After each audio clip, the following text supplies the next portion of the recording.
Good afternoon, everybody. It is Steve Lookner with Agenda Free TV. Sorry, I was a little delayed in getting on the air.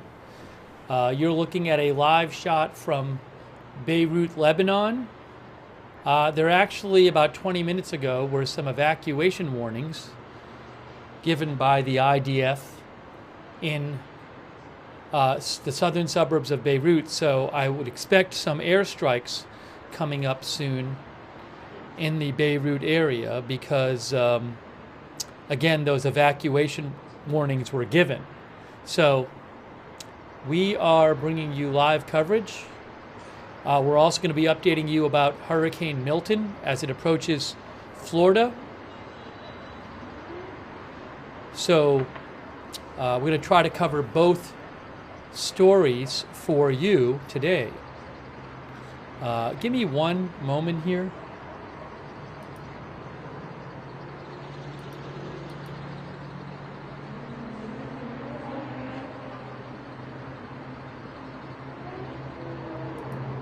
Oops. There we go. Yeah, so we'll give you updates on the hurricane. We'll give you updates on what's going on in the Middle East. There will actually, I think there was a new National Hurricane Center 3-hour update that just came out, so we'll show you that as well. I want to keep an eye on this though because there may be airstrikes shortly. Okay. Thanks so much to our moderators. We have, we got a nice moon as some viewers have commented. Havasumam is moderating. Thank you, Havasumam. Ruth Krafasi, thank you. Carm's moderating. Linda Belk and Larry on X.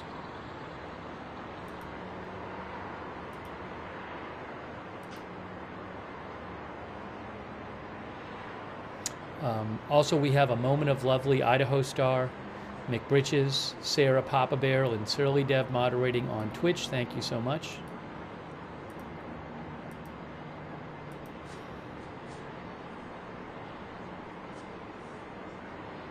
Yeah, I know there's a bunch of things going on. I know I will get you caught up. I will get you caught up.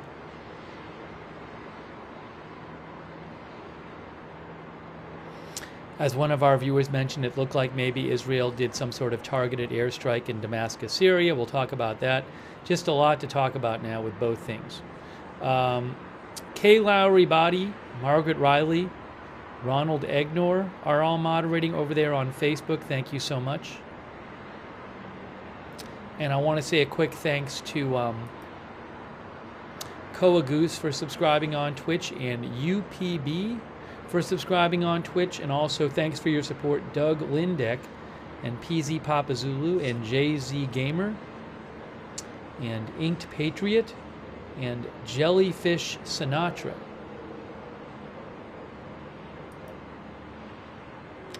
By the way, the latest National Hurricane Center update, which just came out, says, oh, the wind speed is up to 155. It's a Category 5 again, isn't it? It just became a Category 5 again, I think, guys. Or no, is Category 5 156? Maybe it's one below Category 5. But the intensity has come back up, which it was supposed to fluctuate today. Oh, it's still a 4. Category 5 is, what is it, 156?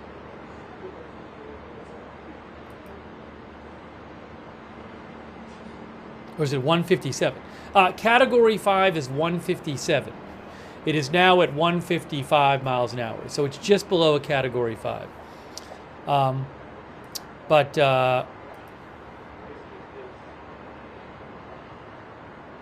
it's now at 155, so it's actually strengthened from 145. Give me one moment here.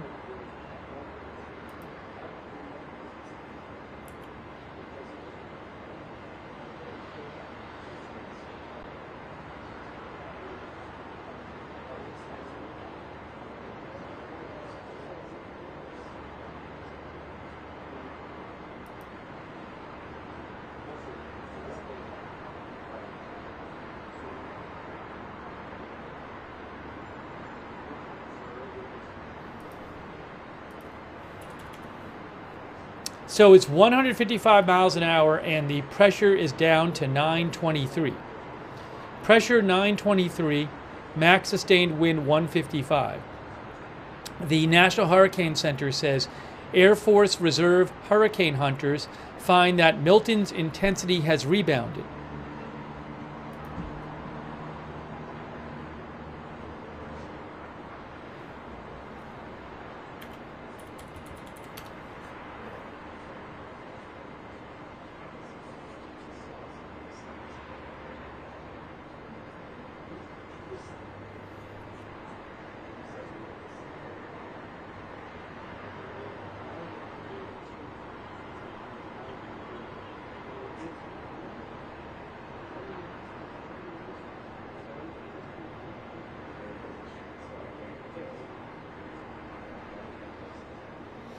Okay, so Hurricane Milton wind speed back up to 155. And latest update.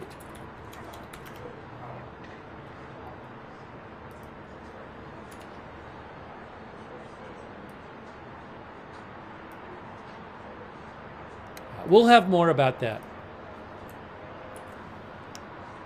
Too much going on.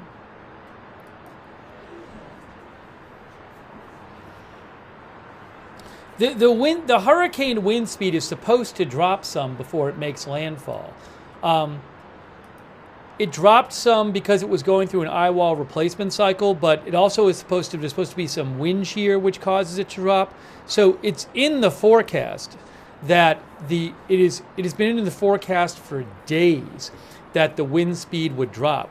Right now, the National Hurricane Center is forecasting it for it to be a Category 3 when it makes landfall. But that doesn't really, I mean, that's already been known that was already been part of the forecast that was going to happen.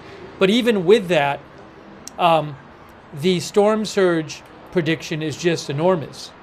10 to 15 feet still maximum in and around Tampa Bay area and south of Tampa Bay area. I don't want to put it on the screen right now because it's likely that there's going to be some airstrikes in south of Beirut soon. So I want to keep this on the screen. But we'll show you this stuff soon. But I mean, if you see the wind speeds dropping down, in the next 24 hours or so before landfall, you shouldn't think, oh, this hurricane is fizzing out. No, that's been the prediction the whole time. The last several days, the prediction has been that the hurricane wind speeds would get a bit less before landfall. But it's going to be the storm's supposed to grow and produce really powerful storm surge. Also, I mean, Category 3 hurricane is still super powerful winds. But that storm surge forecast right now is 10 to 15 feet for the Tampa Bay area and some of the surrounding area, and 5 to 10, 6 to 10 north and south of that. That's assuming the wind speed drops before landfall.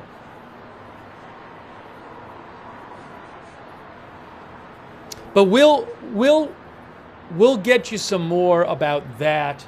I just want to keep this on the screen right now because, again, there's been a couple evacuation warnings for a couple of areas in the southern suburbs of Lebanon, telling people, the IDF telling people to get away because they're going to attack what they say are these Hezbollah targets.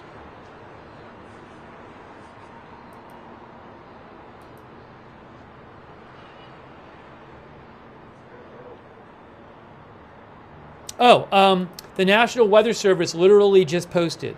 They said 155-mile-an-hour Category 4 Hurricane Milton is undergoing some changes at the moment as the eye of the storm is clearing again since it closed Tuesday night. Meaning you're starting to see a more clear eye again.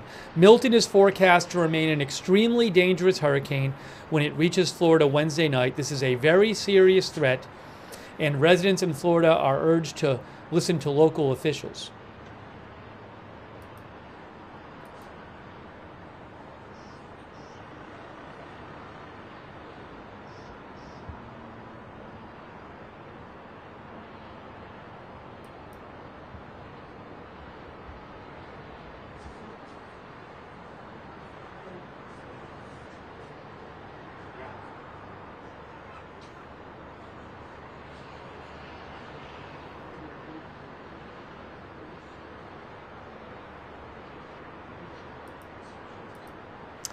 Matt Lanza, who is a weather expert, posted. So again, we'll get into this more later, but it'll make a big difference to the storm surge in Tampa. Tampa Bay, the area around Tampa Bay being this bay on the west coast of Florida, that is known as one of the most vulnerable metropolitan areas in the world to hurricanes. I believe the last time they had a direct hit from a major hurricane was 1921, but it is known as one of the metropolitan areas that is most vulnerable to having severe impact from a strong hurricane. And right now, the hurricane is forecast to make landfall in that area. Now, it'd be a big difference if it's a bit south of Tampa Bay, because the storm surge won't be nearly as bad as if it's a bit north of Tampa Bay or a direct hit. So Matt Lanza, who is a weather expert, I just saw something he posted a few hours ago. Matt Lanza said, this storm is really going to be a plus or minus 5-mile type outcome that either spares Tampa Bay the worst or devastates the bay. Sadly, for south of Tampa, it's getting to be late in the game for hope for significant changes, just a gut punch of a storm. So what he's talking about is this. Oh, I saw I think a plane just took off maybe, or a helicopter. It looks like maybe a plane just took off. That looks like a plane taking off there. Probably an MEA plane, if I had to guess. Yes, MEA Airlines, a Lebanese aircraft going to Cairo from Beirut, just took off, according to Flight Radar 24. It is a nice shot of the moon there. So again, what Matt Lanza is saying is that, there's a small difference in that track. Taking it, whether it takes it south of Tampa Bay or not, is going to make a huge difference to Tampa Bay area.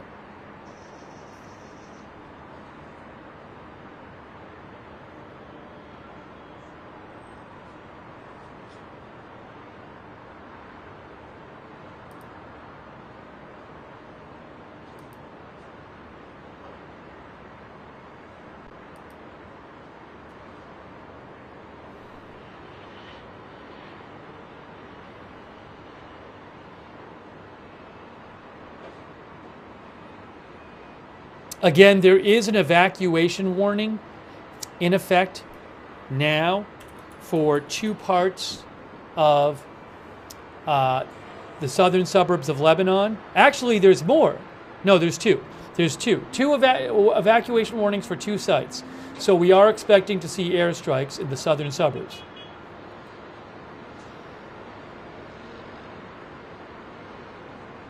So I'm not going to go away from this shot for now.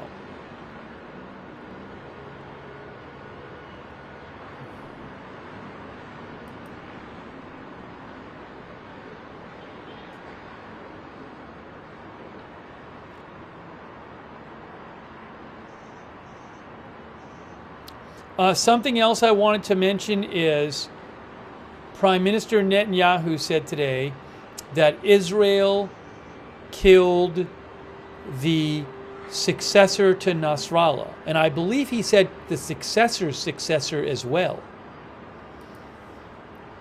Let me get you something more about that.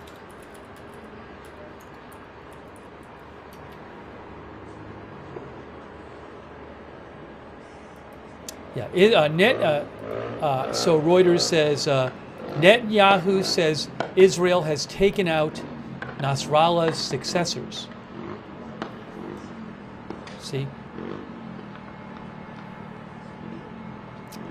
Israeli forces have killed the would-be successors of the late Hezbollah leader, Syed Hassan Nasrallah, Israeli Prime Minister Benjamin Netanyahu said today, without naming them. Netanyahu said, "We degraded Hezbollah's capabilities. We took out thousands of terrorists, including Nasrallah himself and Nasrallah's replacement, and the replacement of the replacement," he said. He did not identify by name Nasrallah's replacement. A Hezbollah official told Reuters that Israel was obstructing search and rescue efforts in an area where Nasrallah's potential successor, Hashem Safiuddin, is thought to have been when Israel bombed Beirut's southern suburbs on Thursday. Israel killed Nasrallah in September in Beirut in an airstrike. Earlier today, the Israeli defense minister said Nasrallah's replacement had probably been eliminated. It was not immediately clear who Netanyahu meant by his comments saying the replacement of the replacement had been killed. Lovely shot of the moon right there.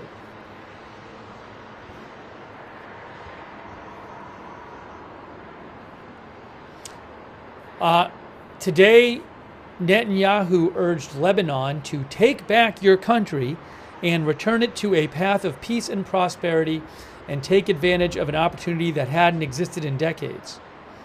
He said to the Lebanese people, he said, Netanyahu, "If you don't, Hezbollah will continue to try to fight Israel from densely populated areas at your expense.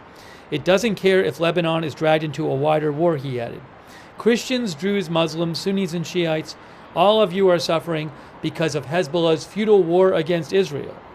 Don't let these terrorists destroy your future any more than they've already done," he said.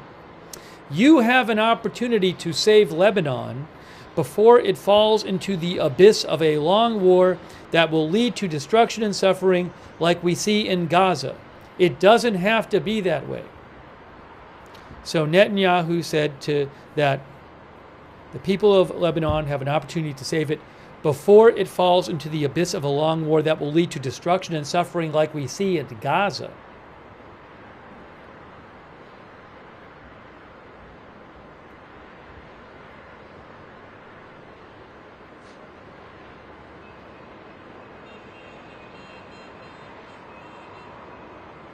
Thank you, by the way, to PZ Papa Zulu, Doug Lindeck, Jason Vinson, Inedible Fairy, and Bruce Kaiser. Bruce points out that yesterday Israel told people in Lebanon to stay away roughly from the southern 35 miles of coastline in Lebanon, said don't be on the beach, don't be in boats in the water, or you could be risking your life. Why they said that, I'm not sure. They say they're going to be conducting operations on the coast against Hezbollah, but they have told people of Lebanon, do not go to the beach, do not be on the water in the southern part of Lebanon, roughly from Sidon south.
I want to get you another update. Hold on a second here.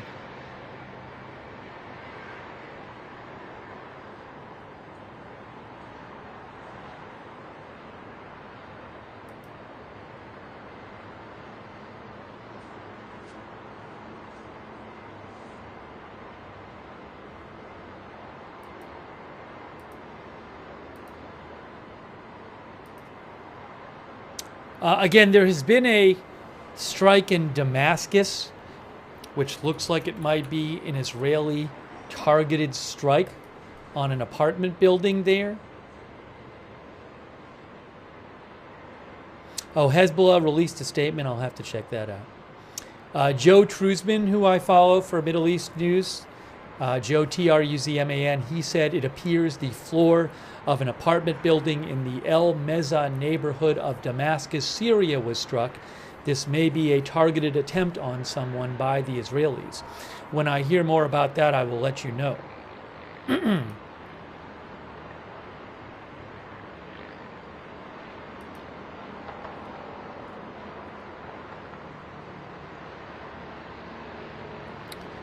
Regarding the Hezbollah statement,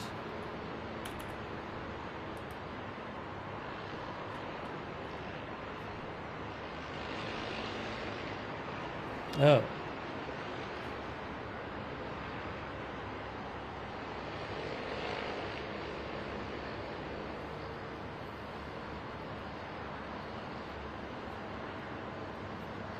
Hezbollah released a statement. I'm looking at it right now, about 15 minutes ago. They said their missile force is ready to target every place in occupied Palestine decided by the leadership of the resistance through the command and control system, which has returned stronger and more solid than it was. They say Israel's persistence in attacking our honorable people in all parts of Lebanon will make Haifa and non-Haifa for our missiles like Kiryat Shimona, Metula, and other border settlements with Lebanon. So they are threatening Haifa and other areas in Israel, saying they're going to fire on them. And they say that is what Israel saw today on Tuesday. We see and hear where Israel does not expect, and we can reach wherever we want in occupied Palestine, they say. And our fire towards Israel's depth will not be limited to missiles or assault drones. They say they confront all attempts by the Israeli soldiers to advance and occupy some southern villages. They claim there are heavy losses among Israelis. I don't know if that's true.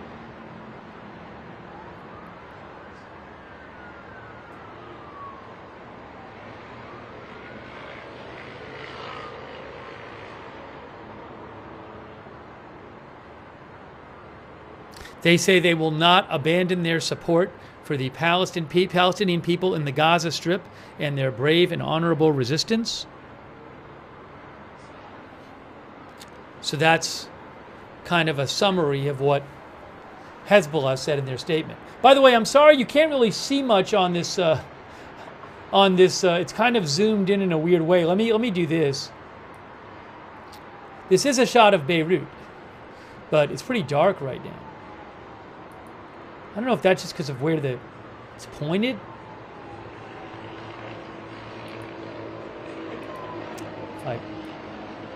I mean, yeah, even if I turn the brightness up, it doesn't help. So that's the only shot I have of Beirut right now. Oh, I got a different one. I got another shot. Hold on. I got another shot back.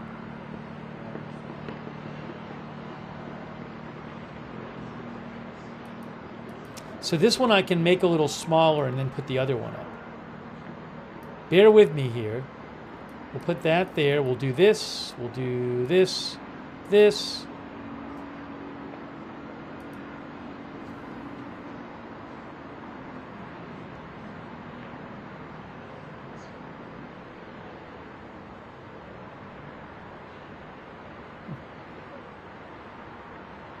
Beirut View 2.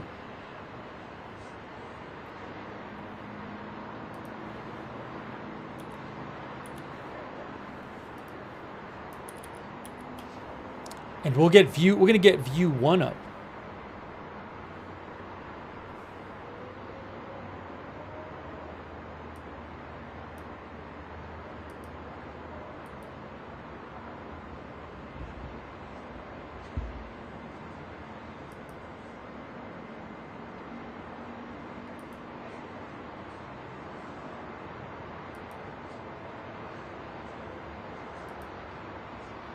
Ah, there we go. We got 2 views now. 2 views of Beirut. 2 views of Beirut.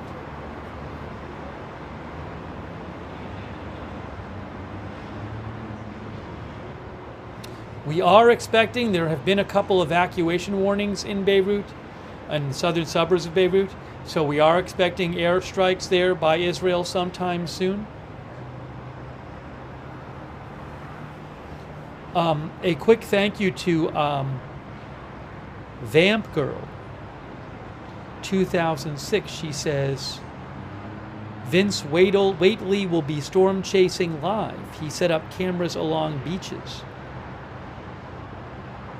Thank you, Vamp Girl, for the tip. Thank you, The Fifth Element. I appreciate that from Sweden. Thank you to Jim Kim, who said the Damascus strike was near the location of April strike on Iranian officials. Are we going to get big news soon? That I don't know. I did hear that, though, what Jim Kim said. Hold on. Someone I was looking at said that.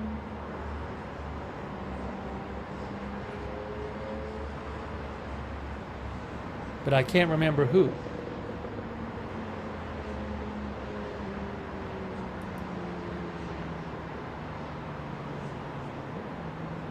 But I did read that the purported Israeli strike in Damascus tonight was close to where the strike on the Iranian embassy compound happened in April. What happened here? The camera just moved.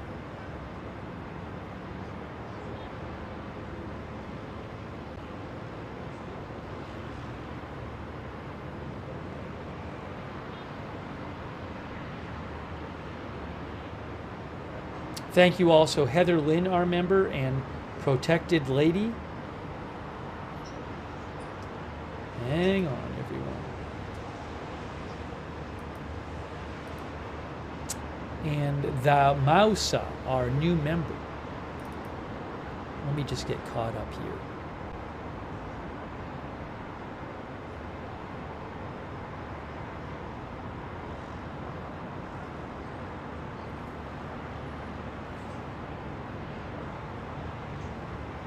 Barak Ravid says, Defense Minister Gallant's trip to Washington that was planned to take place tonight was postponed in the light of the Prime Minister's request. That is from Barak Ravid. So make of that what you will.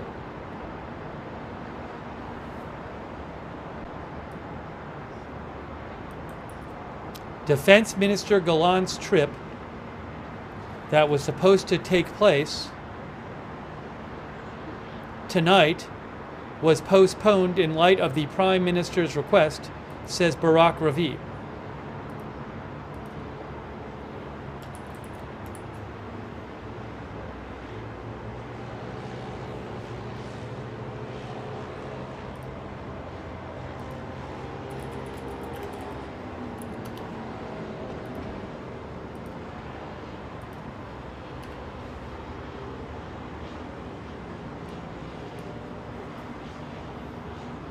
Now, he just posted that right now.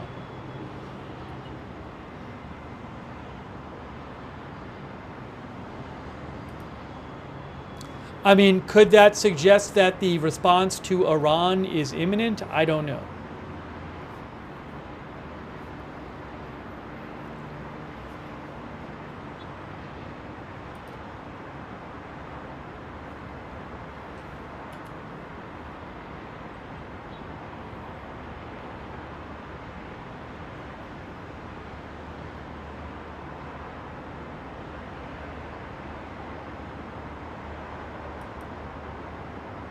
here is some. I'll give you some. I'm going to give you some context for that. So Barak Ravid says,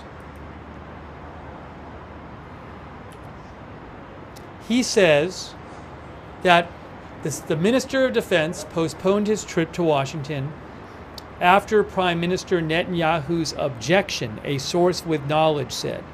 And earlier he said Netanyahu refuses to approve the defense minister's trip to Washington until he gets a phone call with President Biden and until the Israeli cabinet approves the response to Iran's missile attack.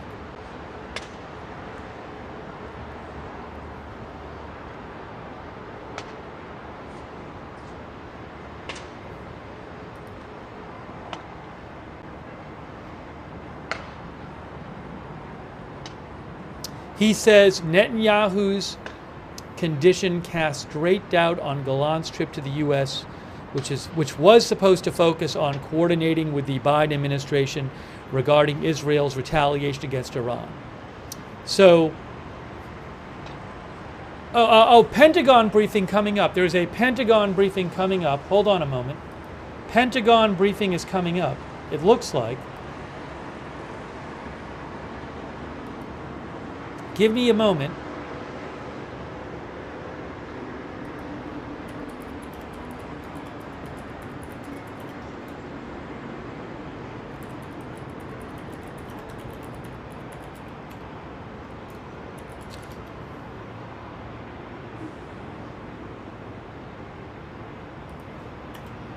Yeah, so I don't know really what to make of that Gallant thing, but maybe it means that there's going to be a response soon. Oh, hold on, Pentagon briefing, right now, Pentagon briefing.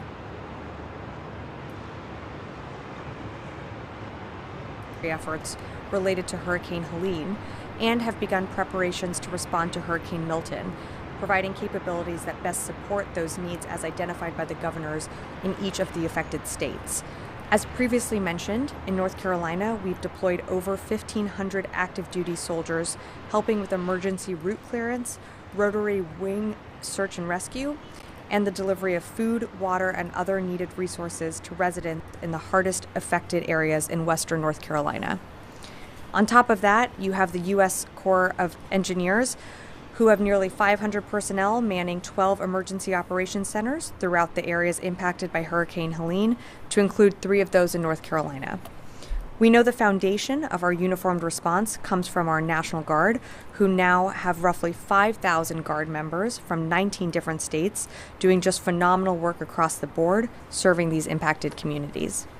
And in Florida, more than 5,000 members of the Florida National Guard have been mobilized to prepare for recovery efforts from the imminent arrival of Hurricane Milton. Additionally, U.S. Army North is preparing high-water vehicles, helicopters for search and rescue operations, forces logistics support to FEMA search and rescue teams, medium-lift helicopters for moving personnel and equipment, and command and control and sustainment for DoD forces, and has moved personnel and equipment from their contingency command post to Fort Moore, Georgia, as they stand ready to respond to support requests from FEMA and state leadership. Shifting gears, this morning Secretary Austin spoke by phone with Japan's Minister of Defense, Nakatani. Secretary Austin congratulated Minister Nakatani on his recent appointment at a time when the United States and Japan continue to make historic progress on alliance priorities. The two officials reaffirmed their commitment to modernize alliance command and control and expand bilateral presence in Japan's Southwest Islands. They also reiterated the importance of deepening defense cooperation with regional partners to advance a shared vision of a free and open Indo-Pacific region. Secretary Austin also spoke by phone today to new NATO Secretary General Mark Rutte. The Secretary congratulated him on his recent appointment as the alliance's new Secretary General, and the leaders reaffirmed their commitment to advancing NATO's priorities. Readouts of both calls will be available on defense.gov later today. On Secretary Austin's bilat with Minister Gallant, we were just informed that Minister Gallant will be postponing his trip to Washington, D.C. Secretary Austin looks forward to seeing him soon. And finally, as many of you are aware, Due to Hurricane Milton, President Biden is no longer traveling to Ramstein to participate in the Ukraine Defense Contact Group. We are still working through what that means for the Secretary's schedule, but when we have an update, we'll be happy to share. With that, I'd be happy to take your questions. I don't see AP. AP is on the phone. Lita Baldor, Associated Press.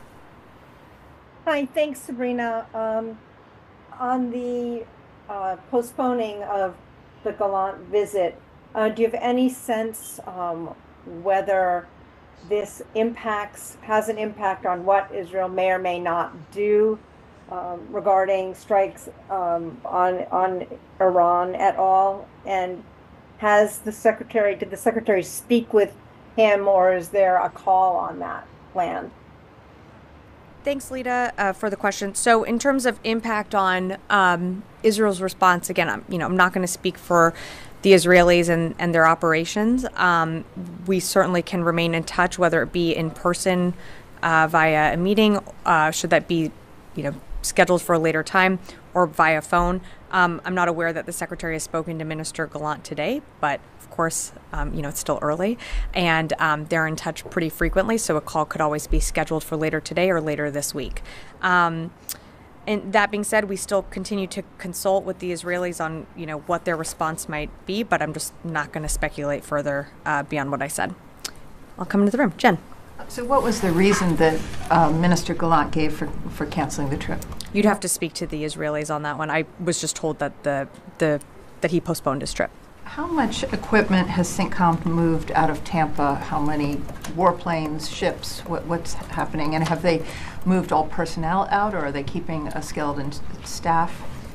So in terms of how much equipment has been moved from CENTCOM, from Mcdill, I would refer you to them to speak to that. I don't have those specific numbers, but I know that they've taken a number of precautions to move aircraft out, taking protective measures.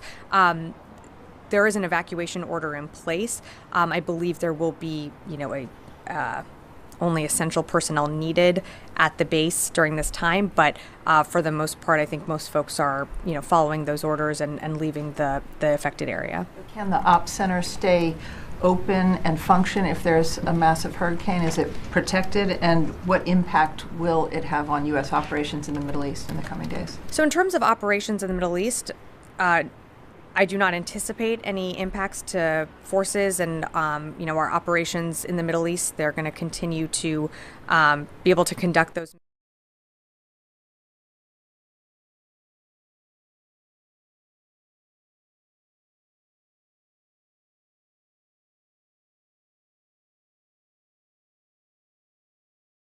Austin and Minister Gallant, do we expect the pace of calls to continue as it has? And is there something the Secretary... Sorry, I was muted. There is one rocket alert in Avivim in the north of Israel near the border of Lebanon. I do not have a camera there. I'll let you know if I hear anything about that, but one rocket alert right now. I have a sense of how long Minister Gallant's visit has been postponed. I refer you to the Israeli Ministry of Defense to speak to that. No, there's nothing that can't be discussed over the phone that can be discussed in person. Certainly in-person visits allow for just, deepening of the relationship, being in person. The question that Lita had asked me was, has the Secretary spoken to Minister Gallant today? And I just am not aware of any call that has taken place. That being said, there always could be one that lands on the books for later today, later this week, next week. I think that they remain in regular touch. Let's leave it at that. Yes, Charlie. I'm curious to know who initiated Gallant's visit here to begin with. Was he beckoned by the Secretary of Defense, or was it maybe his idea that maybe they needed to have a face-to-face? I don't think the Secretary of Defense beckons anyone.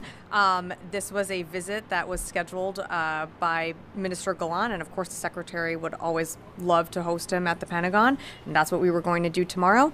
The visit's been postponed, and we'll work with Minister Gallant's office. Should his trip be rescheduled to a later date, I'm sure the Secretary would be happy to host him again at the Pentagon. But it was Minister Gallant's idea to come visit. Minister Gallant was traveling to the U.S., and the Secretary welcomed him to the Pentagon to host him here for a bilateral meeting. Joe. Thank you, Sabrina. I guess you are aware of some reports are saying that Prime Minister Netanyahu asked Minister Gallant not to go to Washington. I guess you are aware of that, and if you have anything to say in regards to those reports. Thanks for the question. I am aware of those reports, and I think I'm going to stay out of Israeli politics. I mean, would you rule out such a thing between U.S.-Israel relations? I don't have any comment on the reporting that's coming out of the region. What I can tell you is that the Secretary has a great relationship with Minister Gallant. I think they've now spoken probably over 80 times, ballpark. They remain in constant communication, whether it be an in-person meeting here or, meetings, phone calls that need to be done remote. That relationship still maintains and can be done, at any time, any place in the world, including when the Secretary is back on, has been on travel and taken calls, over the Mid-Atlantic. Okay. My last question is, we all know that Secretary Austin was planning to go to Israel, and then he canceled it. And then now Minister Gallant was planning to come to the Pentagon tomorrow, and then it got postponed. Would you say, is it fair to say that there are kind of tension between both Secretary Austin and Minister Gallant? No, to the contrary. I mean, I would push back on that. I don't think there's tension. I don't think, you can have frank, you can have direct conversations with your friends. You're not always going to agree on everything, but that doesn't mean that there's tensions. I certainly wouldn't read into anything there. Okay. So then Another on question. the same page. Can we say that? I could you expand on what you mean by they're not on the same page? In regards to, let's say, in regards to how Israel is going to strike back on Iran. What I will tell you, Joe, is that we are talking to them about their response. I wouldn't read too much into that, other than that's all I'm going to be able to say at this moment. Fadi. So thank you, Sabrina. You said you were going to stay out of Israeli politics. Yeah. Are Israeli politics getting in the way of your consultation with the Israelis on the potential response to Iran? And I'm asking this question because any response by Israel, whether in Lebanon or Iran, as you said, or Pentagon officials, will have an impact on U.S. forces and U.S. interests in the region. Mm-hmm. So in terms of the question on the Minister Gallant's visit, I've seen the reporting coming out of the region. I just don't have anything to add to that, and I don't have anything to add additional comments on. In terms of a response from Israel to Iran, it's something that we're, continuing to hear from them, understanding that, they are also thinking through how they're going to respond, but I'm just not going to speculate on what a response might look like. Okay, and a follow-up. Mm-hmm. At this moment, with the tensions, what's happening in Lebanon, what's happening in Gaza in terms of the renewed Israeli offensive, northern part of the Strip, tension between Iran and Israel. Does the Secretary think it is helpful for the Israelis to postpone Gallant's visit? What does that have to do with tensions? Is it helpful to postpone Gallant's visit to the Pentagon? Was he going to discuss all of these topics? And my question is, do you think that will have an impact on the depth of discussions? No, it's not going to have an impact. We have a phone. We've spoken, the Secretary has spoken to Minister Gallant, I think, probably more than 80 times. Don't, quote me on that. Although I'm saying it from a podium, so I guess you can. But, approximately over 80 times he's spoken to Minister Gallant. They have a good relationship with each other, Fadi. They can pick up the phone at any time, at any hour of the night, and speak very candidly to each other, whether that's a meeting that's done in person or a meeting that's done over the phone. It's a conversation. And no matter what, that's something that I think both sides can appreciate. So I don't think that Minister Gallant postponing his trip, I wouldn't read too much into that, other than that it's postponed, is what we've been told. And the Secretary will welcome him to the Pentagon when he's in the United States. Ask a question about Gaza, finally. Sure. So the administration position and the Secretary was very clear that you don't want to see a permanent expulsion of or occupation of northern Gaza, or pushing the population out of that part of the strip. However, based on the available information and what local authorities are saying, they're asking 3 hospitals to evacuate: Kamal Adwan, Bandonisi, and Al Auda. These hospitals have been supporting the population in the northern part of Gaza. What is your understanding of what's happening in terms of Israeli operation there? So Fadi, I can't confirm. I appreciate that you're telling me that. I don't have any reporting on that. Don't have anything to, I'm not aware of that. What I can tell you is that the secretary has been very clear, and we've said this both publicly and privately, that when it comes to the battle space, making sure that civilians are taken into account and making sure that the civilians are moved out of the battle space is something that the secretary continues to impress upon Minister Gallant, and not just from this building, but other buildings in this administration also continue to reiterate that message. So while I can't comment on those specifics, I really just haven't seen those reports. I would say that, we've been pretty clear and firm on our position from the beginning when it comes to civilians in the battle space. Well, thank you.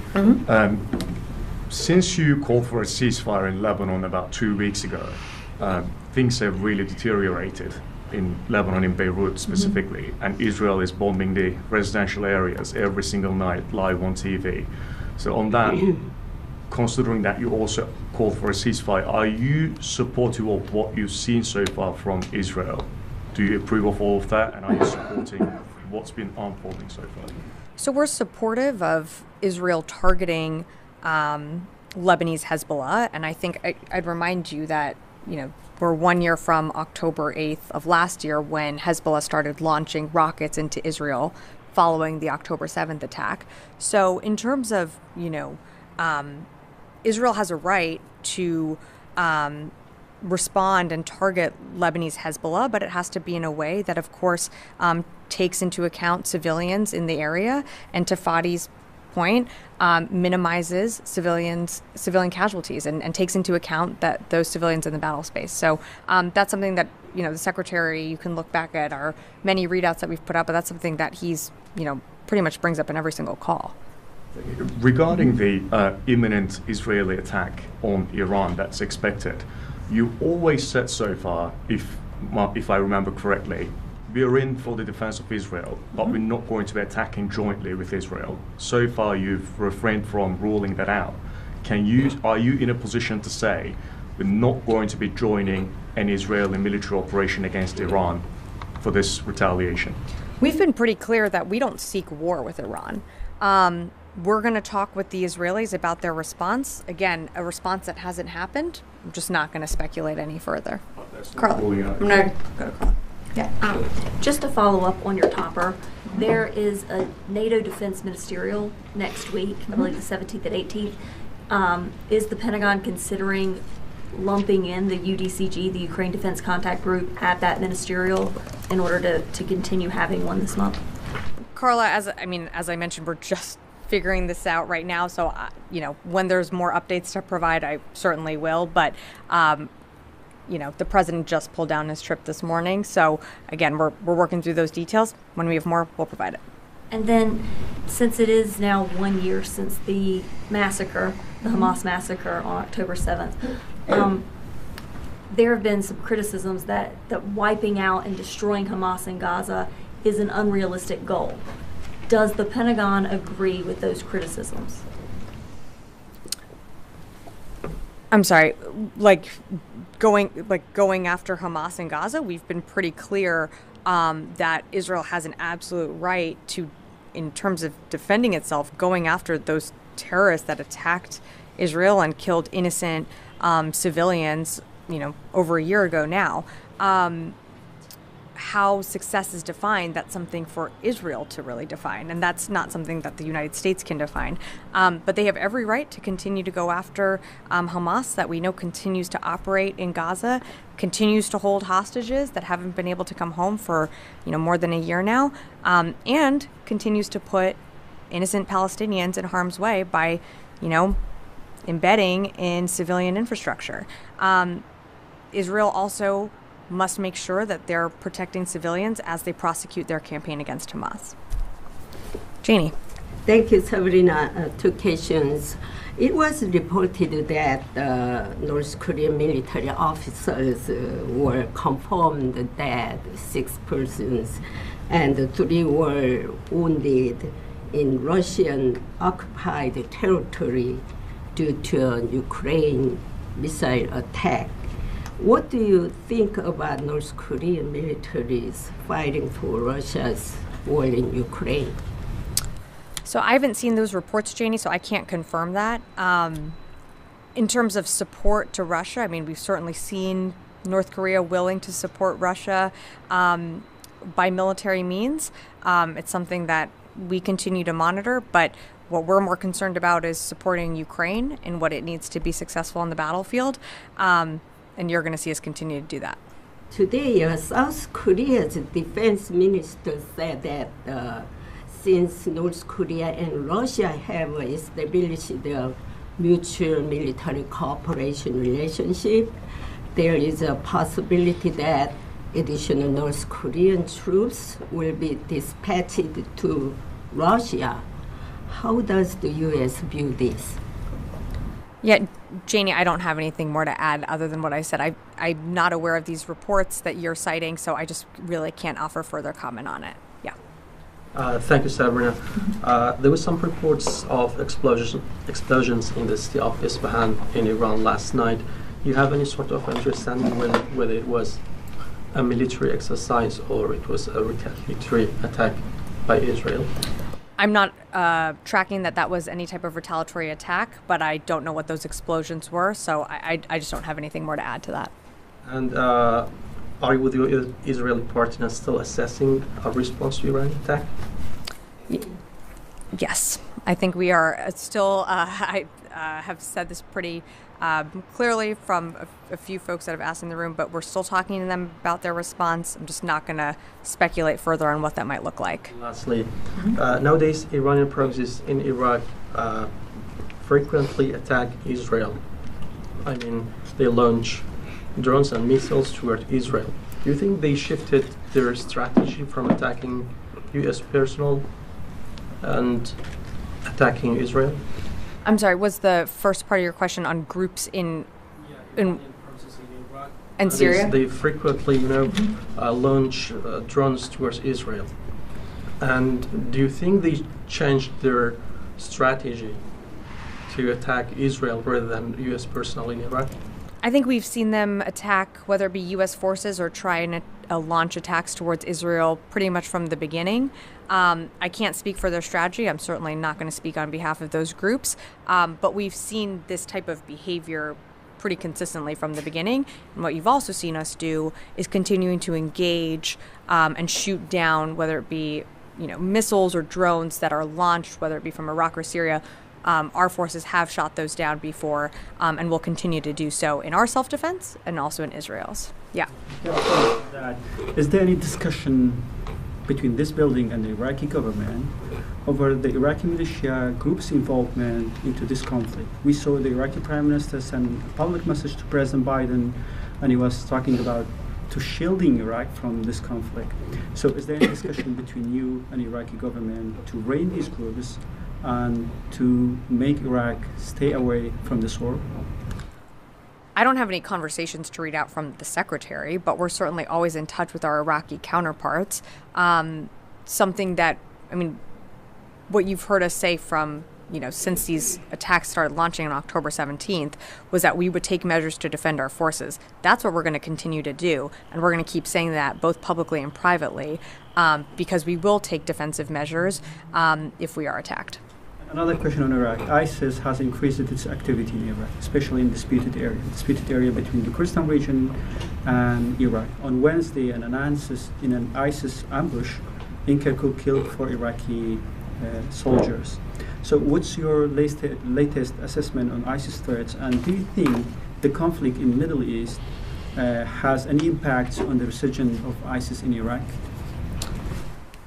The conflict, the regional tensions, of course, are going to have an impact on how groups calculate and consider their attacks, whether it be on U.S. forces or other governments in the region.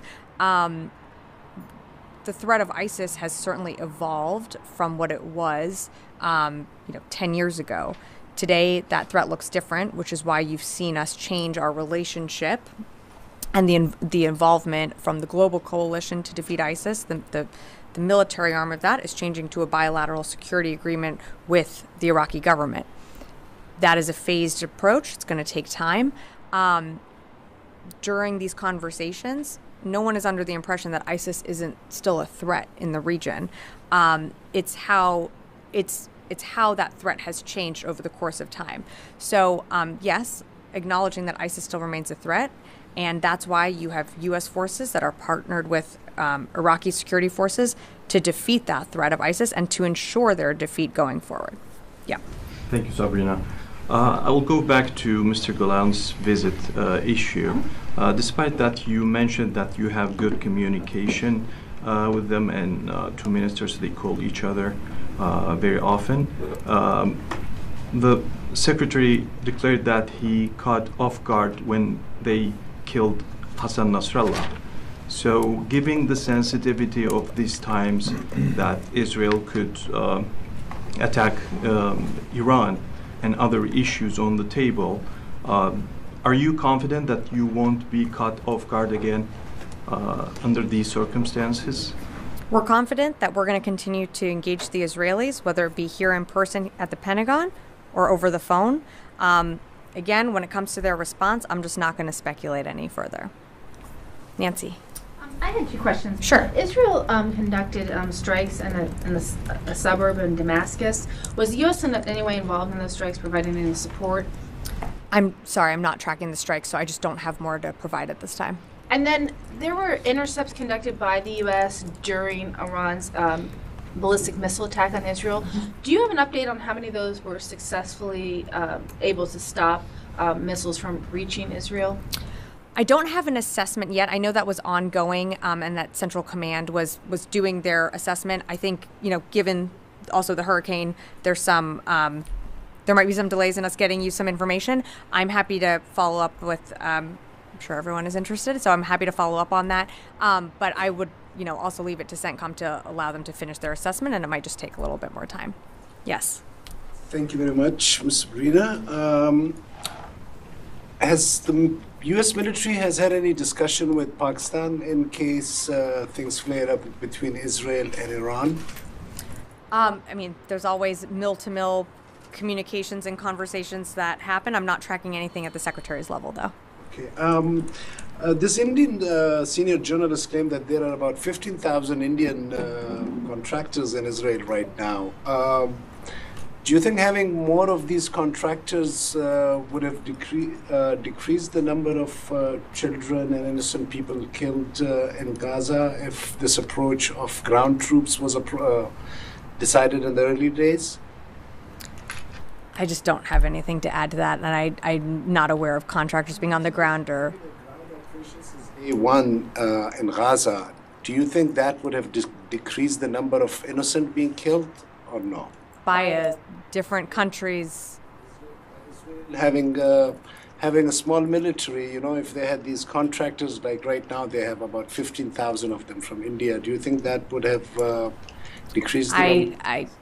I just can't speculate on the past, and I'm not aware of, contractors and how that would play into the approach. Again, for Israel's operations and how they're conducting their own operations, whether it be in Gaza or on the border, I'd refer you to Israel to speak to that. Just last question.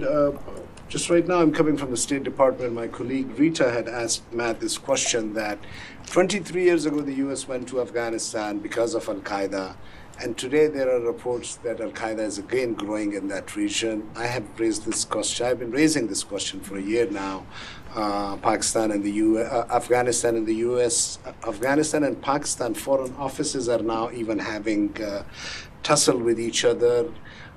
In the midst of all this, is the Pentagon taking this at all serious that Al-Qaeda is growing to a strength where over the horizons operations might not be enough to tackle this challenge? We certainly take it seriously. We remain incredible capability in the region, which, as you mentioned, include over the horizon capabilities. Don't have more to add. Jared, did you have something? Yes, I want to clarify something at the topper. You mentioned the DoD was just informed of the defense minister's postponed visit. Did the I'm not Israeli... going to give you a exact time. No, but did the Israeli Defense Ministry contact DoD officials and confirm that, or did you guys learn that from press reports? We were contacted by the Israeli Ministry of Defense. Okay. And then I just wanted to ask, so the department, I mean, do you expect to be informed ahead of the, you mentioned the conversations will continue. Do you expect to be informed of the nature and the timing of the strike or the retaliation against Iran before that occurs? Appreciate the question, Jared. Again, we're in constant communication with the Israeli government at different levels, including the Secretary to Minister Gallant. We're going to keep talking to them about their response. I'm just not going to be able to get into more details beyond that. Brad. Yeah, just one question. So now that Israel is operating inside of Lebanon and Israel and Iran are basically trading strikes, are we in that wider war that you've been trying to prevent, or do you still assess that it's contained? We still assess it as contained. What we are seeing is limited operations on that northern border to clear that Hezbollah infrastructure to allow Israeli citizens to get back into that northern area. This has not spread out into a wider regional conflict. I understand the implication of your question, but it still has been contained to Gaza.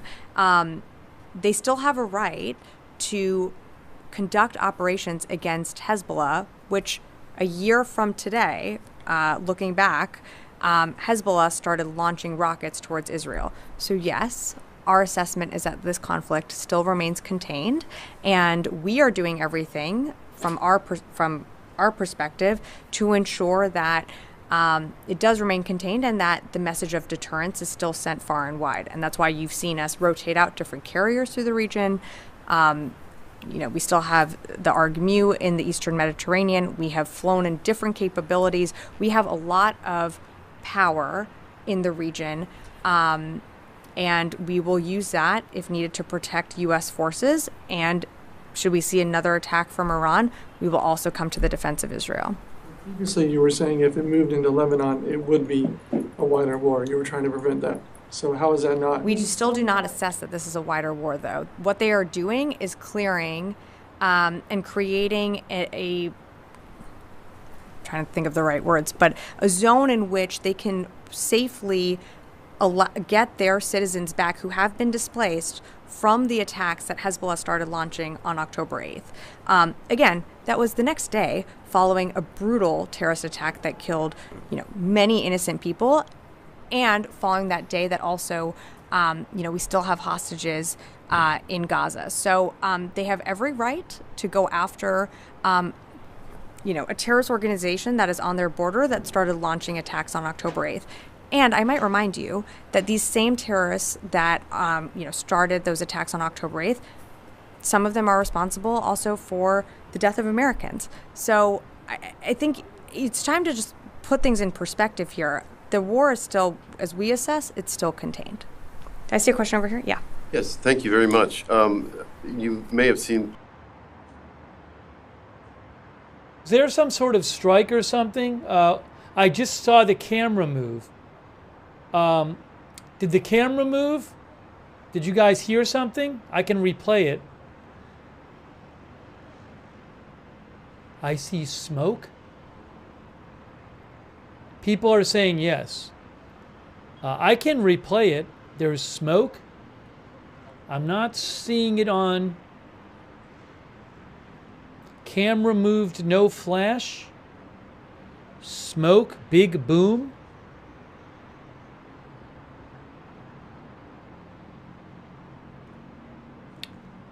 It was on the AP camera. I can't show, I don't have the rights to the AP camera, just to be clear. Smoke on view 2. Hold on.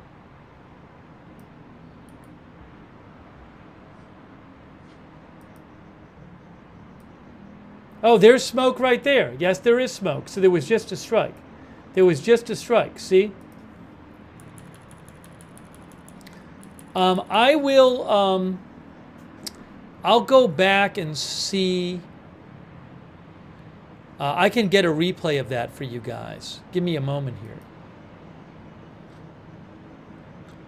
So it looks like maybe there was a strike in the southern suburbs of Beirut.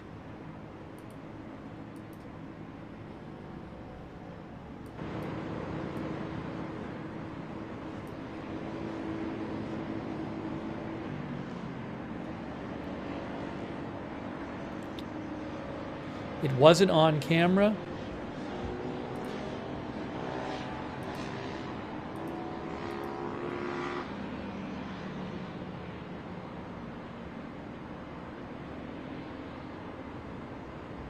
Okay, so hold on a second here.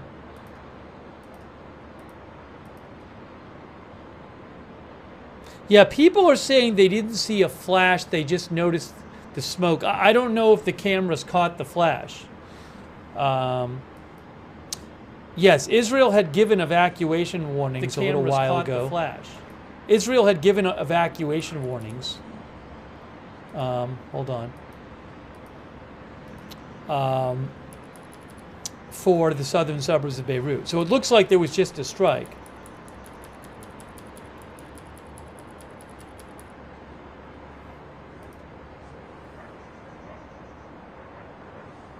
Yeah, it was not caught. It was not caught on that camera because that I just rewound it and watched it. That camera moved to that area afterwards. So it looks like it was off camera. Now people didn't see it. People didn't see it on the other camera either.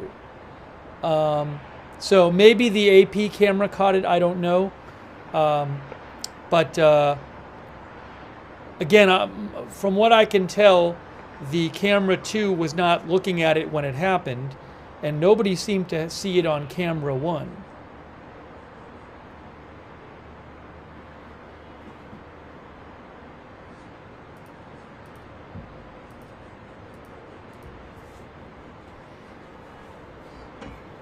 Okay, so you can see there's definitely smoke there coming up after an apparent strike.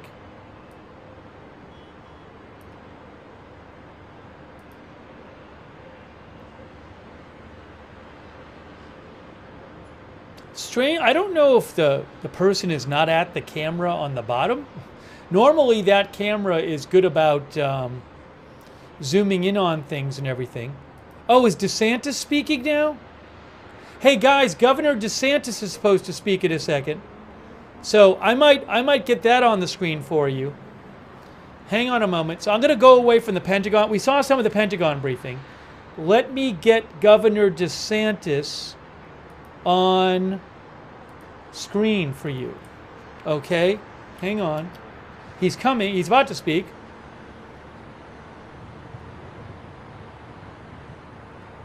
Oopsie. What I need is... What was I just doing?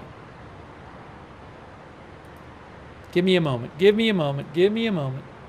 Give me a moment. Please. Thank you for your patience.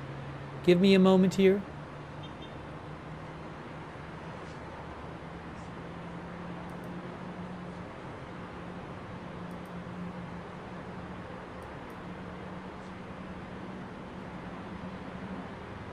I need to get something on the screen.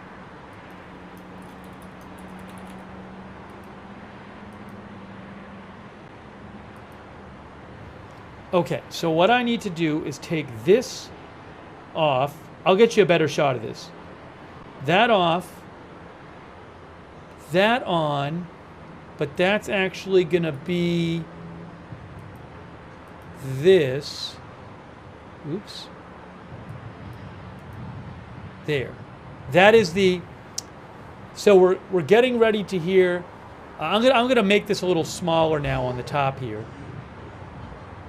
Hold on, it's panning over a bit.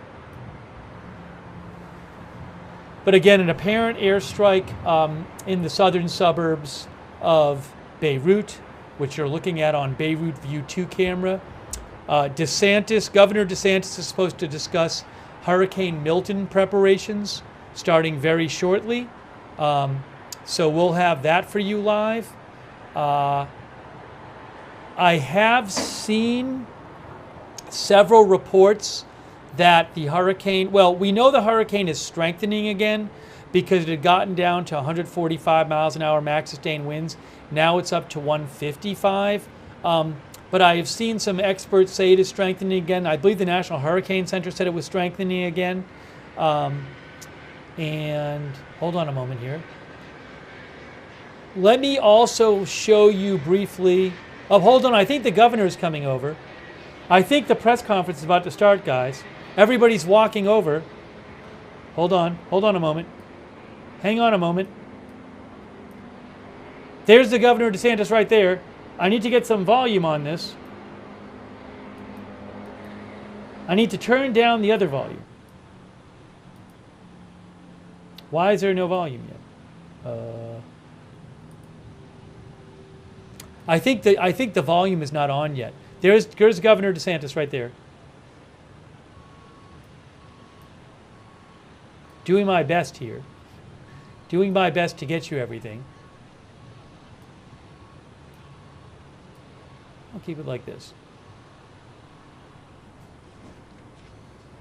Good afternoon. We're here at the Florida Horse Park in Ocala. This is one of our major logistical staging areas for both resources and personnel for the response to Hurricane Milton.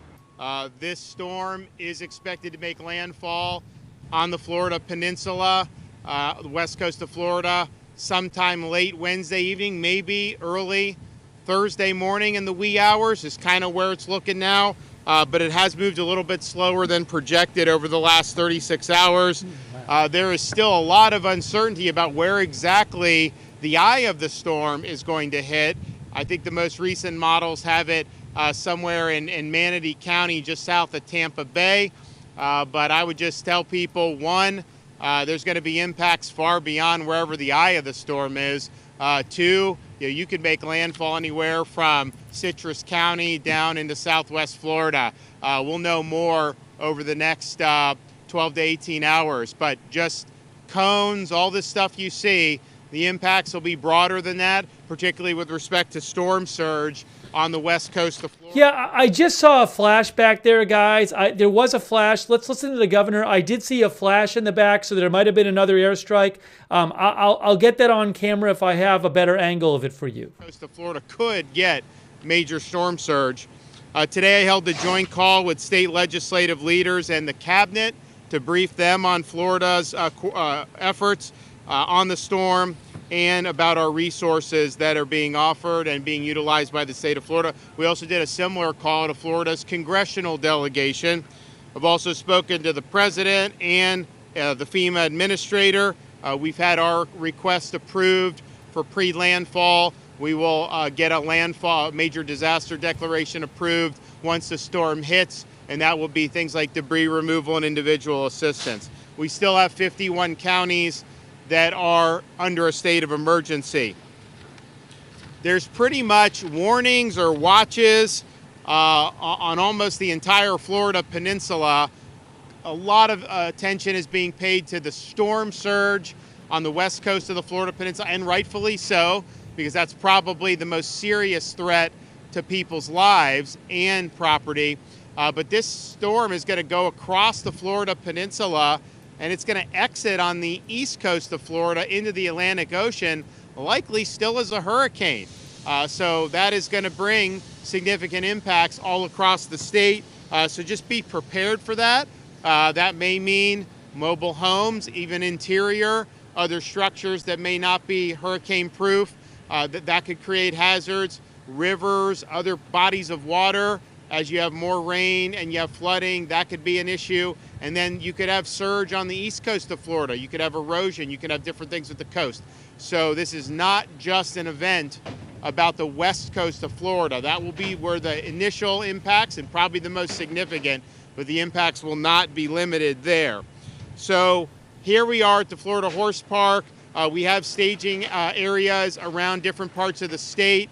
And there are different sites that are doing different things. I mean, for example, you go to like Lake City, you got a lot of the utility linemen there that are staged. We've had a lot of people staged in the Tampa Bay area for utility and other things. But this one right here is really good. I'm not saying Ocala is not going to have any impacts from the storm, but we fully anticipate be able to move people where they need to go very quickly once the storm passes. And we have different partners that the state contracts with. They have personnel. I think as you see, they camp out here. This is where they are, and then they're able to respond. We got massive amounts of equipment here. Land, air, sea vehicles, supplies, generators, equipment, bucket trucks, you name it, this stuff is here. And so this is just one of many sites that are ready to go. The reason why we do state of emergency, we did it over the weekend on Saturday. We knew the storm wasn't likely to hit until middle of the week at the earliest, because you want to start amassing these resources, and that's what we've done. I think it's been really, really important. So on this property, you got over 2,000 pieces of equipment, including a lot of pumps, a lot of generators, light plants, display boards, restroom trailers, laundry trailers, forklifts, air conditioning units, electrical equipment, water hoses, bunk trailers, and rollback trucks. 400 personnel here, including riggers, equipment operators, pump crews, and drivers. Fuel trucks are also here to be deployed as needed. Florida DEM is currently in the process of completing 1,200 missions.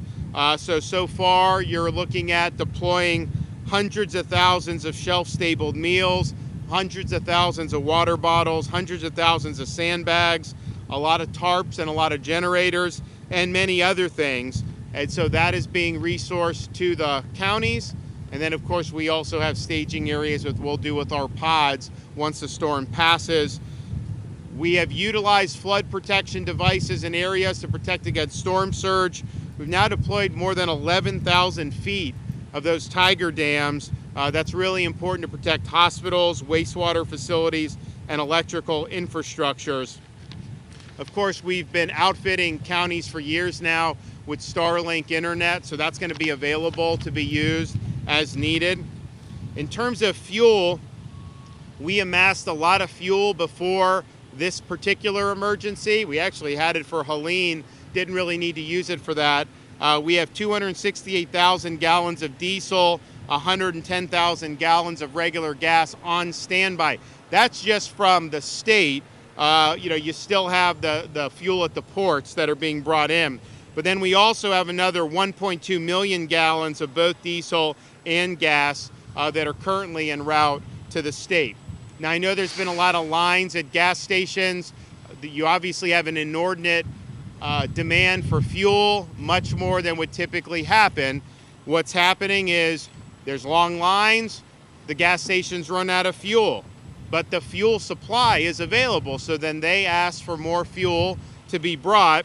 And so what we're doing is we've authorized Florida highway patrols to escort with the siren, so they get there quicker, major fuel trucks. So we've had 43 fuel trucks that have already been escorted by Florida Highway Patrol to deliver fuel to stations, particularly in the anticipated impact area. We're also working with companies like Circle K, Gate, Racetrack, Wawa, Shell, and Walmart to ensure fuel trucks are working 24/7 to keep fuel delivered as it comes into our ports. There's no longer fuel coming in to some of the West Coast ports like Tampa and Manatee, but they've got a lot of fuel there on dockside that is going to continue to be used. And I spoke with both ports of Tampa and Manatee today, and they've got a lot of fuel. So that's continuing to happen. And then fuel has been coming into East Coast ports. That's probably going to stop soon. Maybe it's already stopped now. But again, there's a lot of fuel that's on hand that can be brought out on the dockside. And that's what we're looking to continue to see happen. Debris removal from Hurricane Helene. I think most people know the counties and the cities, they have contracts for debris removal after a storm. There was not necessarily great job all around on some of the contractors in places like Manatee, Sarasota, Hillsborough counties. We saw this debris once it was clear there was going to be some type of storm this weekend. We decided to create a state support debris mission. And what we've done is we've mandated the landfills are open 24 hours. We had one county where they didn't have anyone there manning it. We opened it up forcibly, make sure that debris can be brought in. So that's Florida Department of Transportation. They've now deployed over 300 dump trucks so that work to remove debris 24/7, and they're going to continue to do it all day today and as long as they can tomorrow before we start to feel impacts from the onset of the storm. So as of this morning, Florida Department of Transportation has removed over 1,300 truckloads of debris in a little over 48 hours. That's a huge, huge amount. Now, there was issues, so the most debris was probably in the Pinellas County beaches. You also had Manatee, the barrier islands like Anna Maria, a lot of debris. That was our initial focus. Sarasota also had a lot of debris on their barrier islands, and I guess their contractor kind of left them holding the ball. So we've now surged over 100 FDOT vehicles between Manatee and Sarasota working to step in where the contractors left off. And we're going to continue doing that again all the way until it's no longer safe to do so. We've made a huge dent in this. The more debris we can get picked up, the less damage is going to happen, whether that's floating into the Gulf of Mexico, whether it's projectiles that go into other buildings. We have hundreds of state search and rescue personnel, a total of 26 teams embedded in potential impact sites along the West Coast to begin immediate rescue operations as soon as the storm passes, should the need arise. I know a lot of people have left, and hopefully there's not a need for a lot of rescues, but those personnel will be there if they need. We have 5,000 National Guard that are on duty. That'll expand to 8,000 very, very soon. We have a total of 34 search and rescue aircraft. We've gotten a lot of support from other states, and we thank them from that. We have 450 tactical vehicles, including 140 high-wheeled vehicles, aerial, water, and ground National Guard search and rescue teams. This is probably the... I just saw a big strike. I just saw a big explosion. I just saw a big explosion on the lower camera there. Did you guys see that? Just saw a big explosion there on the lower camera. I wonder if I can catch the boom. Another one. We're seeing multiple explosions on the camera. Multiple explosions. Look. Hang on. I'm gonna go. So let's check this out here. We just saw a couple. Another one. Yes. So it's the same ones because the camera 2 is a bit delayed from camera 1. So let's get you some more audio here if we can.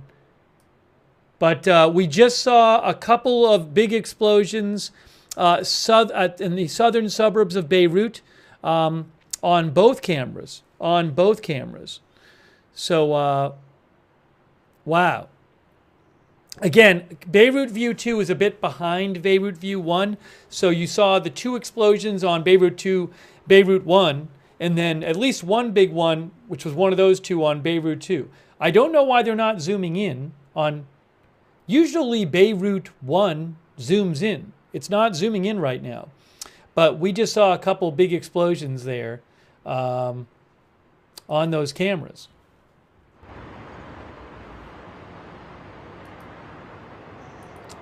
What's happening on this one?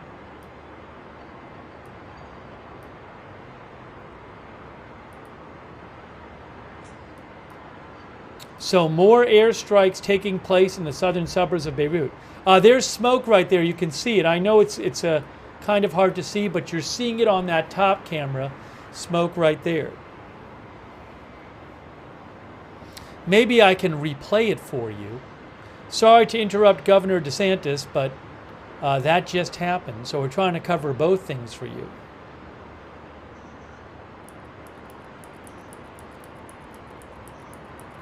Let me try to get you a replay of what we just saw.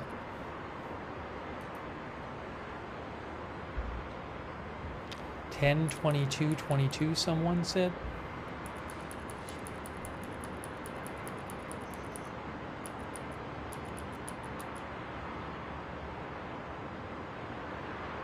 Yes, 10:22:22. There was one.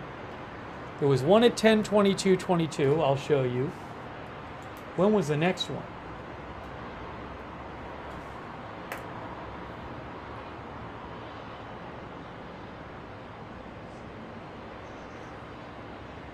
And then the next one was at 10:22:42. And then the next one was, hold on. And then there was one at 10:22:58. I think I'm missing one. Well, I know there's those three. There was those three. So I'm going to show you a quick replay here. Going to show you a quick replay of what happened. Here's a replay. So look at the bottom here. Look at the bottom. There's one right there. Hold on, I'll replay for that for you. So that happened before, right here. See that one? That was the first one. And then the second one on the bottom was about 20 seconds later. Coming up here, the second one you'll see. Right there. Right there. And then the next one, which I believe was one of the first two, appeared on the top. Appeared on the top. Watch your camera on the top there. Watch up there. That right there. You see that on the top, which was one of the ones from the bottom. So we just saw those take place. All right, so we just saw a couple more airstrikes. Let me check out what's going on in Florida in that news conference, but we'll keep our eye on what's going on in Beirut as well, looking at both things. All right, let me get the volume back up from the Florida press conference. If you've been asked to evacuate and you ask yourself, should I would ask you to ask the next question, is it worth the risk? As the governor said before, there are options to assist residents with evacuating. We have a shuttle system that the state of Florida provides. If you need a ride, you can certainly go to Lyft or Uber and put in Milton Relief. That's Milton Relief to get a free ride, or we'll send a bus to pick you up. That number is 1-800-729-3413. Power outages are expected with this storm. Widespread tree and foliage damage is expected with this storm. Right now is a great time to make sure all of your portable electronic devices are charged. Please make sure your supply kit has at least 7 days worth of food in it. Again, today is a day. Today is the day. Time is running out. You need to start to execute your plan. Please be sure to follow our agency on X and Instagram at FLSERT, that's at Florida CERT, and on Facebook at FDEM, as we continue to share important information in real time. Again, Governor DeSantis, thank you so much for your support. All right, thank you, Governor, for your leadership, and good afternoon. So FDOT has been hard at work, not only responding to Hurricane Helene, but also switching our focus to preparing for Hurricane Milton. A big part of that is the debris mission that was directed by Governor DeSantis. Hurricane Helene left a lot of debris behind. Governor asked state agencies, marshal all of your resources, bring your people, bring your equipment, get as much debris off the barrier islands as you possibly can before Hurricane Milton makes landfall. We've been hard at work. We've been working with the Department of Agriculture, the Florida State Guard, the Florida National Guard, Southwest Florida Water Management, and the Florida Highway Patrol to move this debris as quickly as possible. You heard from the governor in the past 48 hours, we've removed over 1,300 loads of debris, which is nearly 24,000 cubic yards. That's in just 48 hours. Truly is remarkable. We're also putting in a lot of other efforts to prepare for this event. We do ask our local governments, local municipalities, counties, and their debris contractors and vendors. This is a 24/7 operation. Bring your resources to the table. Continue to move debris. The more debris we remove, the better off these communities are going to be. We have suspended tolls in Central and West Florida and also along Alligator Alley and 595 Express in South Florida to facilitate evacuations. Together, FDOT and the Florida Highway Patrol implemented emergency shoulder use. along I-4 from Tampa to Orlando, and also along I-75 from Tampa to I-10 in Columbia County. We have had very heavy traffic since we did that, but it did begin to relieve. Late last night, it began to return to normal. We have seen heavy traffic and congestion throughout the day. I-4 has returned to normal, with the exception of our normal congestion areas. I-75 is still seeing 20 to 30% higher volumes. Alligator Alley today has seen significantly higher volumes. This is a good thing. People are evacuating, they're heeding the evacuation orders. We're going to continue to support that. We've expanded our Road Ranger Service Patrol. We're providing motorist aid, fuel for stranded motorists, and helping disabled vehicles get out of the travelway. You can still evacuate. There's still time. The window is closing. One thing I would like to say, please do not wait until the last minute. It can be very dangerous to drive with heavy rain and high winds. Every storm season we end up seeing traffic fatalities from people who wait to the last minute to leave. If you're wondering, should I evacuate? Go ahead and evacuate while you still have time and get you and your family to safety. We're monitoring causeways and bridges on the West Coast, specifically in the Tampa Bay region. If you're planning to evacuate, keep in mind that at some point, the bridges and causeways will have to close. When winds exceed 40 miles per hour and the wave impacts make travel unsafe, we will coordinate with Florida Highway Patrol and local law enforcement to close the bridges and causeways for travel. At some point, it will be unsafe for those troopers to remain in place, and they will have to go find safety. Please obey posted signage and barricades. If you choose to cross a bridge or a causeway that is closed, you are putting yourself and those with you in extreme danger. We have suspended construction on all of our construction projects statewide. We have removed all planned lane closures to facilitate evacuations, and we've also had a statewide call and coordination with our construction industry. They have offered all the resources they have and people they have to help us respond to this emergency. We are expecting significant widespread impacts, and we're going to be ready to effect any temporary emergency repairs that are needed as quickly as possible. We've staged 156 bridge inspectors around the forecast impacted area. We have 328 team members staged for cut and toss operations and over 1,500 pieces of heavy equipment ready to go. We will be pushing in right behind Hurricane Milton as it makes landfall, and we will push in behind it as it crosses the peninsula to fix and repair roads and clear roads so that the life safety mission can continue. We've been in close coordination with our seaports. Port Key West, Port Tampa Bay, Port St. Pete, Seaport Manatee are all closed on water side, but as the governor mentioned, they are still moving fuel on land side. Port of Fort Pierce, Port Palm Beach, Port Everglades, Port Miami, Jacksport, Port Canaveral are still open, but will be closing soon on water side. We've been in close coordination with all of our airports. For any suspensions, cancellations of flights, please get with your airline provider. For traffic information, up-to-date information, we have 10 regional traffic management centers across the entire state that work 24/7. We are updating fl511.com live. This is the source of information for traffic. If you need to know route, if you're getting ready to evacuate and need to know which route to take, go to fl511.com. You can view our traffic cameras live, you can plan your route, and you can get to safety efficiently. Remember, always follow the direction of local law enforcement and emergency personnel. Again, Governor, thank you for your leadership as we prepare.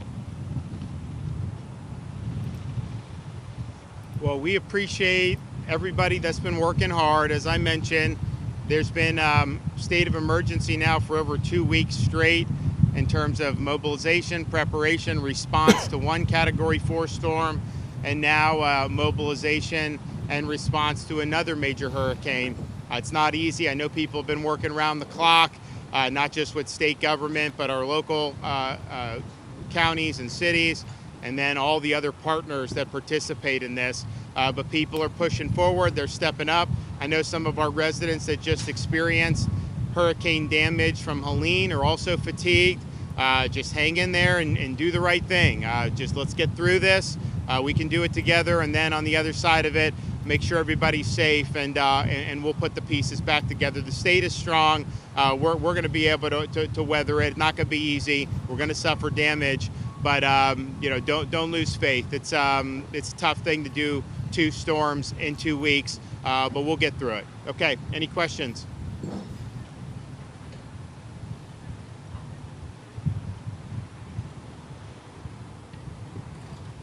So the question's about what happens with the price gouging at gas stations. Attorney General Moody is on that. That's her purview. I know she's actively policing that. So if you do have examples of that, I know she'll want to follow up with that very quickly.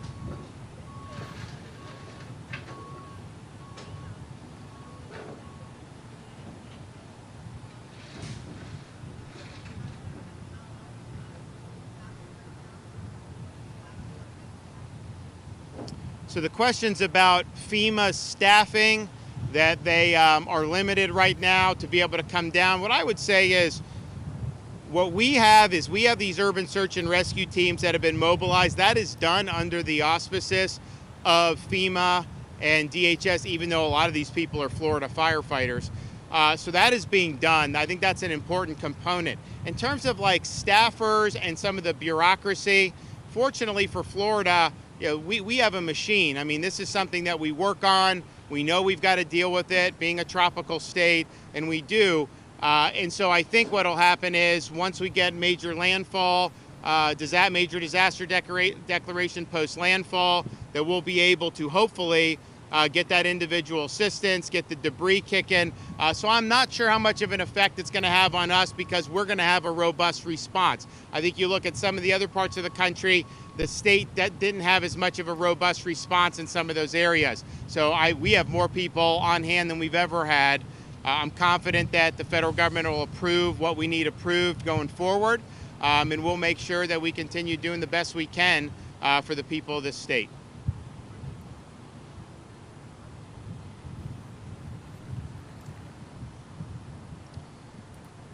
So the question's about, this is a massive guard mobilization. What necessitated that? Well, part of it is it's a big storm, powerful storm, and it's going in an ominous track. One of the worst places to take a major hurricane is the Tampa Bay area. It's low-lying. You have Pinellas County as a peninsula surrounded by water. The prospect for devastating storm surge is high, and it has a chance to damage a lot of property and put a lot of people's lives at risk. Now, I think most people have gotten out, but the reality is this is something that we planned for. This is something that we knew could be something that happened, and it's not guaranteed this is going to go into Tampa Bay, as I mentioned. It could go north of it. It could go down further into southwest Florida. That's all possible as this thing continues to approach the Florida peninsula. But, you know, to compare to like Helene made landfall in the Big Bend of Florida. We had no fatalities in Taylor County at all from a major 15, 20-foot storm surge. That's pretty remarkable, but there's also much fewer people there.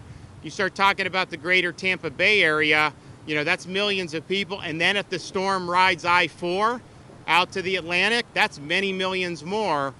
So I think that reality and possibility necessitated the robust response. Okay, thanks everybody. All right. That was Governor DeSantis and some Florida officials. Okay, hang on a moment. Hang on a moment. I want to give you some updates here. We're trying to cover both the hurricane and the ongoing fighting in the Middle East. Let me give you a little more information on the hurricane. There are a number of weather experts who are saying that this hurricane is strengthening again. So let me show you what it looks like on the satellite right now. Give me one moment here. No, that's not it. Hey, by the way, a quick thank you. Thanks so much for your support, Cruella and Dodger Blue and Juan Cabrera and Skylar Shelton and Julio Limos. Also, Frisian Mom, Malachi Kai, Stax, Pan Spray, Trank Tonic, Freddie SWE. I really appreciate your support. Also, thank you to Vicky Healy. Thanks so much, Vicky, for your support. Really appreciate that. And Kristen Gates, Thank you so much, Kristen. Also, thanks for your support on Twitch, Graybeard Games and Rocky Coast and Flaps 15 and Gaz 1969 UK. Sorry for the delay in thanking people. It's been pretty busy here. Bearded Seveth, thank you for your support on Twitch. Also, Koa Goose and EWPB. Also, a big thanks to our moderators. I really appreciate it as we cover both of these stories. A Moment of Lovely, LB Prairie Dawn, Idaho Star, Mark and NC, Sarah, Papa Bear, and Surly Dev over there on Twitch.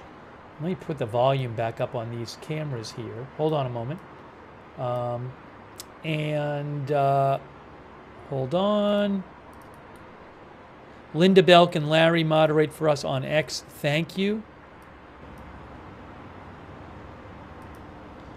Also over there on YouTube, Sarah55, Ruth Krafasi, thank you so much for moderating on YouTube. Really appreciate it. Any others I might be missing as well. Sabrina. And on Facebook, thanks so much to our moderators there, such as Ronald Egnor and Margaret Riley and hold on a second here. Christina Neal, thank you. Beth Shepard, all of our moderators over on Facebook, thank you. Okay, let me get you a little more of an update on the hurricane. Oh, thanks to Jason Carlton and MET for your support. Let's look at the satellite shot of the hurricane. I'm gonna risk this. I'm going to take a second and cut away from Beirut for a second just to show you this. This is tropicaltidbits.com, really great weather site. You can get all kinds of stuff about hurricanes at tropicaltidbits.com. I'm going to show you the live satellite shot. The eye has cleared out again. Number of weather experts I've seen say that this thing is intensifying. Look at that. Look at that right there. That is the satellite right now from Tropical Tidbits of that storm. And you can go see that at tropicaltidbits.com. But it is looking, we have that clear eye, that symmetrical storm. Again, I am not a weather expert, but when you have those very powerful storms, that eye gets tight, circular. This is showing you the color represents the temperature of the cloud tops there, and white with the most powerful storms you have colder cloud tops, and as you can see on the right there, the coldest is the white in the purple, or the white and the pink, and you're seeing a lot of white and pink around there right now. Tuckerman says well-formed storm. So let me. That's looking scary. It is supposed to weaken some as it faces wind shear tomorrow as it's approaching the coast. But right now, it looks to be strengthening. I want to show you what some experts are saying, too, about this. And let me just go back here. I just saw, for example, Andy Hazelton, who is a scientist, weather expert.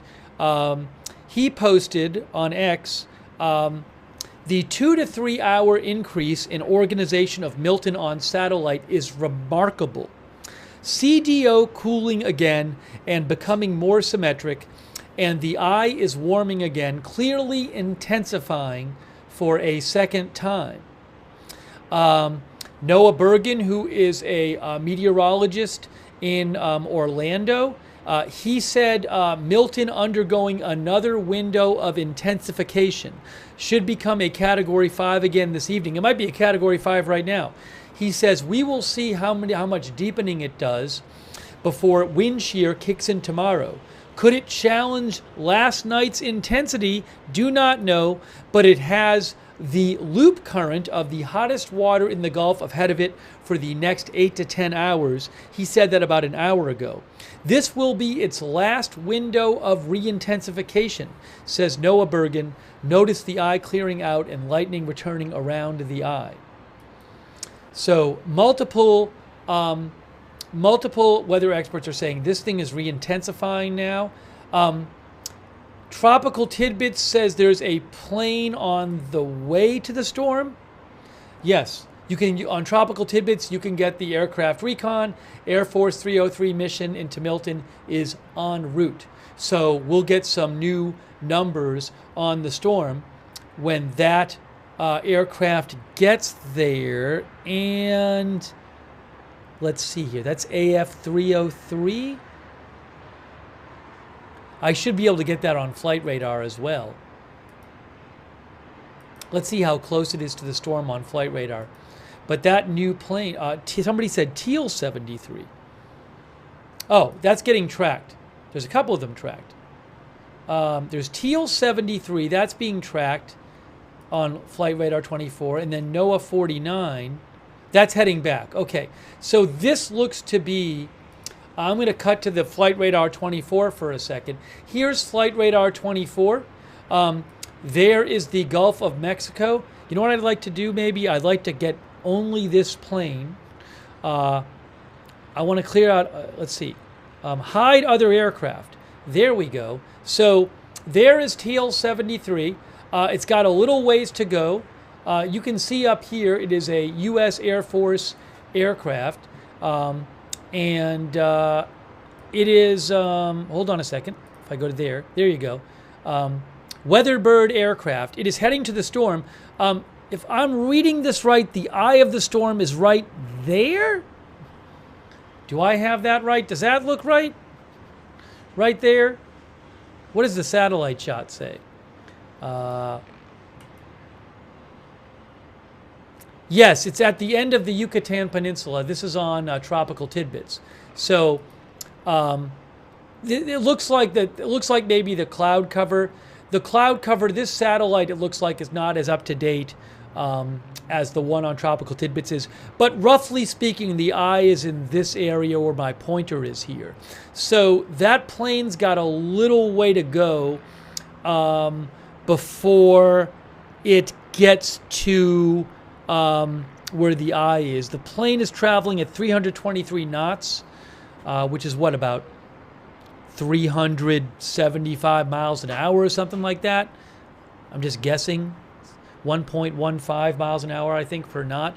But how many, what is the distance? Do I have a distance thing a distance widget on Flight Radar 24? I don't know if I do. I don't know if I have a distance widget. Let's see. But I have a key that can tell us the distance. Widgets. No, I don't see it there. Filters, playback, settings. Anyways, that's about 60 miles. I have to look it up, whether Flight Radar 24 has a distance tool. Because then I can measure it for you. What happened here? Why are all the planes up there now? I thought I said hide the other aircraft. Hide other aircraft. There it is. Google says Flight Radar 24 does not have a distance widget. Anyways, my point is, just eyeballing it, that's about 60 miles. So looks to me like, I don't know, if you told me an hour or so, it'll be closer. But it's gonna take a little while for that aircraft to get to, close to the eye where it is. But you can see it right there on Flight Radar 24. So that aircraft is heading over there. So we'll keep an eye on that. And has the National Hurricane Center said have they given an update yet? No, I mean, their last update was 155 mile per hour storm wind, just below Category 5, which is 157. I'm guessing it might be Category 5. The next update is at 5 p.m. Eastern Time. 5 p.m. Eastern Time is the next update. There's a big update at 5 p.m.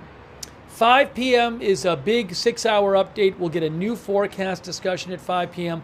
We'll get new numbers on the hurricane. I would think the National Hurricane Center at some point is going to do also a video update today. For those who haven't seen it, let me just show you here. This could change. I don't think it's going to go down in the next update, but the current storm surge graphic right there, you can see Tampa Bay area, 10 to 15 feet peak surge possible. A lot of that coastline, I mean, the whole West Coast has surge there. Fair amount of it has 5 to 10, 10 to 15, 6 to 10, 4 to 7. So that's the surge forecast right now, and some really dangerous numbers there. And in terms of the track as of an hour and a half ago in the latest update was right here. I'll show you the track, but there should be a track update coming in about an hour or so with the 5 p.m. Eastern Time big 6-hour update. So let me show you this right here.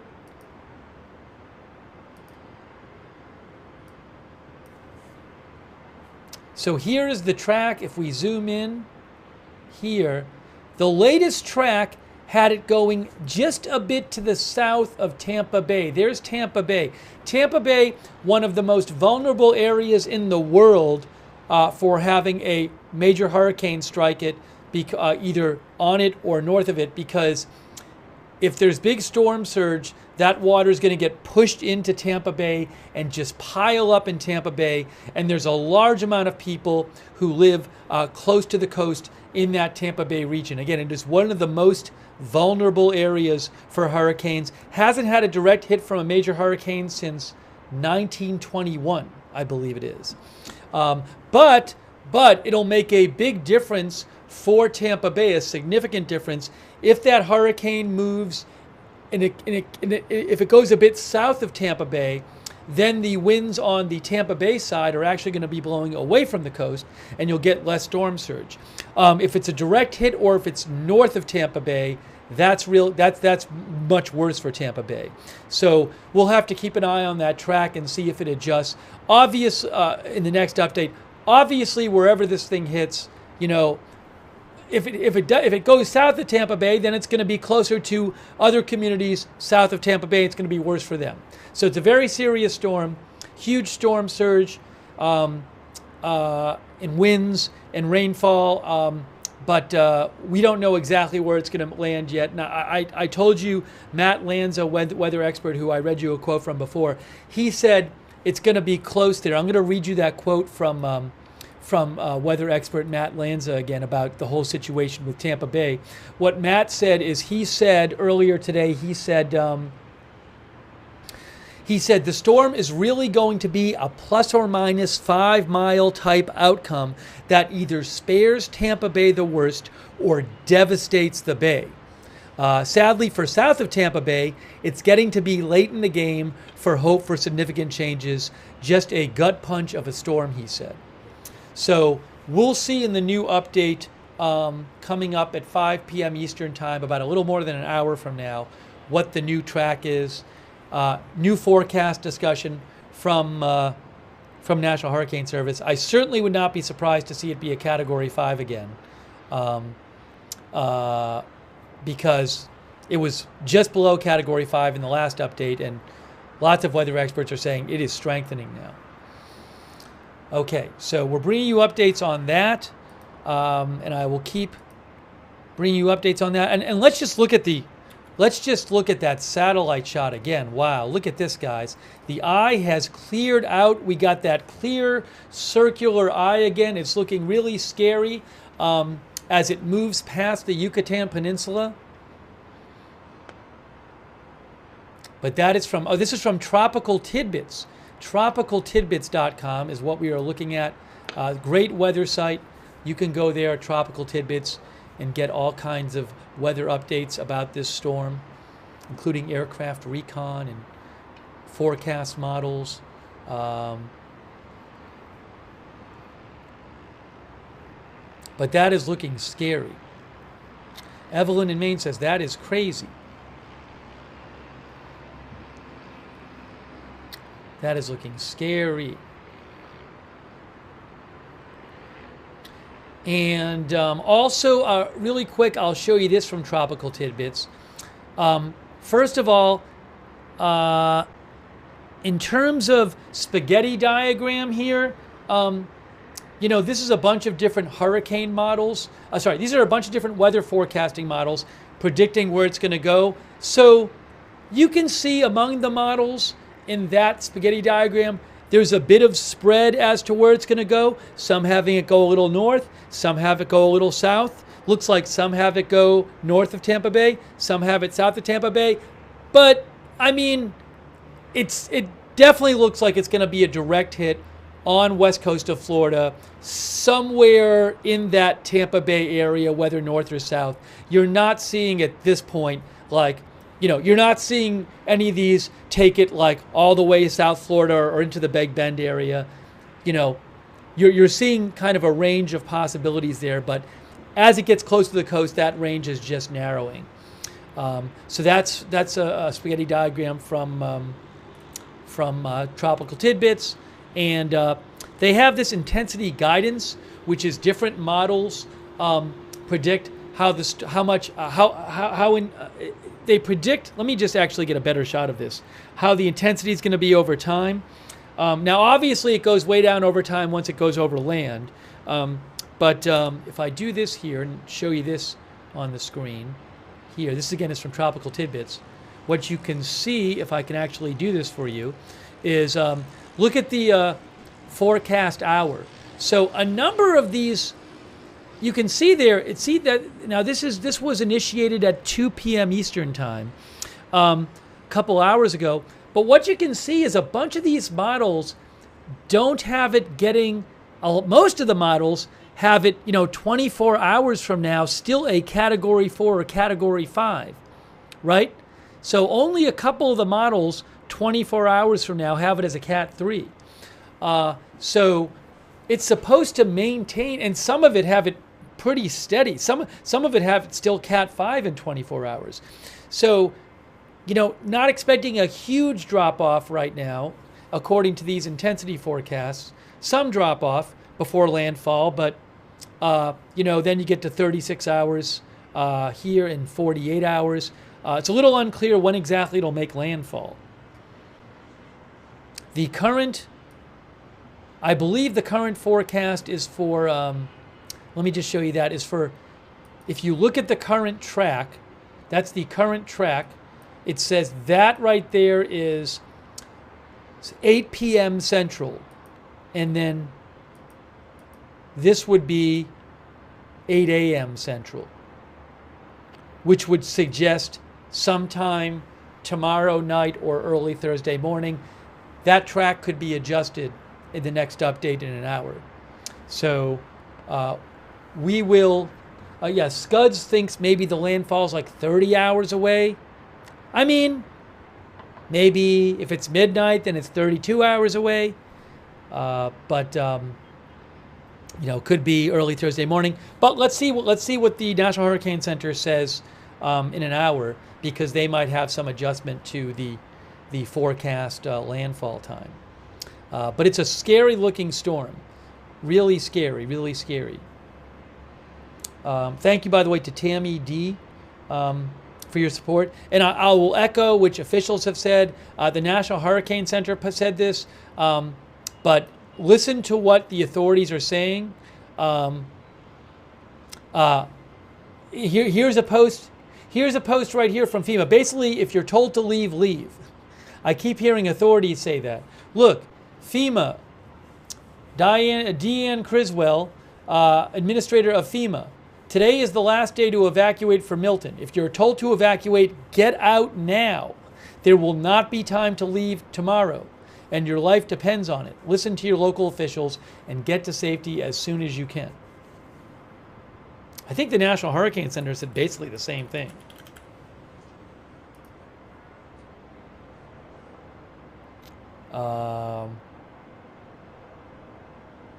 National Weather Service said it.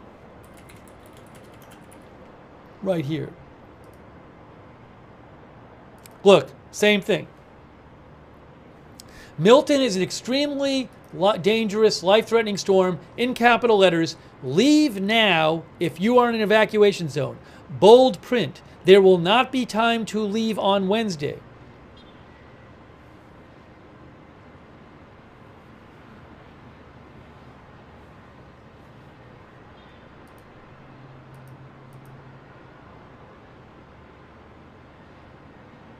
Okay, so we are bringing you live updates, live coverage.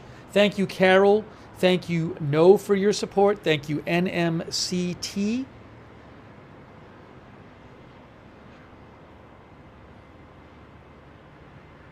NMCT says Israel no longer has the initiative after today's massacre ambush in Lebanon. I have not heard of that. We may see more airstrikes today. I have not heard of that. I'll let you know if I hear anything. There have definitely been airstrikes going on in Lebanon. We saw some airstrikes in the last hour or so on these cameras in the southern suburbs of Lebanon. Hezbollah frequently says that they have killed and injured a bunch of Israeli soldiers. They are known for exaggerating frequently what they have done. I'm not saying that everything they say is an exaggeration, but I don't know if you're referring to something they have said. I'm not aware that the Israeli military has reported some big massacre of Israeli soldiers at all. I have not seen that today. These two cameras are not the same shots. They are different shots. They sometimes show different things. Sometimes one of them will close up and the other one won't.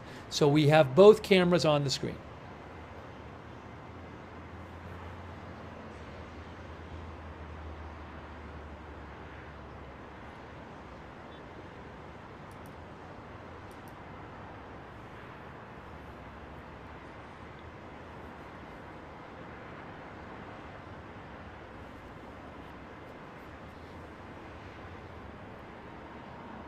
Regarding the Israeli strike, that the presumed Israeli targeted strike in Syria, in Damascus, which looked like an apartment building, and a particular part of the apartment building in Damascus earlier today.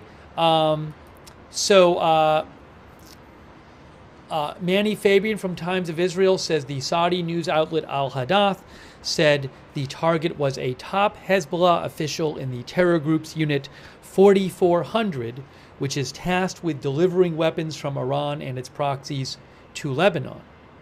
Those weapons can come through Syria. So somebody like that would be why I would presume, be in Syria. And also Al-Hadath, which is a Saudi Arabic language news outlet, they have a story saying that in that strike in the Meza neighborhood in Damascus, they say that there were 9 civilians killed. I cannot verify that, but they say, I would not be surprised if other people were killed in this strike. They say it targeted a residential building in Damascus, according to what the Syrian Ministry of Defense said. Okay. The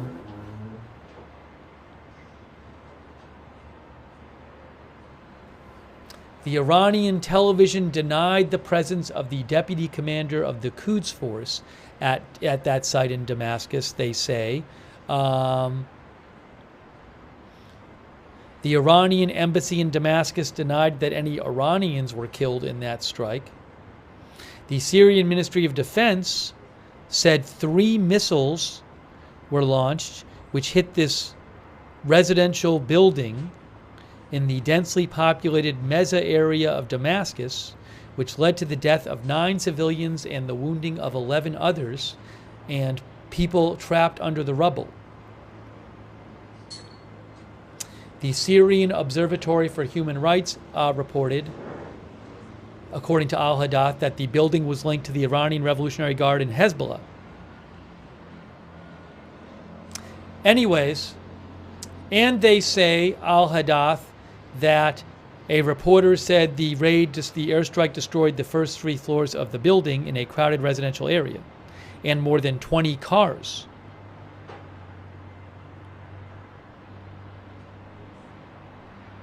That's from Al Hadath. One of our viewers, what in the world, says they will never admit that. Israel rarely comments on strikes in Syria, which they regularly carry out, but they rarely comment on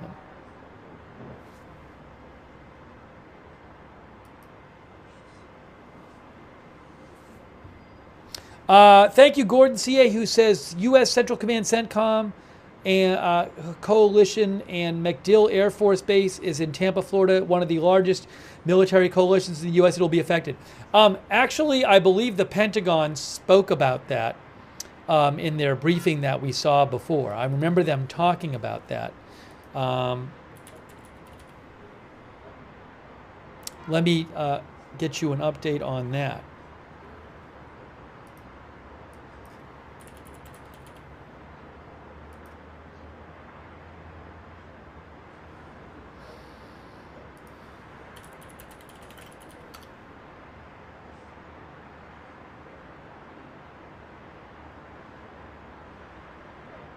I know they talked about it.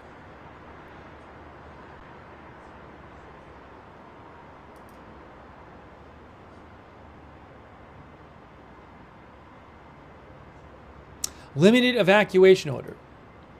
Oh, sorry, that's definitely different. Oh, they posted a video. Yeah, Mcdill Air Force Base posted a video. Let me show you that. That's in Tampa, Florida. Mcdill Air Force Base. And it's actually right on the bay. It's right on the bay. If you look here, you can see from our map on Google Maps, Mcdill Air Force Base is literally right on the Tampa Bay. So certainly you would think it would be vulnerable to storm surge because it's right there. Mcdill Air Force Base right there. Look at that. Wow. I bet you can see the bay. Hold on. So there's the bay, and there's the base. Right there. Look. There's the bay, there's the base. So they said, I'm going to play a video by Mcdill Air Force Base from yesterday. Let me just lower the sound here. I need to lower the sound from these. Hold on. Edzapanik, commander of the 6th. Hello again, team. I'm Colonel Edzapanik, commander of the 6th Air Refueling Wing. And I'm Chief Master Sergeant Ron Howell, Command Chief for the 6th Air Refueling Wing. Today, Team Mcdill began evacuations ahead of Hurricane Milton. I'm issuing new limited evacuation orders in conjunction with surrounding counties as they adjust their evacuation zones, Chief. Tomorrow, we will finalize all evacuations and close Mcdill Air Force Base. Personnel in the dormitory should evacuate no later than 10 a.m. Personnel in billeting no later than 11 a.m. and base residents should evacuate no later than 4 p.m. We officially close the airfield today as of this evening. The commissary and BX will close tomorrow at 12 p.m. Our defenders will close Mcdill Air Force Base in its entirety tomorrow once evacuations are complete. We are in this with you and working together in lockstep with our partners in the local communities to make the smartest decisions that we can with the information we have available. We thank you for your support and patience. Please continue to ask questions on this page and our team will respond as quickly as possible. Let's all remember, Mcdill Air Force Base is not the buildings on the installation. It's the 6th Air Refueling Wing is our people, our partners, and our air power. No matter what happens in the next few days, we promise you that we will preserve those three things. Let's charge the storm. Well, they're clearly concerned. I mean, they're closing the base, and that was yesterday, so they're closing the base today. But again, I mean, that base is right on the bay. And you could hear from what they were saying, they're talking about the possibility of the base not being there, or not in some sense, after this storm. I mean, depends on the storm surge, but obviously it is right on the edge of the water. And remember that for Tampa Bay area right now, 10 to 15 feet of storm surge is the possible result of this storm according to National Hurricane Center. So, just looking at it, looks like a bunch of that could be underwater, or at least partially underwater. So we'll have to see what happens there.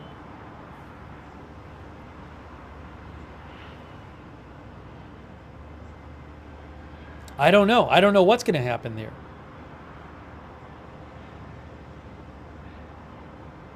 So something to keep an eye on.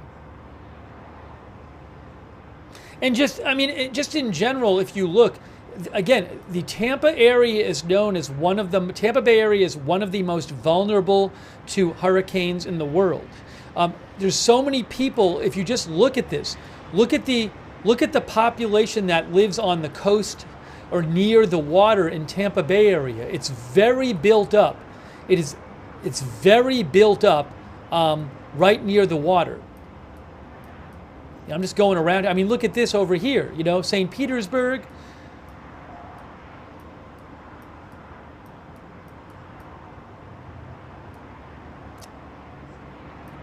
So it's very different than the Big Bend area, where you have a hurricane land here in the Big Bend, and there's like a wildlife management area and stuff. So it's not nearly as built up in this Big Bend area as it is down here. I'm going to get you some more about Tampa Bay area in a second. I saw some more about that today. But I want to talk about that because it is heading for that area right now.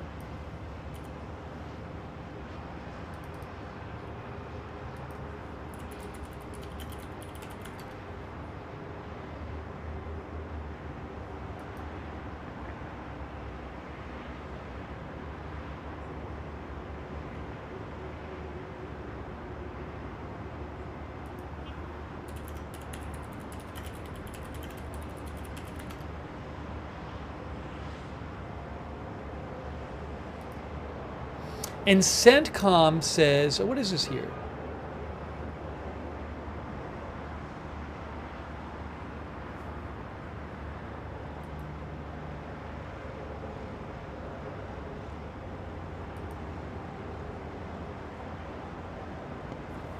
CENTCOM, U.S. Central Command, which is part of the U.S. military, I believe they are the part of the military that is tasked with fighting in the Middle East. Wikipedia says it's one of the 11 unified combat commands of the U.S. Department of Defense. Its area of responsibility includes the Middle East, Central Asia, and parts of South Asia. They are headquartered at Mcdill Air Force Base. U.S. Central Command is headquartered at Mcdill Air Force Base. They are preparing for Hurricane Milton. You can see right there, filling sandbags. So I don't know if they're going to end up having to move somewhere else. But they are headquartered at Mcdill Air Force Base.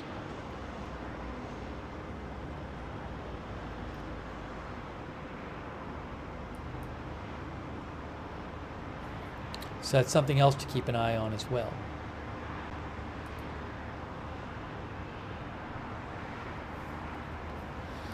Thank you to Gordon CA for writing in about that. Thanks also for Skylar Shelton for your support. I appreciate it. And Lamar Evans and Mary Rowe and Sparky.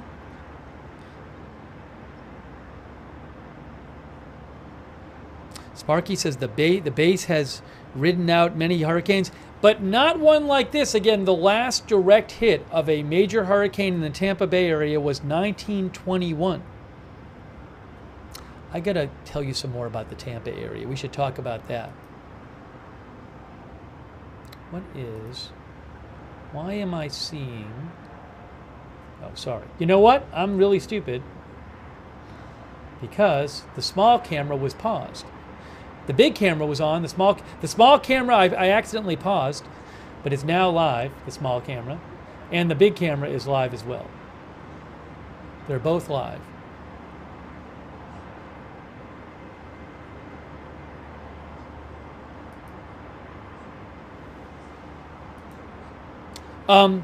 In 45 minutes, the new National Hurricane Center big 6-hour update is coming. Okay?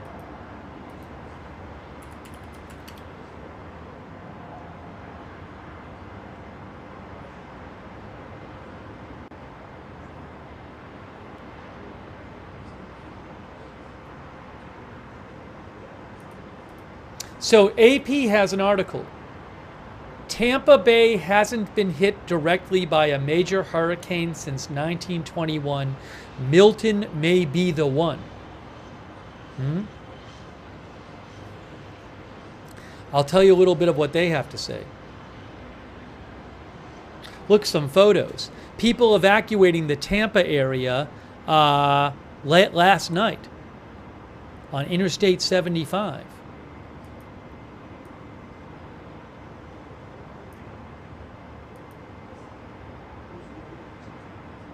All American Airlines departing flights canceled October 8th due to the possible arrival of Hurricane Milton. Is Tampa Airport closed today? A sign on a Waffle House on U.S. Highway 19 in Newport Richey, Florida, saying they are closed.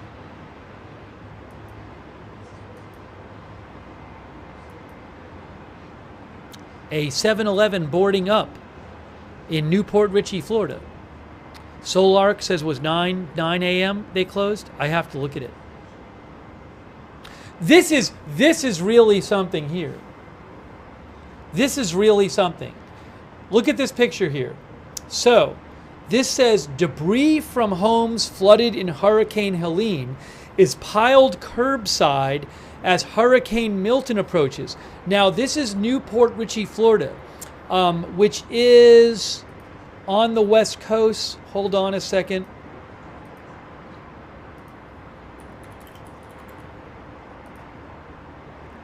And that's up here. That's north of Tampa up here. But that's up here. But if the hurricane, this hurricane is supposed to have a wide impact. So, you know, in areas where they have this debris piled up, that stuff could become weapons, basically.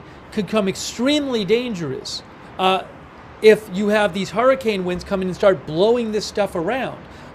This is something the governor has been talking about the last couple of days, and other Florida officials, about trying to clean up as much of this stuff as possible. But I just saw, I mean, that's a photo from today, and I just saw on TV a correspondent in some neighborhood with just these big piles of debris on the sidewalks in these neighborhoods.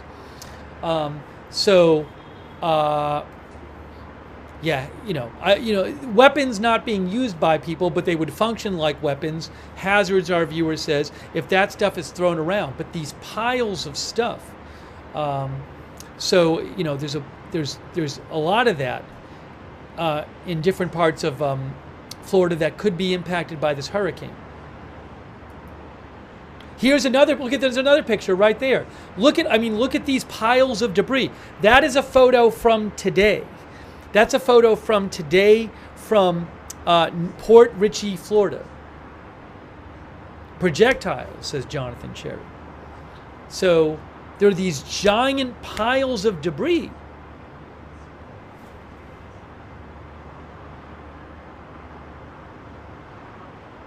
Look at that. Wow. There's some more debris right there in this picture. That's also from today. That's Holmes Beach on Anna Maria Island. Look at that. More debris. Clearwater Beach. The damage on Clearwater Beach, that is a photo from today. It says Arnie Bellini fronted $500,000 of his own money to speed up cleanup ahead of the possible arrival of Hurricane Milton. Look at all that debris.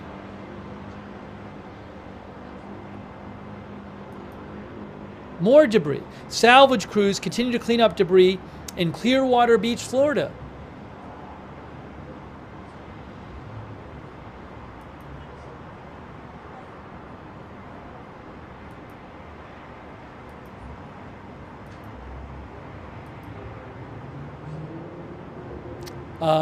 So let me mention a little of what the article says about Tampa Bay.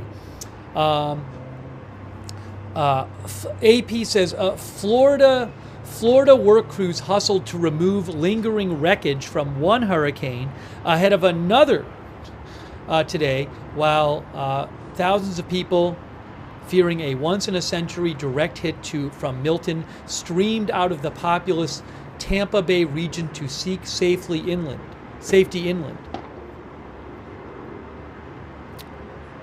The hurricane could bring towering storm surges and the power to turn debris from Hurricane Helene into dangerous projectiles.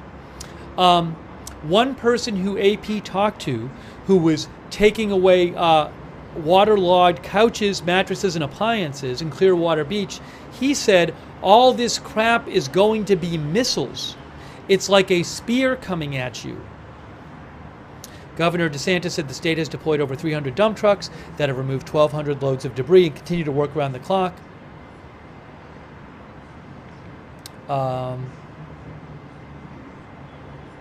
The county that is home to Tampa, which I think is Hillsborough, ordered areas adjacent to the bay, Tampa Bay, and all mobile and manufactured homes to be evacuated by Tuesday night.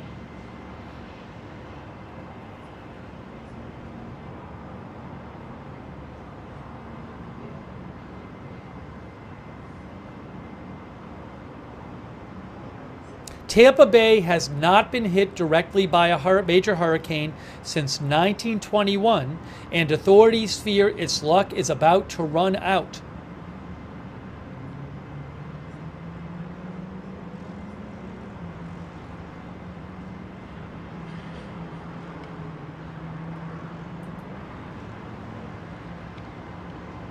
There was an article that the Washington Post had about Tampa as well.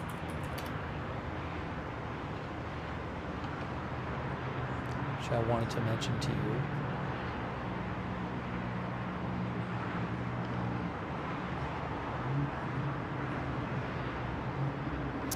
The Washington Post, a major hurricane would be Category 3 or more. The Washington Post had an article, why the Tampa Bay area is especially vulnerable as Hurricane Milton nears. So, again, this is a densely populated, highly developed area around Tampa Bay. This is Tampa Bay right here. And the water just can get, in a major hurricane, that water can get pushed into the bay and just there's nowhere for it to go. And it just piles up. And it's very developed there. There's so many people who live right near the coast in this region. So the article says,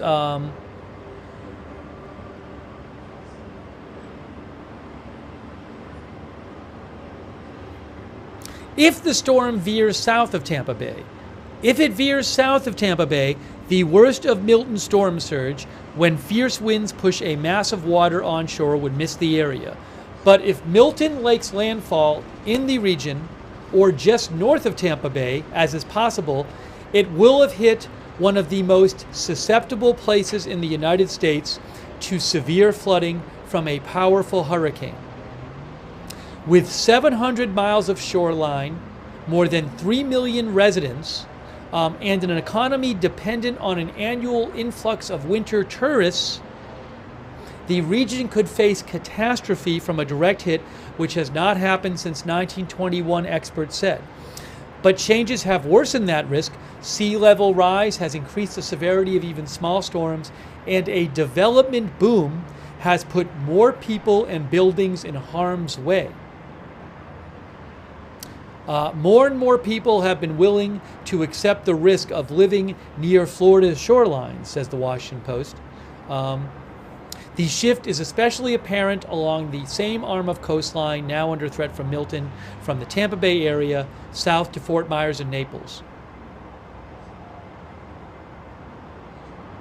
From 1970 to 2020, the Tampa, St. Petersburg, Clearwater metropolitan area has grown by more than 187%. Over that same period, the population of Cape Coral, Fort Myers area ballooned more than 600%. Also, the Northport, Sarasota, Bradenton area grew almost 300%. As more people moved in, construction followed. In Pinellas County, a peninsula jutting into the Gulf, developers built beachfront homes, hotels, and businesses along a narrow chain of 11 barrier islands. The county's largest city, St. Petersburg, grew too as homes went up in low-lying areas prone to flooding. In recent years, St. Petersburg's low-profile and slightly sleepy downtown has been transformed by the addition of high-rise condominiums. Tampa Bay has also seen explosive growth in recent decades. But it is the build-out of the barrier islands that worries Stephen Strader, a hazards geographer and professor at Villanova University. If this storm makes landfall in Florida, it's more than likely going to be a billion-dollar disaster because of the development on the coast, he said. That area has had a huge boom, and part of what's driving it has been the lack of hurricane activity. People get lulled into a sense of safety. Developers let their guard down a little.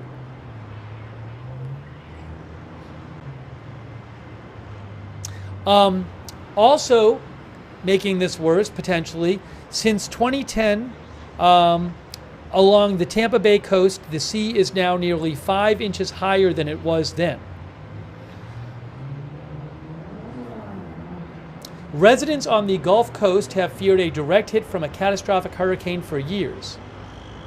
Let's see here.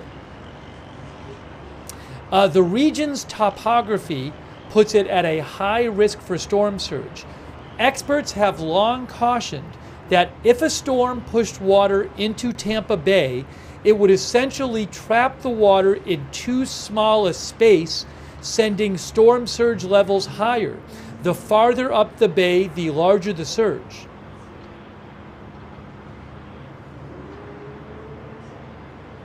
Warnings about Tampa Bay's vulnerability have been coming for a long time. In 2015, a Boston firm that analyzes potential catastrophic damage reported that the region would lose $175 billion in a storm the size of Hurricane Katrina.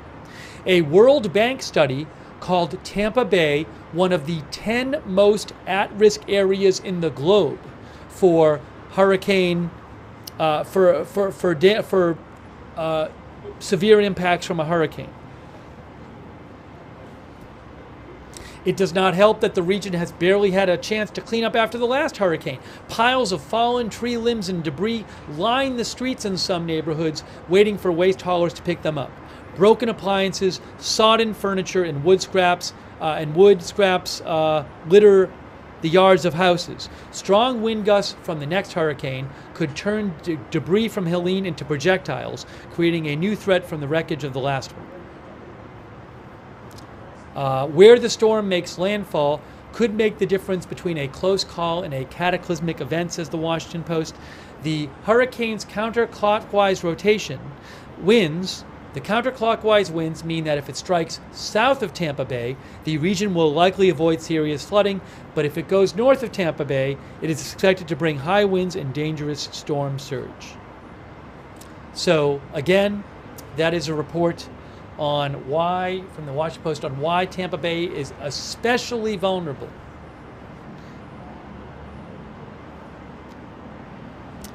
Somebody said quiet night in Beirut. Actually, about an hour ago or so, maybe 2 hours ago, there were several airstrikes that we saw in the southern suburbs of Beirut.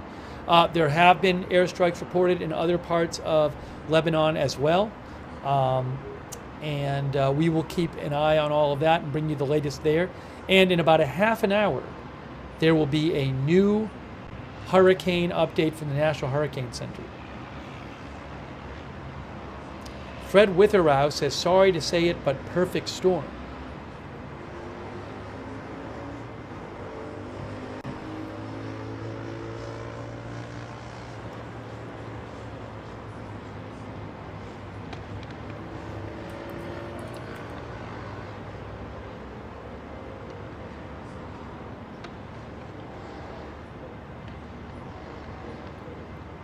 And I got to make sure I didn't miss anything while I was discussing that. But it's a really scary situation. And just to check in on the satellite at Tropical Tidbits, wow, look at this, guys. The eye has cleared out. It is looking scary there. Number of weather experts say that it is re-strengthening now. That is the current satellite shot from Tropical Tidbits.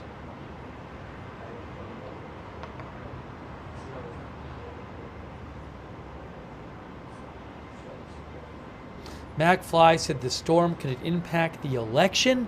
I mean, somebody asked this last night. I guess, if people are living in a place and they have to, if there's a town that's really devastated, maybe people who live, maybe they'll have to have their people vote somewhere else. You know what I'm saying, kind of thing. I don't know. Election day isn't for another month or a little less than a month. So, but you could see people. There's going to have to be maybe provision for some people to vote if, for example, there's places where they're just really, really damaged.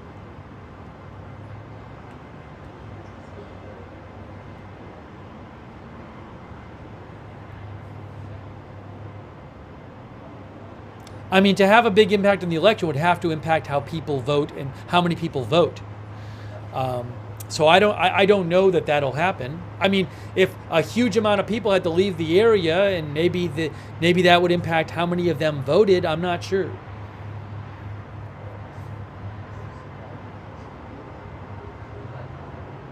Also, M says there could be people who have mail-in ballots, who got mail-in ballots, and then they don't have them anymore or something. So,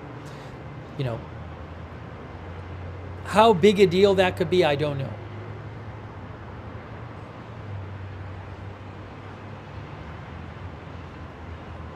Some of our viewers think that, well, the Florida election is not going to be that close, some people think. You never know, though,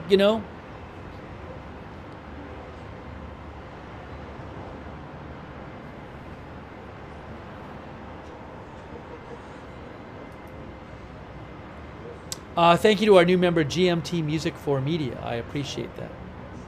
Thanks also, Richard Foley. I really appreciate your support, Richard Foley. Sparky. Rachel, for your support. She said a Waffle House and military base is closing, time to run. Thank you, Skylar Shelter. How you can help or donate. So I'm not aware right now of like a GoFundMe or something like that. My guess is that after the hurricane, maybe the state or communities will set up a GoFundMe. So if we're doing coverage after the hurricane and I hear about those kind of verified fundraiser things, I'll certainly let you know. Thanks so much, Jim R., for the gift memberships as well.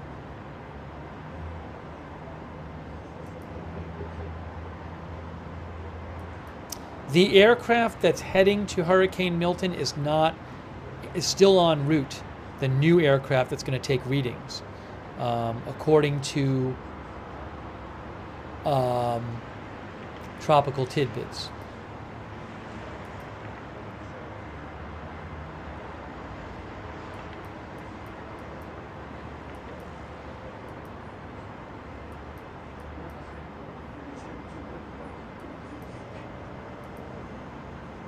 I can show, oh look, hey, look at Flight Radar 24 right now. There you go, guys. There it is on Flight Radar 24. There's the plane. Is that it? No, that's not it. Oh, it is a NOAA plane. Isn't that a different one than we were looking at before? That is a NOAA plane. So are there, no, that's the one. I thought it was a different one flying there.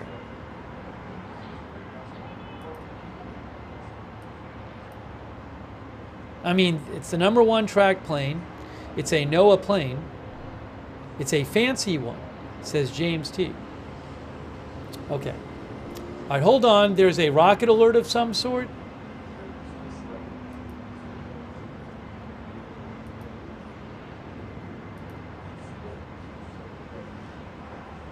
I thought we were looking at a different one before, but there is a rocket alert one in the... I don't have a camera there right now, I don't think. Oh, I do have a camera there. Hold on. Maybe.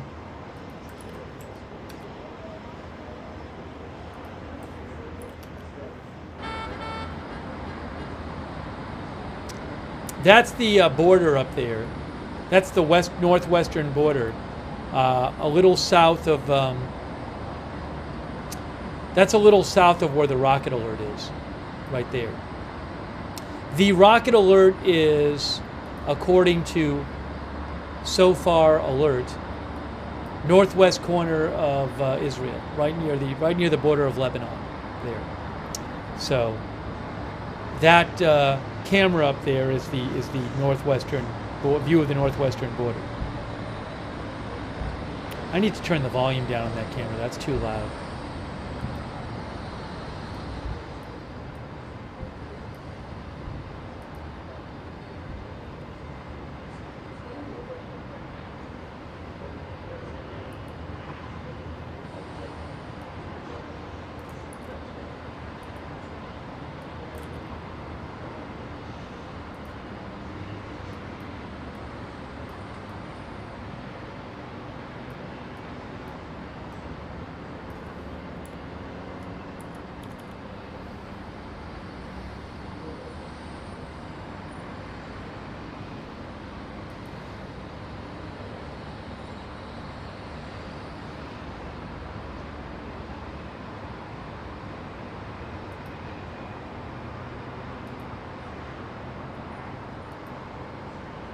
Are there 2 planes heading over there?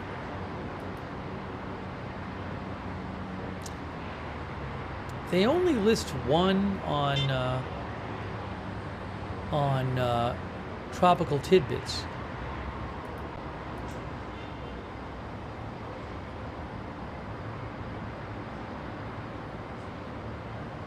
Anyways, this clearly does appear to be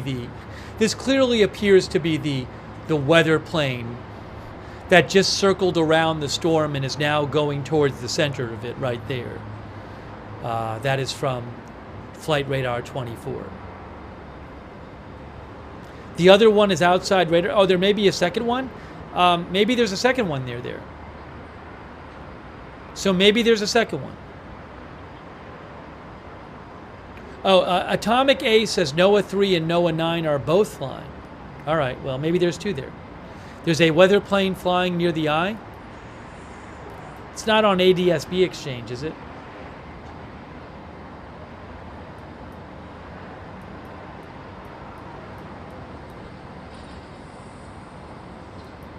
It's not on ADSB Exchange either.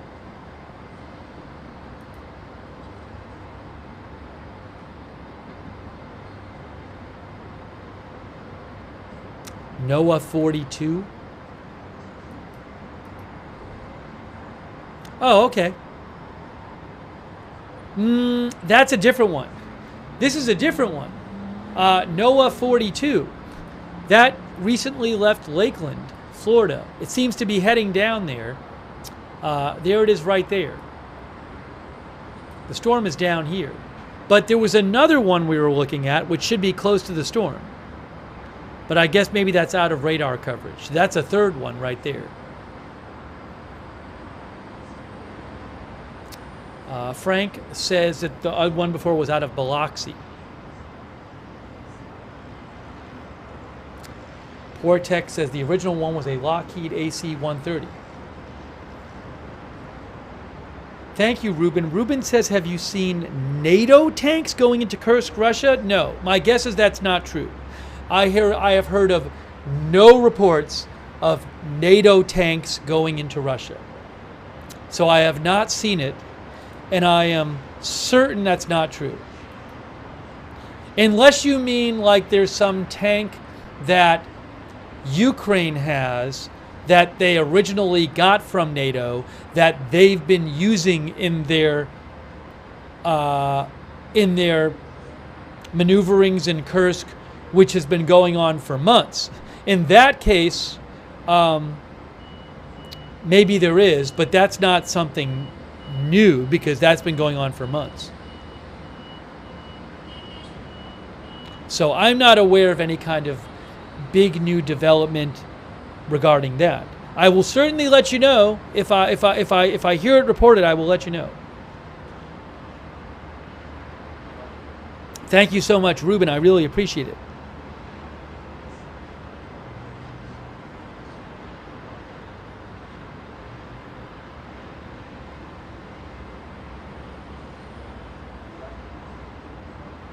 Thank you also. Let's see here. Hold on a second here. So Ryan Maui, who is a meteorologist, just posted. And Ryan says that based on satellite eye temperature and ADT approaching T8.0, I don't know what that means. He says he thinks we're down to 900 pressure again and 160 knots winds, which is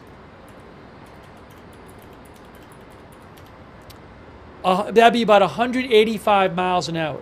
So Ryan Maui, who's a meteorologist, he just posted that he thinks the storm is now at 185 mile an hour winds again. Did it ever hit 185? It hit 180. So he thinks it's 185.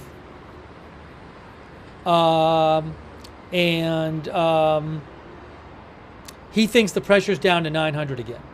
We'll know in about 20 minutes what the National Hurricane Center says. Ryan the Gamer and some of our other viewers were claiming that NOAA aircraft were leaving Lakeland, Florida and going somewhere else to avoid the hurricane. Maybe that's true. That might be true as well. Maybe there was some announcement about that I missed.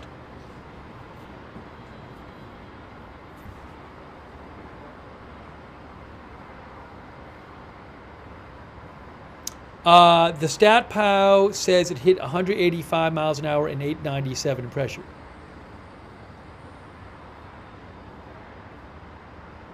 But again, that's what Ryan Maui thinks. He just posted that. He's a meteorologist. He thinks that's the current strength.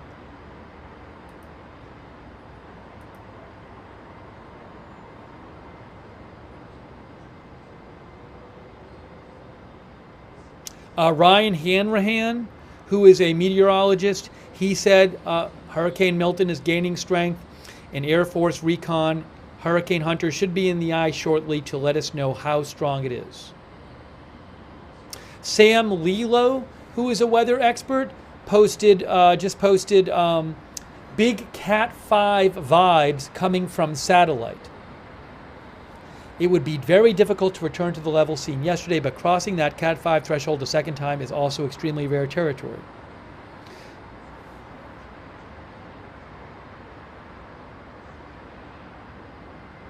Oh, Waffle House has they posted about the closures.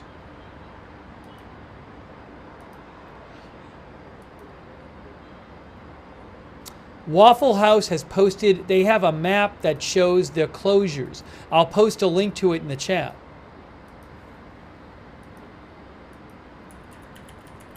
There are a bunch of Waffle Houses closed in the area, in western Florida. Well, the western coast of Florida, on the peninsula, there.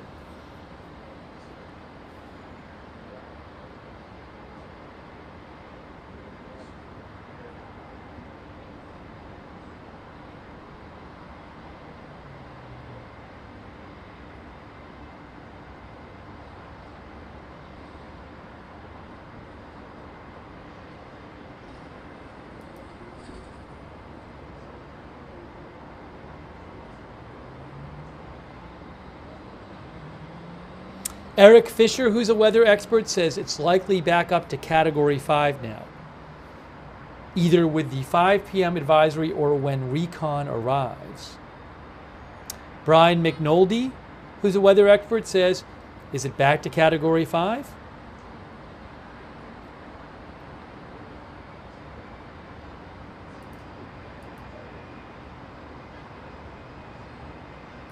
Alan Huffman, who's a weather expert, thinks that Milton, well, I don't want to quote him on that.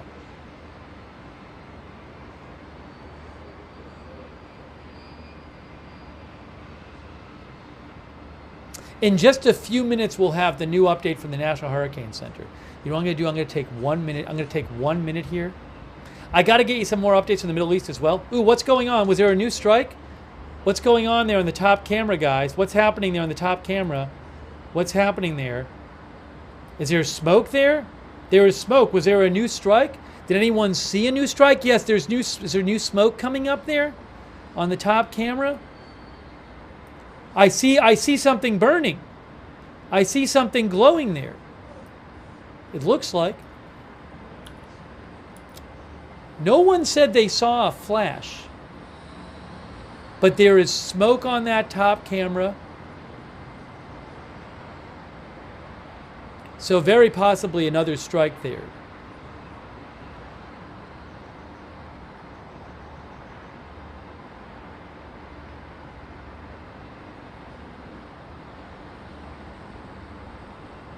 Somebody mentioned it could be a flare-up from an old strike. That's true as well. But that's a lot of smoke there right now in that orange glow. Some of our viewers think it's cook-off from an old strike. Maybe that is the case. Thank you so much to Andy Ford, who says, hoping that those in Tampa take this seriously. Thank you, Andy, for your support. Martin Gingrich. Thank you, Martin.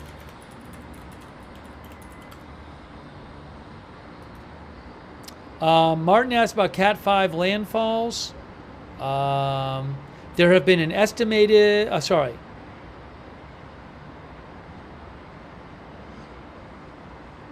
only 4 storms on record have made landfall at Cat 5 according to CBS News. This one is not supposed to make landfall as Cat 5. CBS News says 1935 Labor Day hurricane, Hurricane Camille in 1969, Hurricane Andrew 1992, and Hurricane Michael in 2018 were the 4 in the U.S. that made, I believe they're talking about the mainland U.S. That hit while a Cat 5.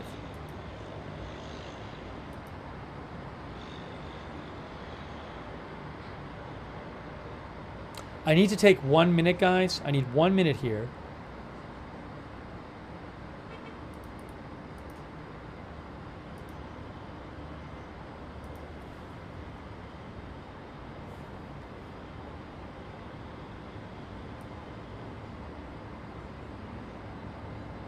Guys, give me 1 minute. I'm coming right back.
You are looking at the top there at the southern suburbs of Beirut, where it appears I didn't see a new strike. That might be cook-off, maybe weapons that caught fire from a previous strike, or maybe it was a new strike. I actually should look up in Lebanese press and see if they're talking about any new strikes there.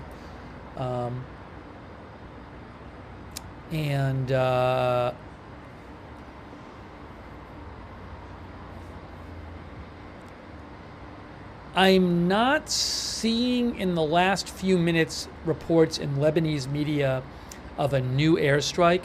So this is maybe some kind of explosion at a place which was previously hit. Maybe one of the places that was hit like a couple hours ago. All right, so I need to figure out. Hold on, there's supposed to be a new National Hurricane Center update coming out. It is not out yet. Any moment now, the new National Hurricane Center update will be coming out about Hurricane Milton. But there is one in the storm. If you go to tropicaltidbits.com, they are showing that there is one plane now in the storm, a recon plane, which is just starting to take data, doesn't have much data yet, and another plane which is heading to the storm. But I don't believe the plane data is going to make it into the 5 p.m. update. It doesn't look like. So we'll see what they have to say. It's possible that they will do a 5 p.m. update and then an interim update when they get more data from the planes.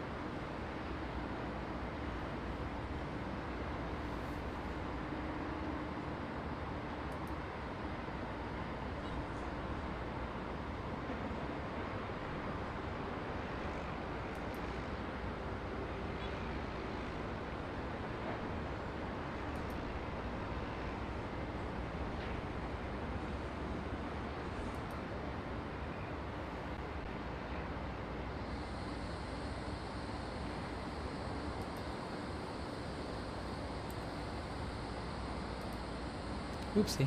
Hold on.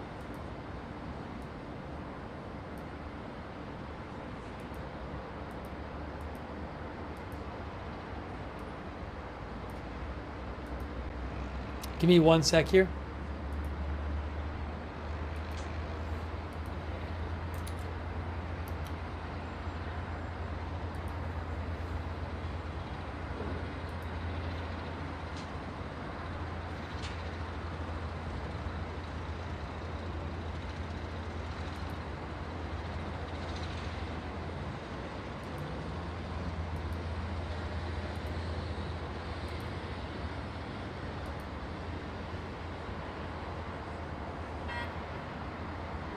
You can see, in addition to the smoke column, you see the glowing on the bottom, on the bottom below the smoke column. You see some glowing orange there on that shot, on that Beirut shot there.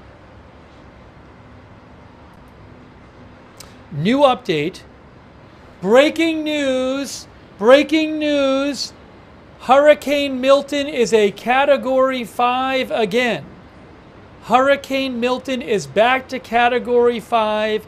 Max sustained winds are at 165 now, and pressure is down to 918. Category 5 again. Category 5 again.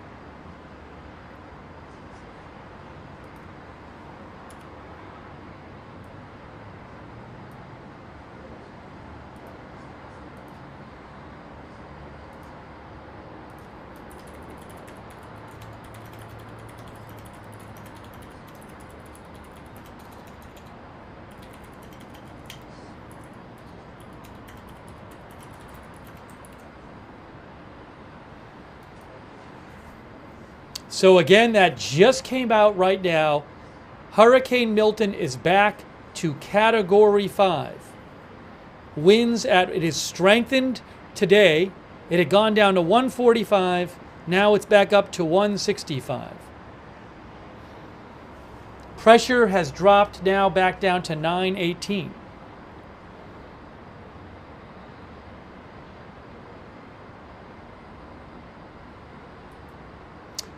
I'm going to read you what the National Hurricane Center says. Literally, the headline on the new update is Milton back to Category 5 strength. Florida residents should get their families and homes ready and evacuate if told to do so.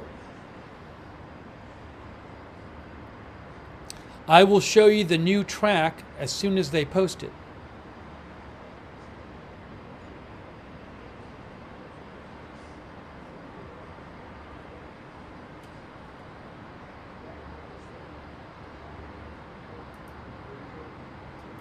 They have not posted the new track yet. The peak surge, they have raised the peak surge below the Tampa area to 8 to 12.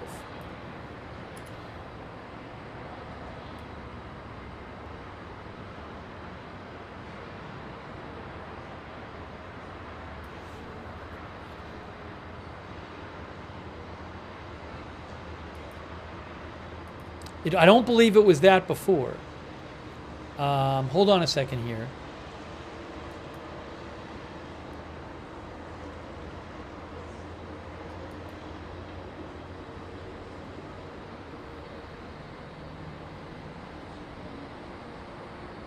I'm waiting to read the new discussion.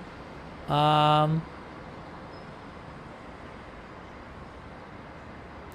track guidance has been initialized a bit to the south of where many of the raw model fields think the hurricane was centered, and this has caused the entire guidance envelope to shift a bit south on this cycle. So it looks like they have shifted the track a bit to the south. I will show you that track.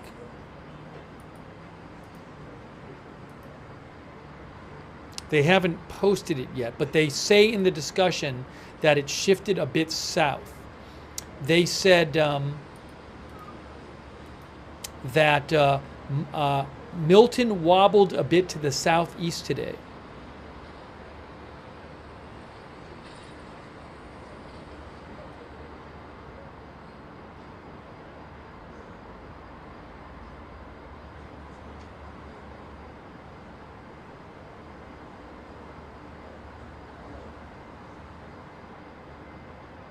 I'll read you the rest of the update too, but here's what they say about the strength. Milton is expected to maintain major hurricane strength while it moves across the Gulf of Mexico and approaches the west coast of Florida. Stronger vertical wind shear is expected to increase in about 24 hours, but even if this causes some weakening, it will likely not be enough to keep Milton from being an extremely dangerous hurricane when it reaches shore. And additionally, the first stages of extratropical transition may be just underway as Milton is reaching the coast, which could impart some baroclinic energy and slow the rate of weakening. The NHC intensity forecast is close to the top end of the model envelope, which includes the GFS and European models, since these models should have a better handle on potential positive trough interaction. I don't get all that, but that doesn't sound very good.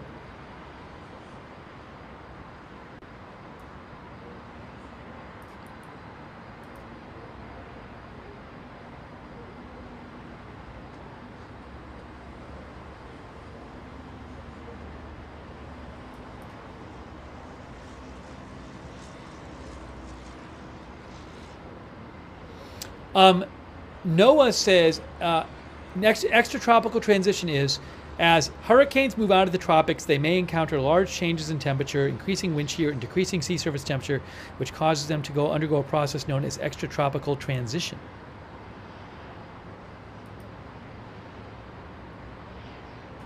Anyways, but they say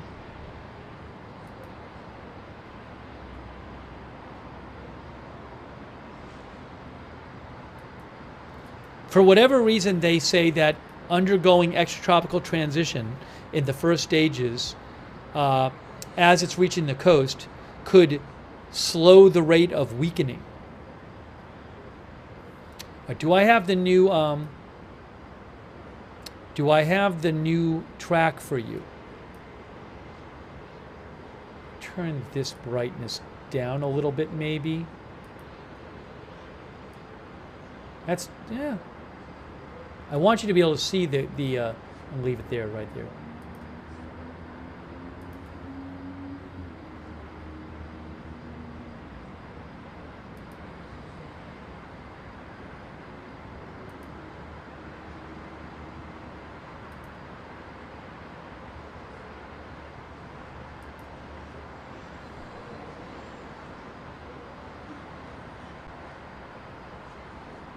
I have the new track. I have the new track right here. I have the new forecast track. I'm going to show you in a second. Here's the new forecast track from National Hurricane Center. If it'll actually work.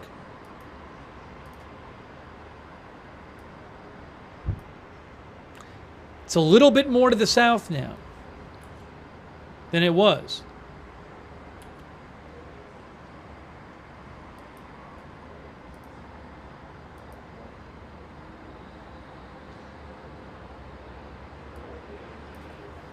There is the new track right there. There's the new track. Look at this.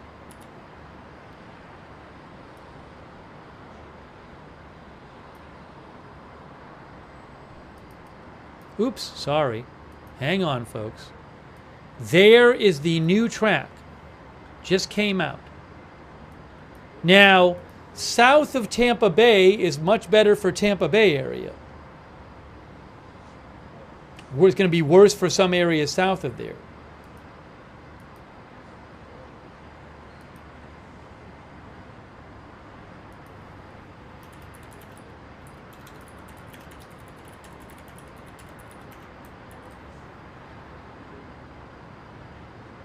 Oh, I didn't put the cone in. Sorry. I should do it this way. Imagery going to work? The imagery isn't working.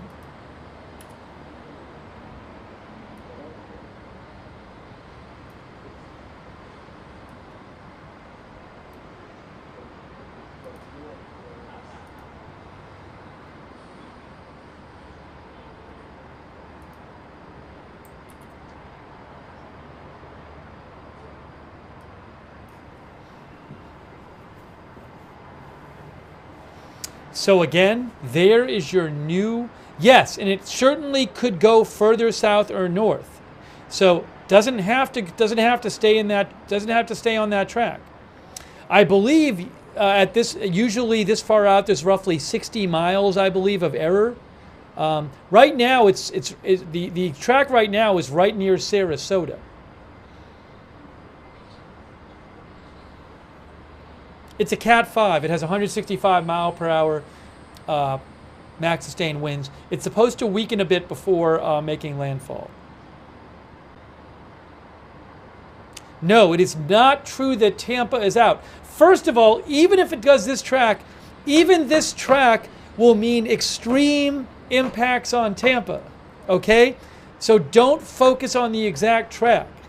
But the storm surge will be worse for Tampa Bay if the track is north of Tampa Bay or a direct hit on Tampa Bay. But even if it does this, you're going to have very significant impacts for the Tampa area. So do not focus on the exact track.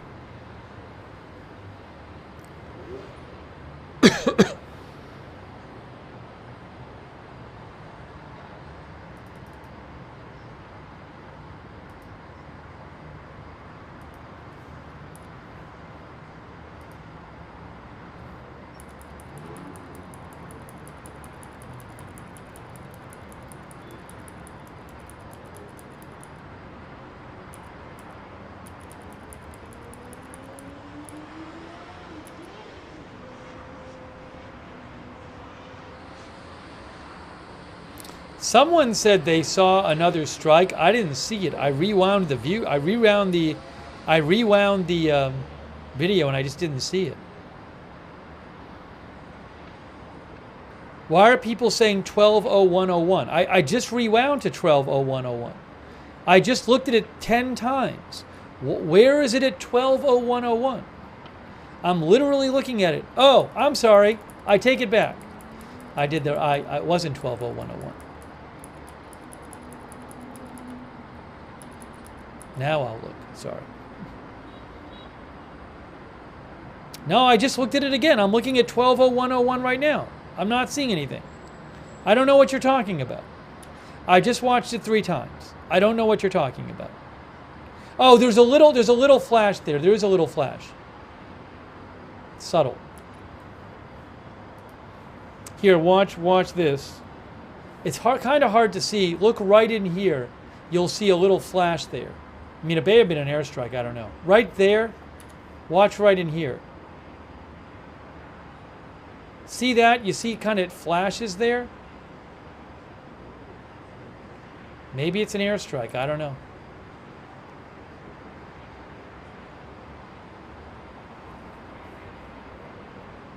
Thanks for letting me know.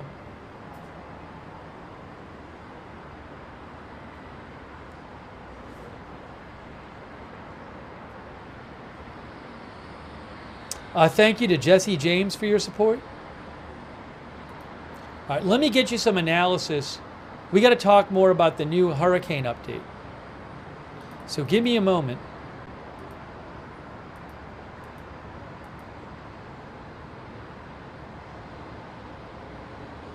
Give me a moment.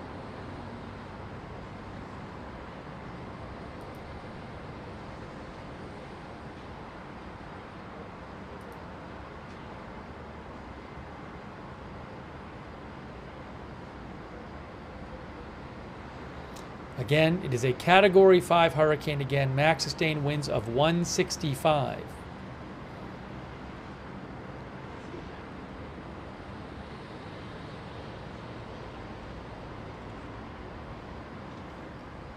A Hollywood Reporter says Disney World and Universal Orlando to close ahead of the hurricane.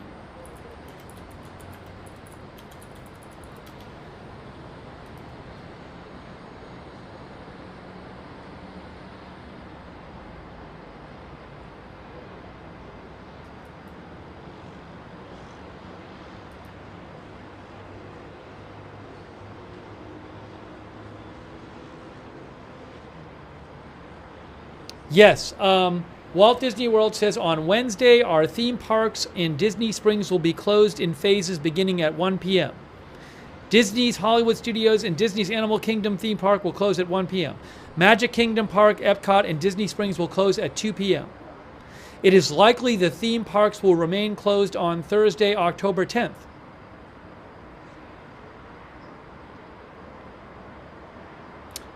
We will consider opening Disney Springs on Thursday in the late afternoon with limiting offerings. This includes the cancellation of Mickey's Not-So-Scary Halloween Party at Magic Kingdom Park on Thursday, October 10th. Event tickets will be refunded.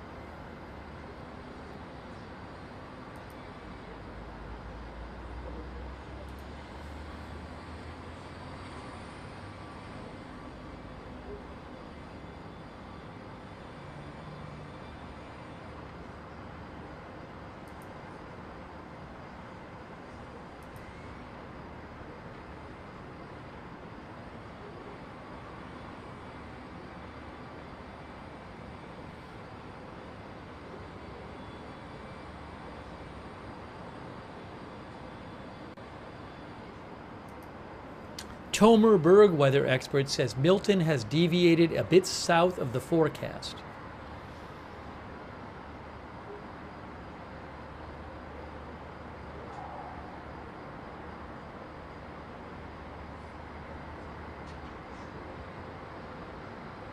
Hang on a moment.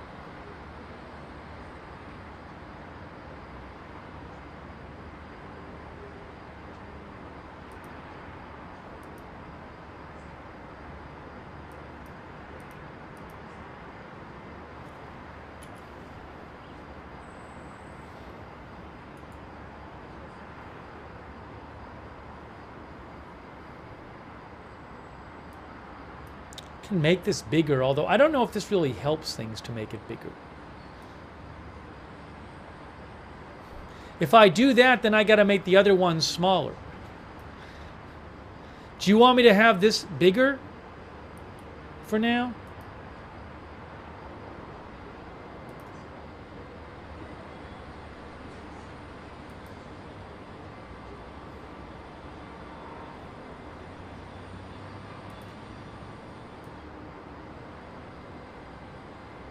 You can't even see, but see, if I do that, it can't, right.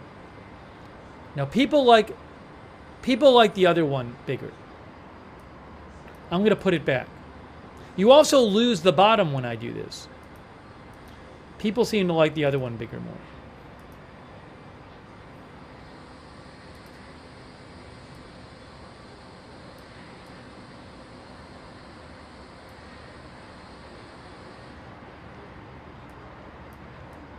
I want you to be able to see if other stuff happens.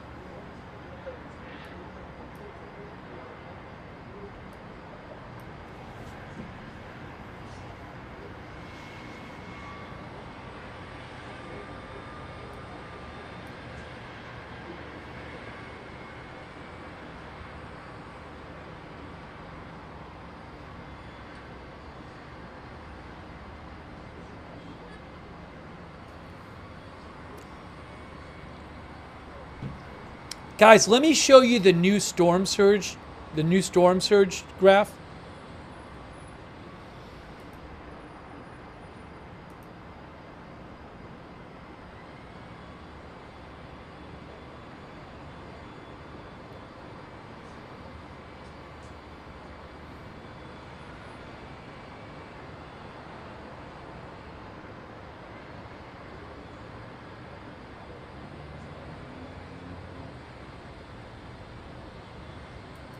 I'm going to show you that in a second.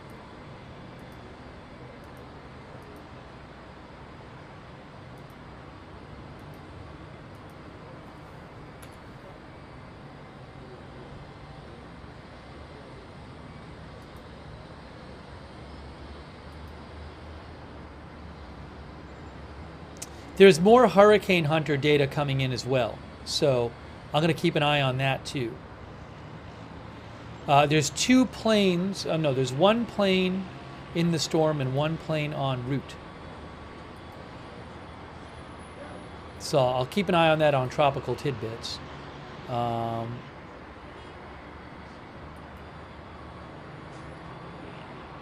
So here is what the storm surge map looks like right now. Let me show you that. I want you to notice down here.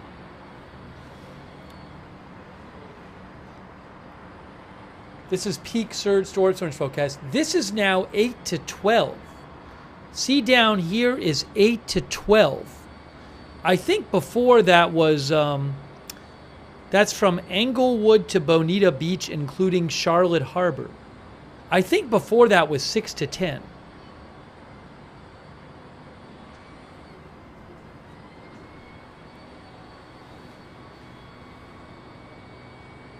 Why am I hearing like drilling? Where is that coming from?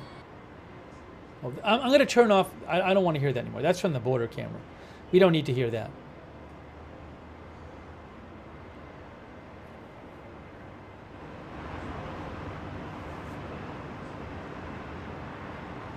Adaptive Migration Solutions asked about SeaWorld. I don't have any. I'll have to just check SeaWorld's social media. SeaWorld is closing Wednesday and Thursday. SeaWorld will be closed Wednesday and Thursday, they said on their social media. Thank you so much, Adaptive Migration Solutions. Thank you, Florist93, who thinks there's going to be a big airstrike in Beirut. Why do you think that, Florist? Were there more evacuation notices? I'll have to look into it. Thank you, Florist93.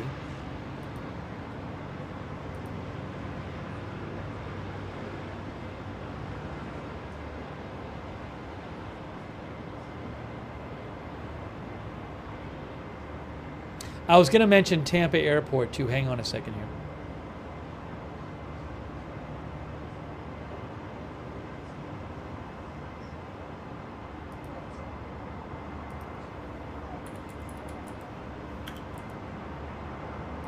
Tampa Airport closed at 9 a.m. this morning. They closed at 9 a.m. this morning. They said airport staff are now securing these airfield terminals, jet bridges, and ground equipment.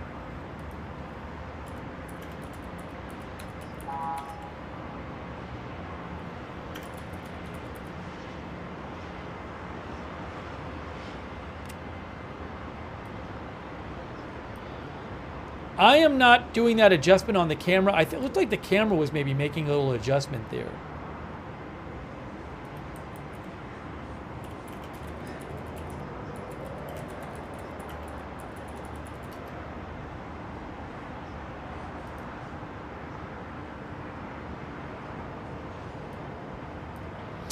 St. Petersburg Clearwater Airport also is closed.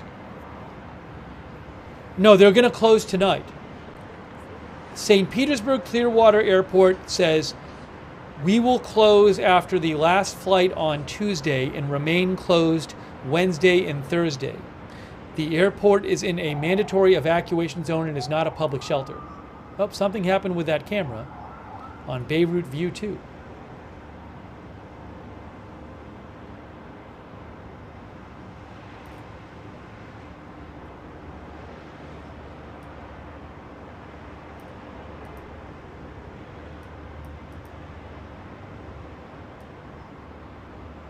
We'll shrink that a little bit while it's doing this.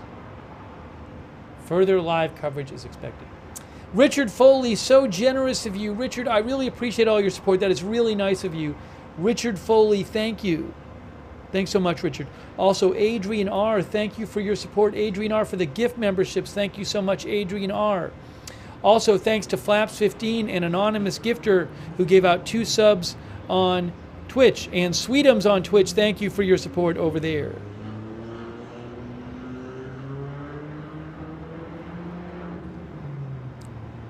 I haven't even read you the update from the National Hurricane Center yet. Well, I read you some of it. I want to read more of it to you. Guys, Eric Fisher says, he's a weather expert.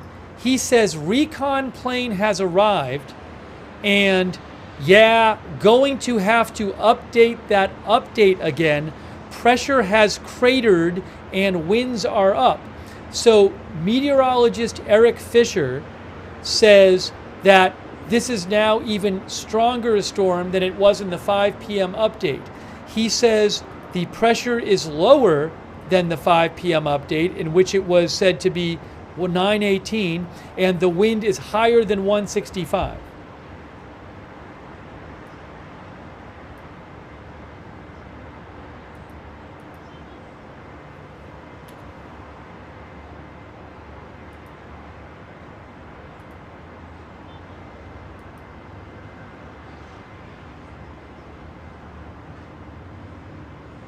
Yeah, you can actually see the pressure on the data.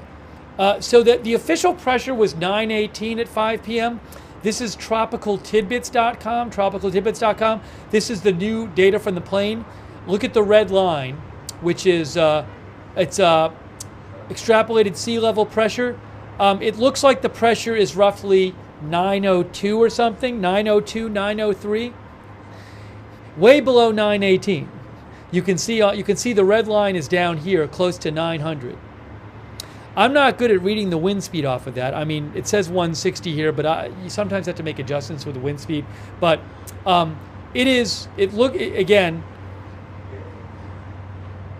looks at it like it's stronger than the 5 p.m. update even.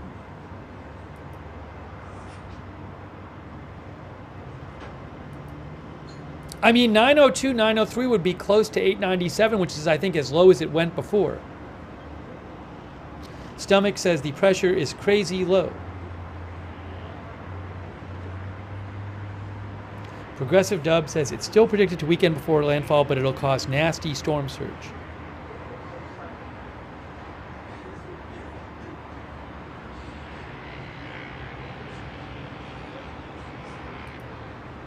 Hang on a second. Hang on one moment, guys.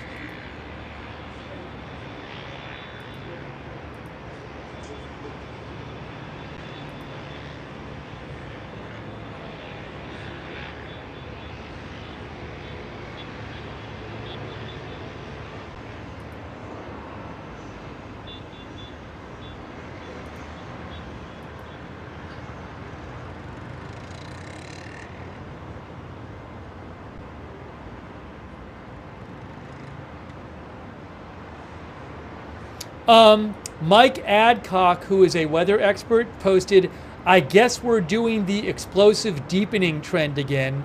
902 pressure extrapolated. So he believes the pressure is 902. And he says it is undergoing explosive deepening. Michael Lowry says he's a weather expert, says the extrapolated pressure on the first Air Force pass this evening into Milton is down to 902. Let's see what the center drop sonde has to say, he says.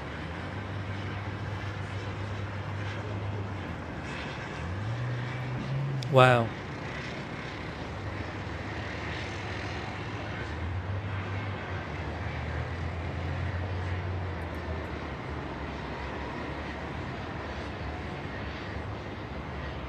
Something else to point out, Tomer Berg, who's a weather expert, says Milton is currently deviating a bit south of the forecast track. While it is possible landfall ends up south of Tampa, short-lived wobbles are normal, and Milton is still close to the ensemble mean forecast.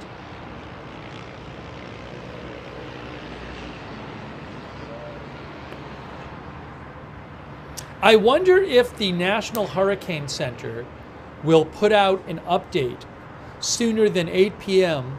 with new numbers, given this new plane data coming in, because the 5 p.m. update did not have the plane data yet.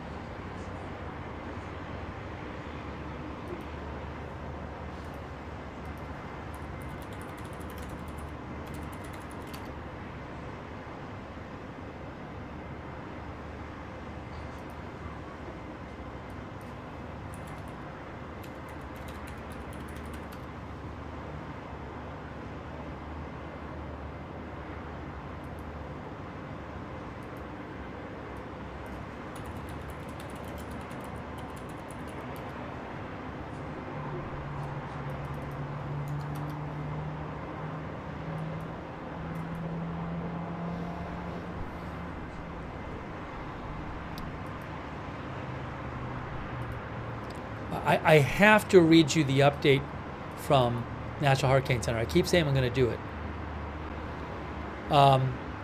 Guys, here is the satellite of the storm, by the way, from Tropical Tidbits. Check this out. Look at this. Look at this. Starting to go a little bit more to the north there, you see? Starting to move a little more to the north. You can find this at tropicaltidbits.com.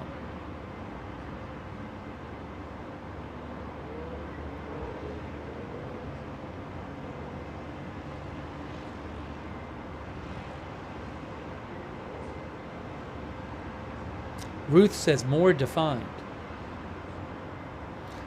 Leon Depp says scary.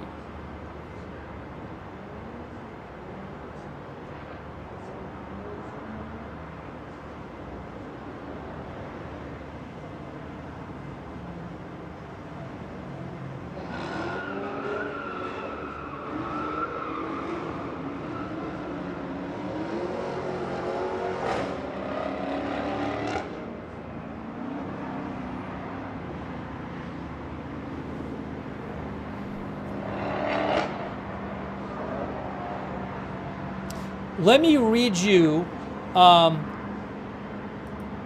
what the National Hurricane Center, some of what they had to say in the last update.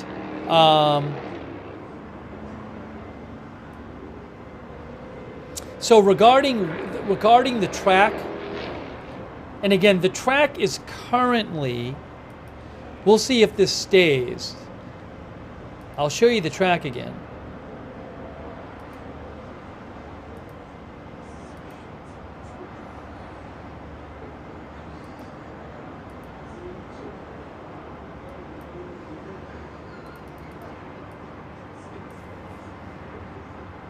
That's the current track right there. There's Tampa Bay. It's a bit south of Tampa Bay right now. That could change.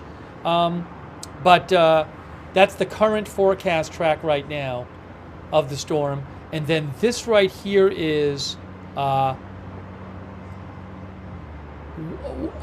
a.m. on Thursday morning. That's when that would be, 2 a.m. on Thursday morning. slowed down a little bit from the last track. Right there, okay? So we'll have to see what happens there.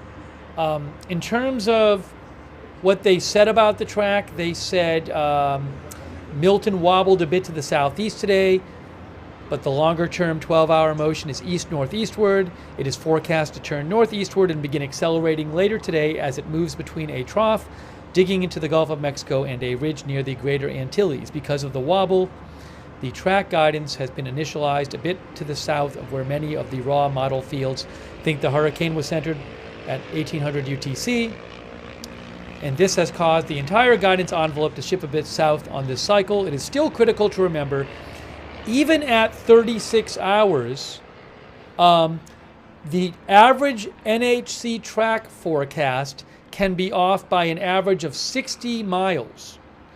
So they're saying on average this far out from landfall, the track is off by 60 miles, which means we still can't pinpoint the exact landfall location, especially if additional wobbles occur in the short term, they say. And in terms of 60 miles, the distance between Tampa Bay and Sarasota is not much at all. Yeah, Sarasota is like 10, 15 miles south of Tampa Bay. So yes, this is the track now, but remember the average track forecast is off about 60 miles. See, that's 50 miles right there. That's 50 miles. So you're talking about like 50 miles to the north would be above Tampa Bay. 50 miles to the south would be down here. So the average deviation is around 60 miles this far out. Regarding the strength, now remember, when they put this update out, it was at 165, but it's believed it's more than that right now. They said, yes, it is a Category 5 again. Milton is expected to maintain major hurricane strength while it moves across the Gulf of Mexico and approaches the west coast of Florida. Stronger vertical wind shear is expected to increase in about 24 hours. But even if this causes some weakening, it will likely not be enough to keep Milton from being an extremely dangerous hurricane when it reaches shore. Additionally, the first stages of extratropical transition may be just underway as Milton is reaching the coast, which could impart some baroclinic energy and slow the rate of weakening. Our intensity forecast is close to the top end of the model envelope, which includes the GFS and Euro models, since these models should have a better handle on a potential positive trough interaction. Also, something else to keep in mind. Milton's wind field is expected to expand as it approaches Florida. In fact, the official forecast shows the hurricane and the tropical storm force winds roughly doubling in size. The area where they spread to, roughly doubling in size by the time it makes landfall. In addition, the stronger than normal winds could occur on the northwest backside of the storm, since Milton will be interacting with a frontal boundary and beginning extratropical transition. Damaging winds, life-threatening storm surge, and heavy rainfall will extend well outside the forecast cone. This is a very serious situation, and residents in Florida should closely follow orders from their local emergency management officials. Evacuation and other preparations should be completed today. Milton has the potential to be one of the most destructive hurricanes on record for West Central Florida. That is from the National Hurricane Center.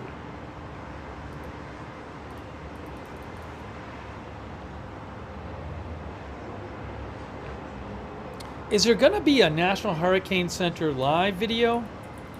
They're going to do one of those again today?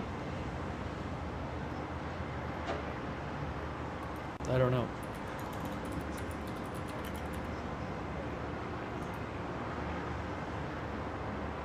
Yes, live update coming in 15 minutes.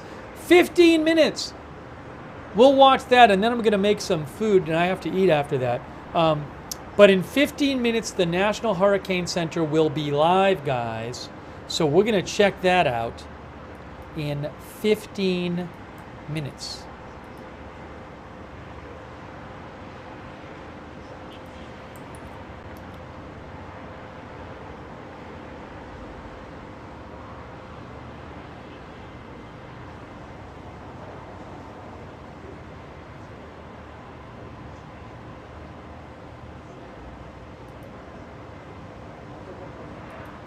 I know we've been giving a lot of hurricane updates, but this is it's a big developing story here, guys, with this thing really strengthening today. Hey, thanks to Jellyfish Sinatra and Sparky and David C. What do zoos do for a hurricane? Well, I'm sure if they're in this area, they have preparations because they know there might be one. I don't know what they do. Do they move the animals? And, like Tampa Zoo? I assume there's a Tampa Zoo or a St. Pete Zoo. So do they have to move the animals? But again, they're going to have procedures for this because they're in this area.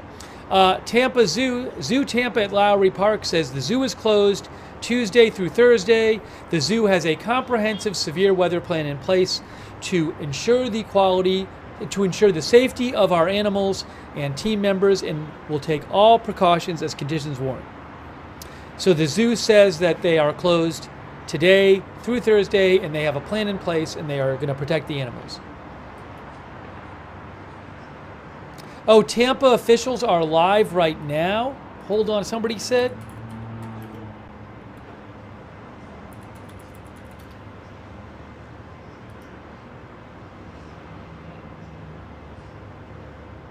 Where?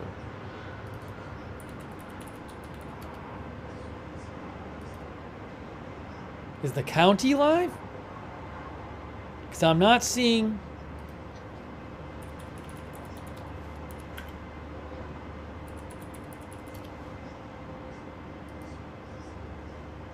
I can't steal like Tampa news channel footage.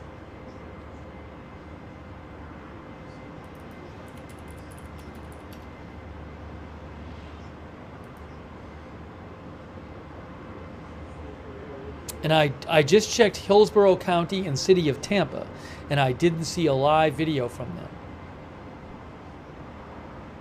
So I can't steal, NBC Tampa footage. Why are they not live, though? I would think they would be just live on a public channel.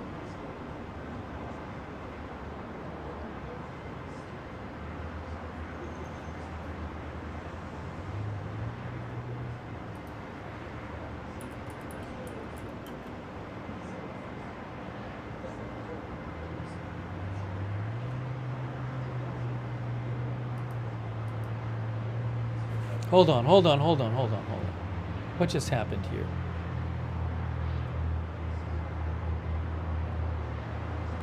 I was trying to time somebody out.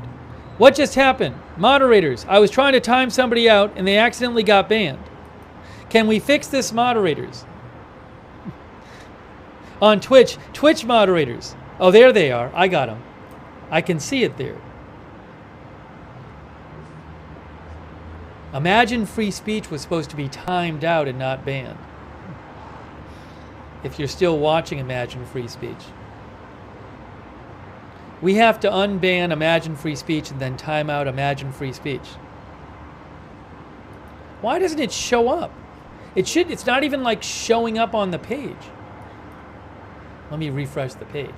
Normally it just shows up in mod view. Oh, I got it.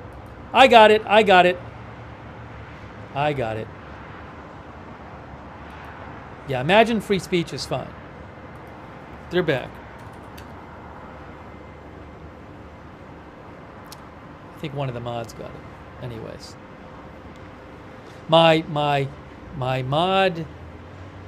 record of what happened was not refreshing, so I couldn't even see it.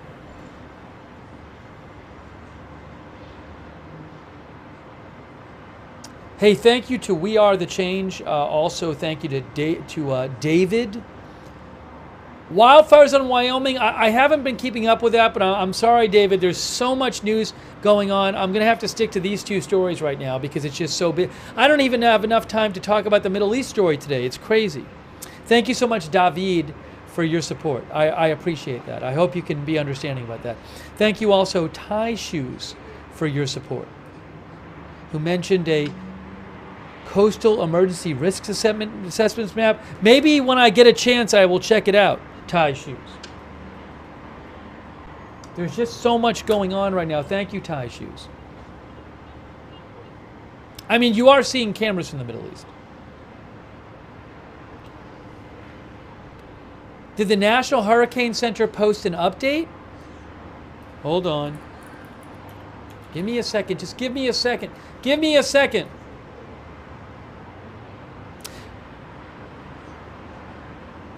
Pressure is 165. Breaking news. Breaking news. Sorry, pressure is 905. The National Hurricane Center just posted an update. They said that the max sustained winds are 165 and the pressure is down to 905. The pressure is down to 905 now. The lowest it got, I think, was 897. They said recent observations from an Air Force Reserve Hurricane Hunter aircraft indicate the pressure is now 905 and the max sustained winds are 165. Thanks for mentioning that in the chat. That is the new update. The pressure is at 905 of the hurricane.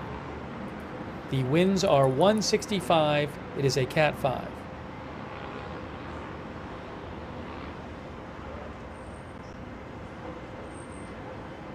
Yes, as Red Squirrel says, the lower the pressure, the stronger the storm.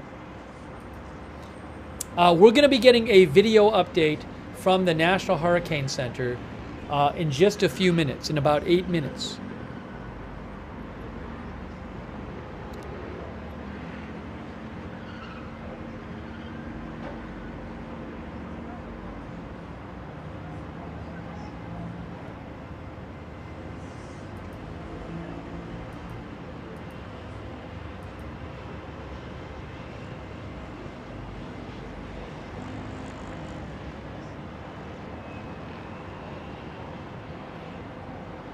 Zach Fradella, who is a meteorologist in New Orleans, says Milton is rapidly strengthening again, and the pressure faults are looking to go back below 900.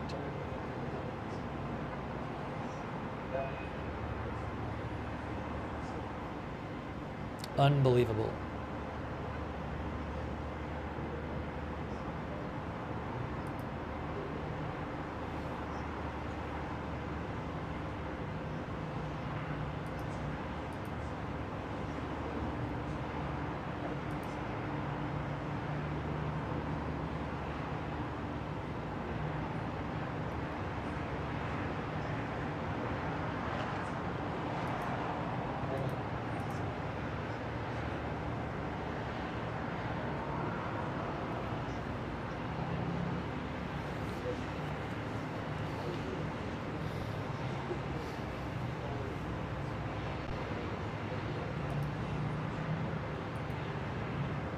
As soon as I see the new National Hurricane Center update, I'll give it to you.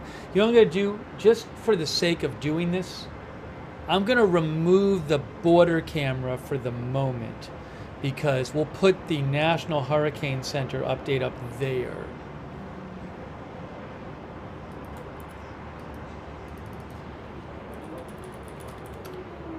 That's what I'm going to do. When it starts. When it starts, I'll throw it up on over there.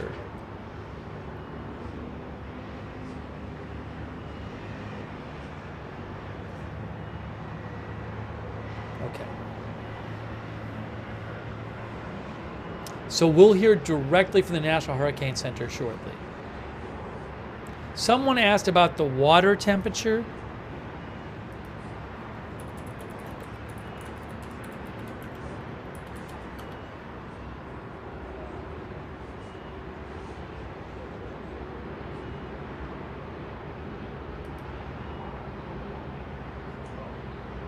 I saw an expert say, hold on a second. One expert I saw said it's moving into slightly even warmer water.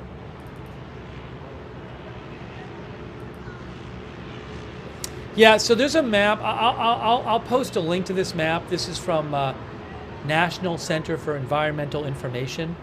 So, I mean, down here it looks like the water is 87. Looks around like I'm just kind of clicking on random A lot of 87. I'm seeing a lot of 87 in this area. So for whatever it's worth, 86, 87 looks like it is. I'll post a link to that. Oops, you couldn't see what I was looking at, sorry. It was a little... Anyways, my point is I was just kind of clicking on things here and getting readings of 86 and 87. That's where the hurricane's going to be, or where it is and where it's going to be. I'll post a link to that map right now.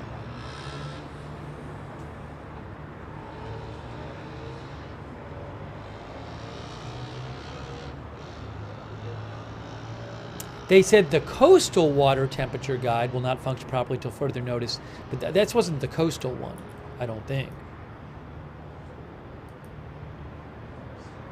Oh, maybe it's not. Actually, it says, due to Hurricane Helene's impacts in Asheville, our coastal water temperature guide will not function properly until further notice.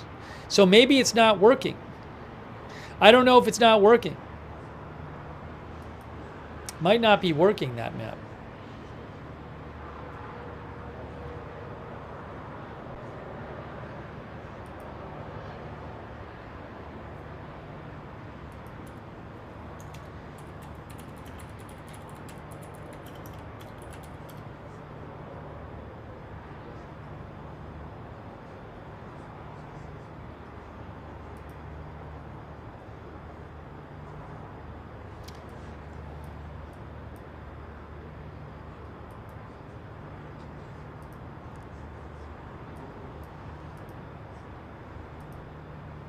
If you go to windy.com, you can get a map at windy.com.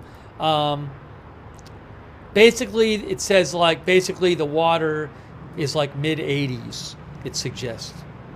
Mid-80s on the path, roughly on the path that it would take. Mid-80s, from what I can see on windy.com, for whatever that's worth. If you go to windy.com, you can go look at the sea temperature graph.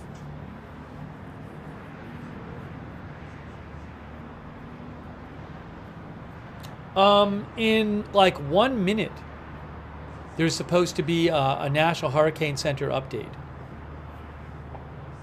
A live update, which I'm going to show you guys.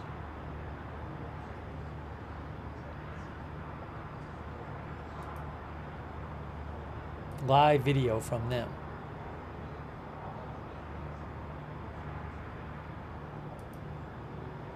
Thanks so much, by the way, to Constance Price. Thanks, Constance, for watching on X and Facebook. I really appreciate that. Constance Price, thank you. Thank you so much to all of our moderators who are the best. You guys are awesome. Thank you. We have moderating right now Moment of Lovely, Big Ball of Yarn, LB Prairie Dawn, Idaho Star, I Got That Fire, Mark and NC, Sarah, Papa Bear, and Surly Dev. Big thanks to you over there on Facebook. Kay Lowry Body is moderating. Margaret Riley, thank you. Christina Neal, thank you so much. Ronald Egnor, all of our moderators over there on Facebook, thank you. Thanks also Robert Rial for subscribing, and Diane Allworth, Robert Rial II. Sandy Dunphy, thanks for subscribing. Paul Anderson is moderating too, thank you. Ronald Egnor, thanks for subscribing. Margaret Riley too. Over there on YouTube, Ruth Grafasi is moderating. Thank you, Ruth, so much. Really appreciate it. Thank you. Linda Belk and Larry on X moderate for us there. Thank you so much, moderators. We are waiting for the National Hurricane Center to do their live update, which is going to be any moment now.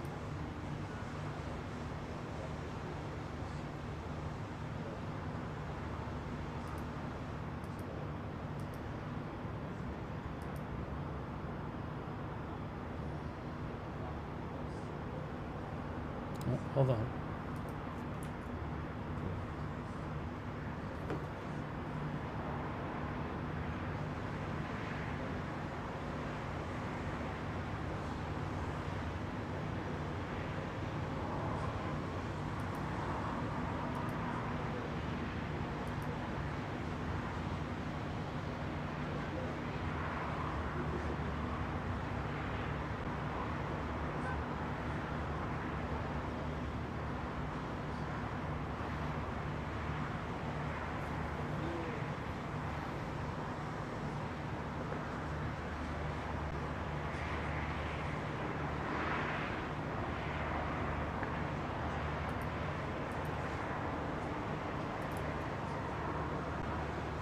They have not started the National Hurricane Center update yet.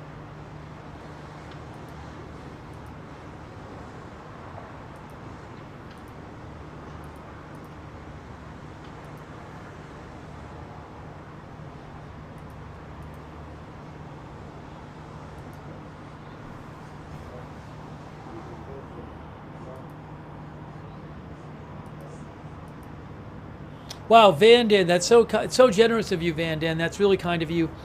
Thanks so much for all your support, Van Dan. Thank you, and thanks for shouting out the mods, Van Dan. Really appreciate it. Thank you.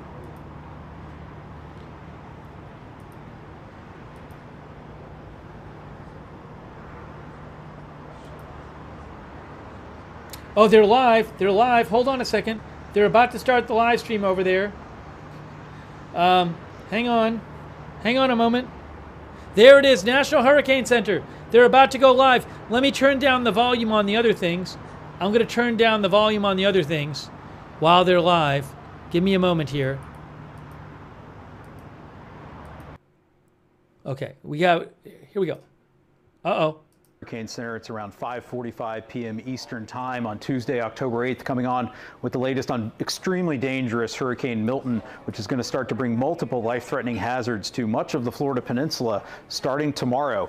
Milton has re-intensified this afternoon and is now an extremely dangerous Category 5 hurricane. We've had data from the Hurricane Hunter aircraft in here just in the last hour indicating that the maximum sustained winds are now back up to 165 miles per hour. The pressure down to 905 millibars as we've seen this storm intensify. Satellite presentations improving, the eye is clearing out. Milton is moving off to the east-northeast now at about 9 miles per hour, currently about 475 miles southwest of Tampa. Now the forecast for Milton has not really changed very much. We're still expecting a powerful hurricane to reach the coast of Florida as we get into the late evening hours tomorrow night or the early morning hours on Thursday. We're still expecting Milton to be a powerful major hurricane as it approaches the coast of Florida, bringing widespread impacts from both wind and storm surge, because the wind field of Milton, which you can see down here, the tropical storm force winds, the hurricane force winds, are going to about double in size by the time the storm reaches the west coast of Florida as we go through the day tomorrow and into tomorrow evening and tomorrow night. So let's start first with the storm surge hazard. We've been talking about this for the last couple of days. There's a storm surge warning in effect for almost the entire west coast of Florida, from Flamingo up to Suwannee River. We're very concerned about this area from Bonita Beach up to Chassahowitzka, where we could see an excess of 5 feet of inundation above ground level. And in this purple area, basically from Pinellas County, Hillsborough County, Tampa Bay, Sarasota, Manatee County, somewhere in this region is going to experience 10 to 15 feet of inundation above ground level. This is destructive, life-threatening storm surge, not a safe environment to stay in. So if you're in one of those storm surge evacuation zones along the west coast of Florida, please heed that evacuation advice. If you've been asked to leave by your local officials, get out as soon as you can. You do not want to be staying in these very dangerous environments. So let's talk a little bit about what that kind of storm surge looks like. So we're talking 10 to 15 feet. So that's well above the height of any person, up to above a 1 to even getting into the second story of a building. And it's not just the water. It's not going to be filling up like a bathtub. This is water that's going to violently be pushed onshore from the Gulf of Mexico with destructive wave action on top of it. And you're going to have structural damage to buildings. Some buildings will wash away. Evacuation routes will be quickly cut off. We've lost people to storm surge in previous hurricanes who are trying to get out at the last minute and they drown in their cars. So please do not stay in these environments, in this unsafe area. Get out now while you still can. Remember, you only have to drive usually tens of miles, not hundreds of miles, to get to a safe location outside a surge evacuation zone. Now let's move on to the wind threat. We talked about how the wind field of Milton is going to double in size, and that's going to bring the risk of damaging hurricane force winds to much of the central and northeastern portions of the Florida Peninsula. We have a hurricane warning in effect on the west coast from Bonita Beach northward to Suwannee River, and along the east coast from St. Lucie County up to Ponte Vedra Beach. And that warning also includes inland portions of central Florida, the entire I-4 corridor from Tampa to Orlando to Daytona, Melbourne, down towards St. Lucie, down to Sarasota, down to Port Charlotte, and up north to Ocala, Palm Coast, and St. Augustine, with the potential for devastating wind damage where the core of Milton makes landfall along the west coast, and widespread potential for tree damage, wind damage to structures, power lines down. Widespread power outages expected across much of central Florida beginning Wednesday night and into Thursday. Again, now let's talk about the rainfall threat. Even though Milton's going to be moving relatively quickly and move across Florida as a hurricane, we're expecting widespread rainfall totals of 5 to 12 inches across much of central and northeastern Florida, near and to the right of the track of the left of the track of the center, near and to the north. Some isolated totals could be right along this I-4 corridor, could reach as high as 18 inches. And so there is a high risk of what we call flash flooding. And this is an area here where you see it in pink, Ocala, just south of Ocala, Orlando, Tampa, Sarasota. This is an area where we have the risk of catastrophic, life-threatening flooding, flash and urban flooding due to this heavy rainfall. You will see rainfall occur in places where it does not, and flooding occur in places where it doesn't usually flood. In this type of amount of rainfall, above 15 inches, you'll see water entering homes and businesses. You'll have evacuations going on. Flooded roads could make travel very dangerous. So again, multiple life-threatening hazards are going to play out across much of the Florida Peninsula as we go through the day tomorrow. Tropical storm conditions are going to arrive on the coastline during the day on Wednesday, spread inland. Hurricane conditions arriving Wednesday evening and Wednesday night and pushing all the way across the peninsula, with that life-threatening storm surge starting to take shape by late Wednesday. So let's touch again on the final talking points for Milton here. We're expecting a large area of destructive storm surge in excess of 10 feet above ground level across portions of the west central coast of the Florida Peninsula. Again, a reminder to those of you in that storm surge evacuation area, please get out if you've been asked to do so. Devastating hurricane force winds are expected along portions of the west coast of Florida, near where the eye of Milton makes landfall. There's going to be damaging hurricane force winds, especially in gusts, spreading inland across the central portions of the Florida Peninsula and reaching the east coast as well. And there's also the potential, again, for catastrophic and life-threatening flash flooding across much of the central portion of the Florida Peninsula. So please come back here to the National Hurricane Center at hurricanes.gov for the latest on Milton throughout the event. You can find more information on the local impacts in your area at your local National Weather Service office at weather.gov. Thanks for joining us. I'm Mike Brennan at the National Hurricane Center. Wow. And something I didn't even realize, which he mentioned, was, I'll get this video, the sound back up in a second, but if you look here, look at the flash flooding potential. The flash flooding potential stretches this has gone up in the last day or two. That high, at least 70% greatest flash flood risk of flash flooding, at least 70% over this whole middle area that includes Tampa and Orlando and St. Petersburg, all the way across the state there. Look at that. And then the rainfall amounts, hold on. Rainfall potential, this has gone up since yesterday. That red is 12 to 16. Localized totals up to 18 inches. And that, again, Orlando right now is in the 8 to 12 area, and Tampa Bay is there, and they're right near the 12 to 16 area. So, he actually said the rain is going to be worse on the left side of the storm. Yeah, so and it's going to affect a huge part of it. It's going right across the state, going right across it.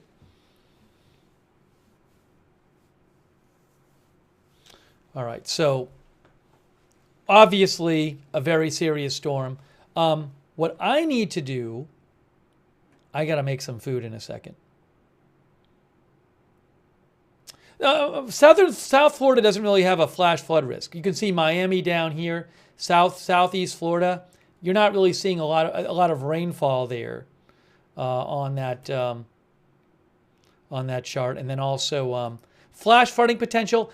Slight flash flooding risk for South Florida here. It's in the yellow, so slight. It's not nothing. It's not nothing. Marginal is at least 5%. Yellow is at least 15%. So some risk of flash flooding in South Florida, but you can see from the rainfall potential that it's not going to be the worst area of the rainfall. What I need to do right now is I need to make a little food. I'm going to take about 5 minutes and go put some food in the air fryer. I'm going to turn the audio back on here so you guys can hear.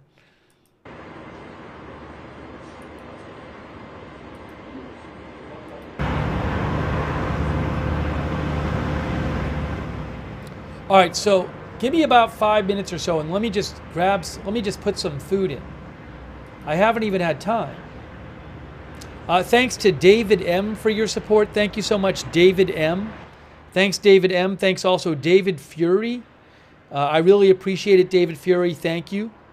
And also Galexi, who says, I'll never complain about Scottish weather again. Thank you, Galexi. So I am just going to take about 5 minutes or so and then come back. We got to do more Middle East updates. I know we will. I promise we'll do more Middle East updates. I promise you guys.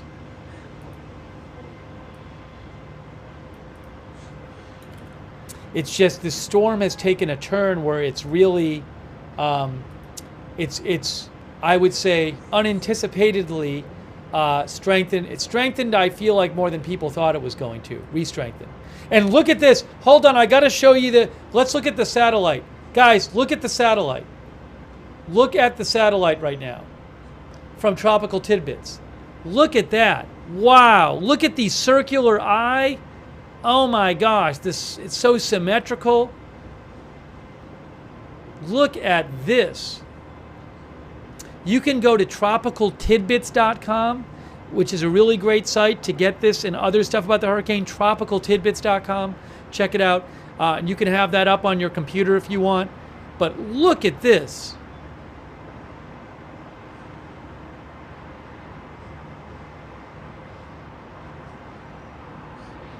Definitely moving towards the north some now.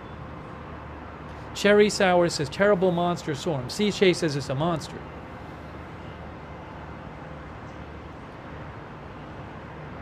Roots says, looks more fierce each time we get an update. Wow. Space Fraggle says it is spinning tightly. Unbelievable.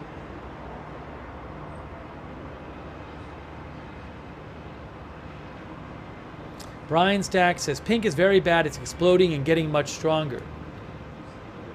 All right, let me put some food. I got to put my food in, but we'll keep an eye on that. We'll keep an eye on the Middle East. We're going to bring you more coverage here. So just give me a couple minutes to eat, to just put my food in, and then we'll do some more coverage when I get back from putting my food in. Thanks for your patience. Oops, hold on.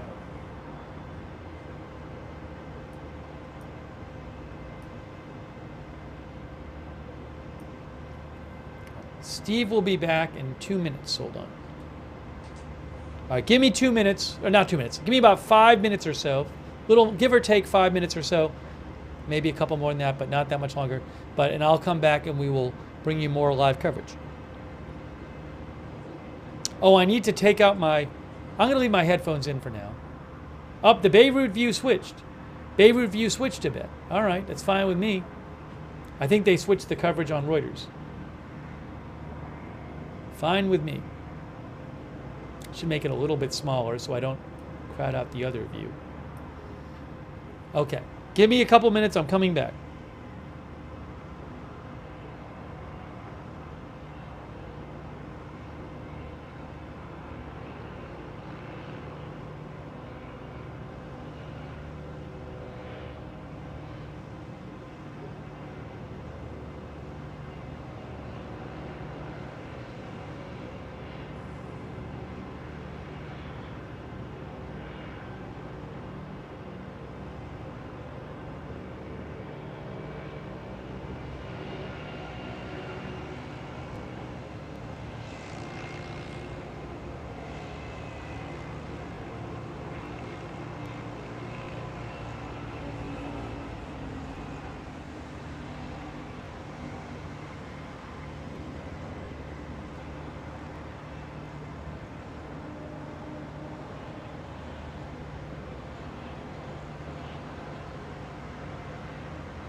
Thank you for your patience. Hang on one moment here.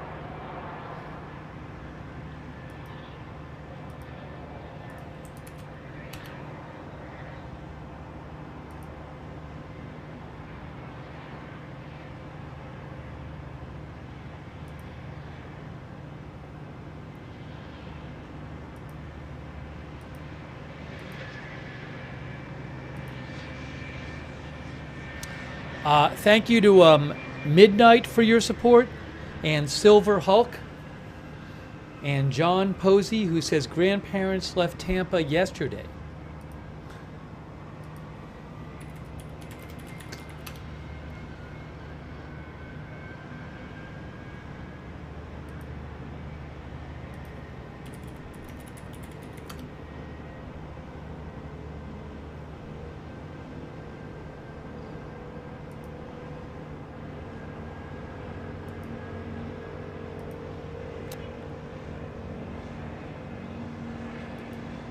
Hang on a moment.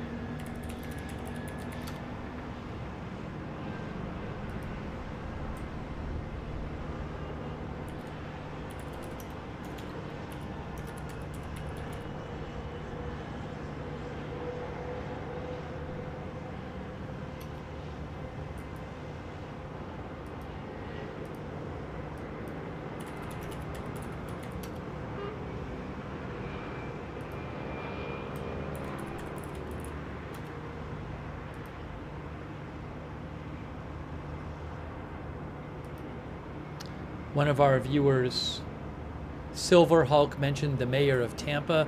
Yeah, yesterday, I didn't see the whole interview, but Caitlin Collins posted that the mayor said, "I can say this without any dramatization whatsoever. If you choose to say in one of those evacuation areas, you're going to die." Now, I didn't get all the context of what she's talking about, but look, I mean, 10 to 15 storm surge in the worst areas. These are life-threatening impacts from this storm are coming. Give me a moment here.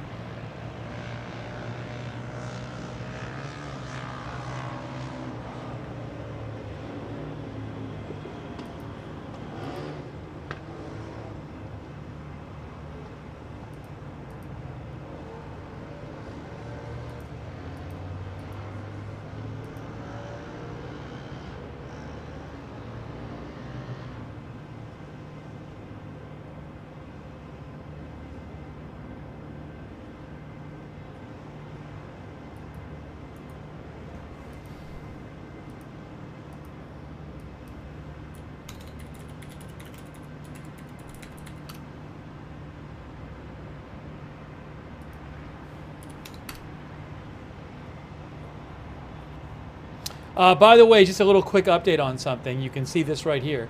FBI arrests Afghan man who officials say planned election day attack in the U.S. The FBI has arrested an Afghan man who officials say was inspired by the Islamic State and was plotting an election day attack targeting large crowds in the U.S., the Justice Department said today. Nasser Ahmad Tawhidi of Oklahoma City was arrested after the FBI discovered he had been stockpiling automatic weapons and had taken steps to liquidate his family's assets. After he was arrested, he told investigators he had planned an attack for Election Day that would target large gatherings of people. That is from Associated Press.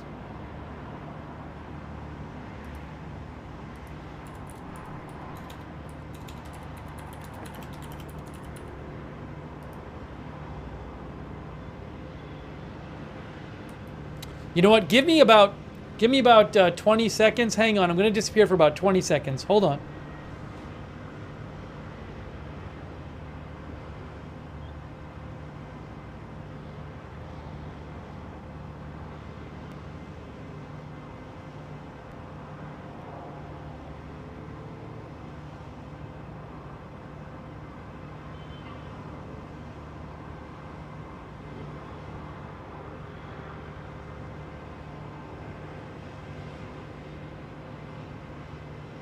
Sorry, I am making food right now, and once I eat, I kind of need to eat, but once I eat, I'll be refreshed and we can talk about a lot more Middle East updates and weather updates.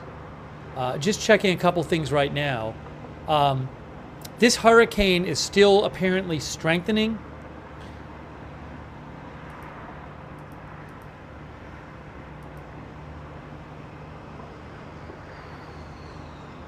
Again, it is a Cat 5, officially 165 mile an hour max sustained winds, and the pressure's down to 905, which is close to what it was yesterday. I think it got down to 897 yesterday. But I'm seeing weather experts say that they think it's going to be even stronger than yesterday. Brian McNulty, who is a weather expert at University of Miami, he just posted, he said last night Milton already made the top 5 list of lowest central pressures in the Atlantic. Something tells me it's not content with 5th place.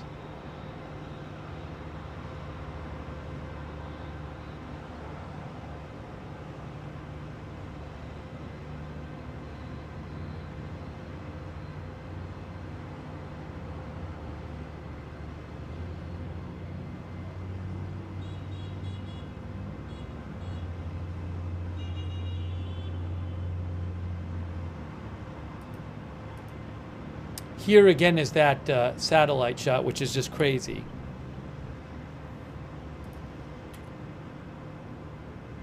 From Tropical Tidbits. Look at that.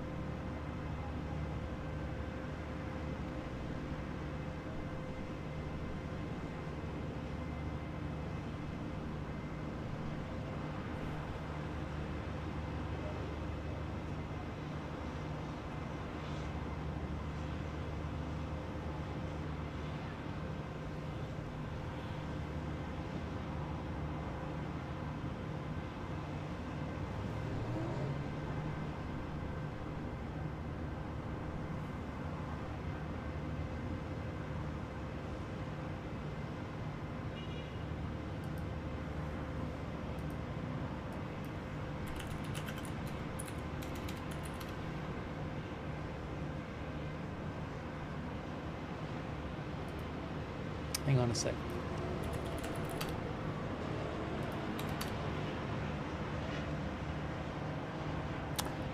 In case you missed it, the Israeli defense minister canceled his trip to Washington, which was supposed to happen very soon. Pentagon said, didn't really give a reason. This is from Reuters. Reuters says that Defense Minister Gallant canceled his visit tomorrow to the Pentagon as Israeli media reported that Prime Minister Netanyahu wanted to first speak with President Biden. The surprise cancellation comes amid soaring tensions between Israel and Iran as Israel weighs options to respond to Tehran's missile attack. The Pentagon declined to say why Gallant canceled his visit. Israel's Ynet News reported that Gallant had hoped his U.S. visit would strengthen coordination on Iran, but hours before his departure, Netanyahu set 2 preconditions, the call with Biden and the cabinet approval of the response to Iran. So I don't know what's really going on with all of that.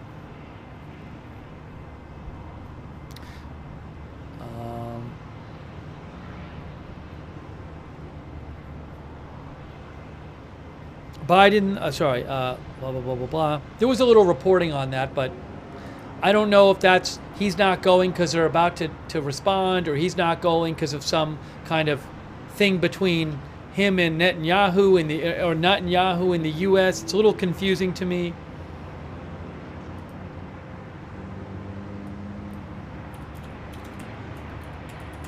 We can talk more about that when I get back from eating.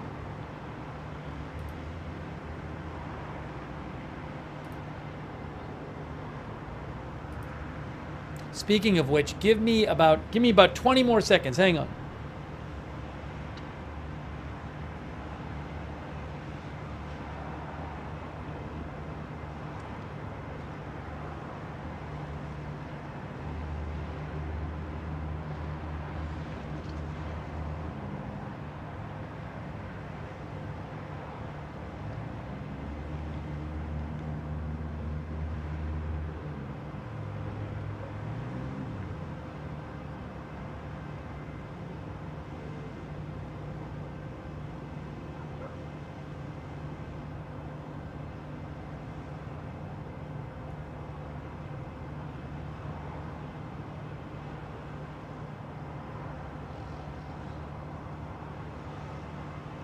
Sorry, I was muted. I said we have a lot to discuss after doing the best I can today to try to cover both of these things. So busy.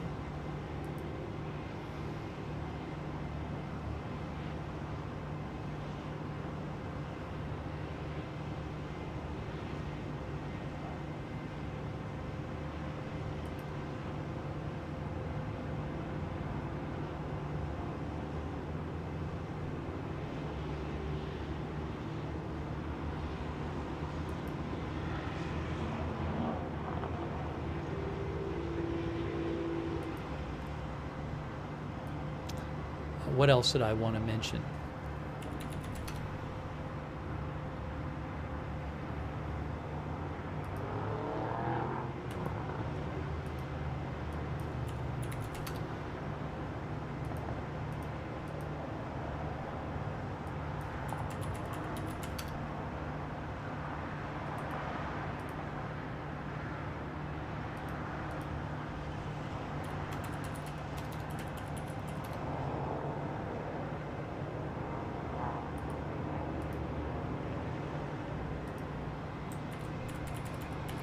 Yeah, I just want to, and just about this Damascus thing, Israel regularly carries out strikes in Syria.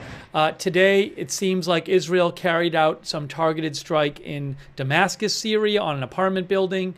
AP reports an Israeli strike hit a residential building in Damascus on Tuesday evening and killed 7. Syria's state-run Sana news agency reported the strike obliterated the first 3 floors of a building in the Meza neighborhood east of Damascus. According to an Associated Press journalist, the debris covered the surrounding area, crushing several cars. Ambulances and excavators arrived at the scene to rescue survivors and clear the wreckage. The UK-based War Monitor Syrian Observatory for Human Rights reported the strike killed 4 people and wounded at least 10. The group said the targeted building is frequented by Revolutionary Guard leaders and Hezbollah, and the Syrian air defenses had attempted to intercept the attack. Citing a military source, Sana said 3 rockets were launched from the direction of the Golan Heights. And Al-Hadath, which is a Saudi news outlet, they reported that the person who was killed, who's targeted, was a top Hezbollah official in the terror group's Unit 4400, who is tasked with delivering weapons from Iran and its proxies to Lebanon. That's according to Manny Fabian, that Al-Hadath said the target was a top Hezbollah official in the group's Unit 4400, which is tasked with delivering weapons from Iran and its proxies to Lebanon. So that happened today. All right. I really need to eat. I really, really need to eat, guys. My food is just about ready. And I will be better once I've eaten, because I really need to eat. So I'm going to leave up on the screen for you. We'll have 3 different cameras up.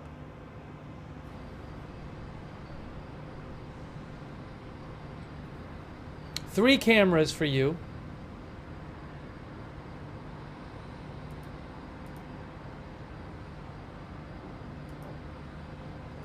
I will keep an eye. Is there no volume on the other camera? Hold on.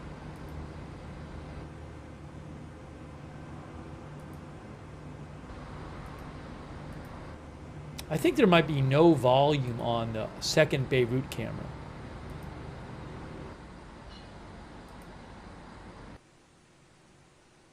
Yeah, I'll ask about that.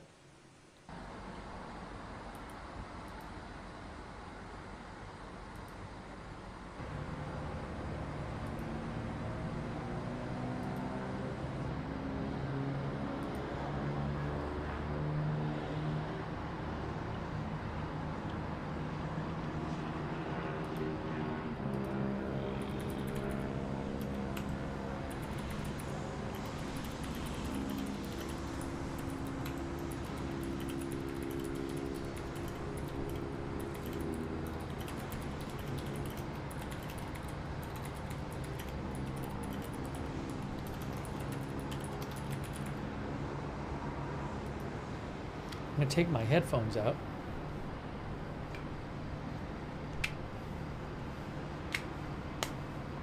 Okay, give me a moment here.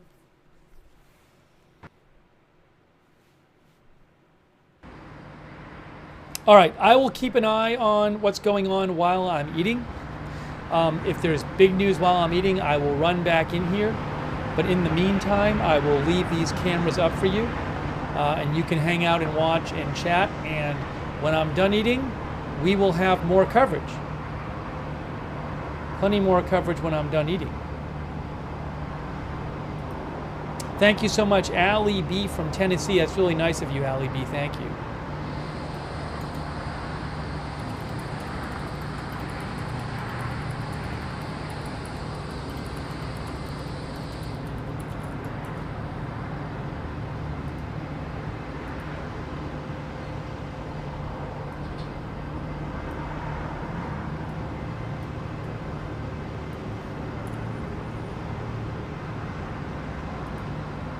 Okay, so again, I'm going to leave this up. I'm going to go eat. I got to eat something. More coverage to come, more about the hurricane, more about the Middle East. We will keep bringing you live coverage and more to come. So I'll see you guys in a little bit. And again, if something big happens while I'm eating, I'll just come in while I'm eating. I'll stop for a second. All right. I'll see you in a little bit.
Hey guys, sorry, I'm just finishing up. I'll be back in a few minutes, but I did want to mention I missed it, but some of you saw there was an airstrike apparently a short while ago, a couple minutes ago. So I just wanted to show you the replay of that. Some of you saw it. Thanks for posting about it in the chat. But there was an airstrike. You could see it on both cameras actually.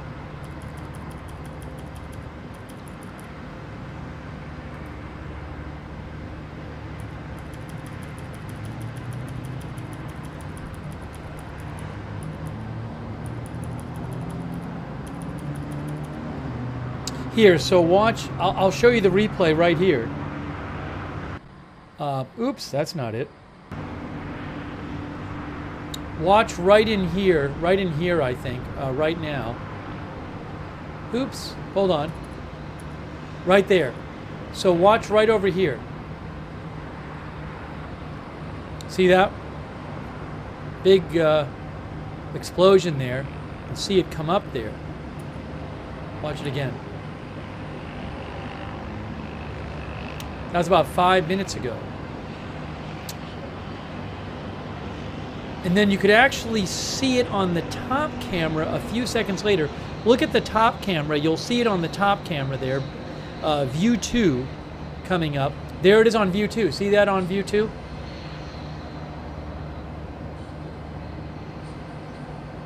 Watch view 2 again. So thanks for catching that. I need a few more minutes. I'm almost done. I'm coming in shortly. I'll throw you back to the live shot, but a lot more to talk about. That is live right there. That's the live shot. So give me a couple minutes, and I'll be back. And we'll keep going on our coverage. All right. So I'll be back in a couple minutes.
All right, we are back.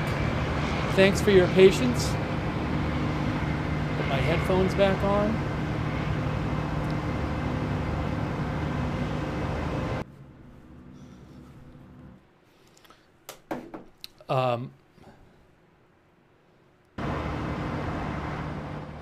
Thanks so much to Kerry Poteet. Thank you, Kerry, for the gift memberships. Thank you also, Phoebe, our new member, and Ryboy, our member. Thank you. And Chris Knight. Thank you, Chris, our new member. And Think and Repent. Thanks for the gift memberships. Very kind of you. And RVP, our new member. Thanks also to Desi Des for your support. Also, Stephen Yarnell. Stephen Yarnell, thank you, Stephen Yarnell. And Allie B. from Tennessee for your support. And I really appreciate it. Also,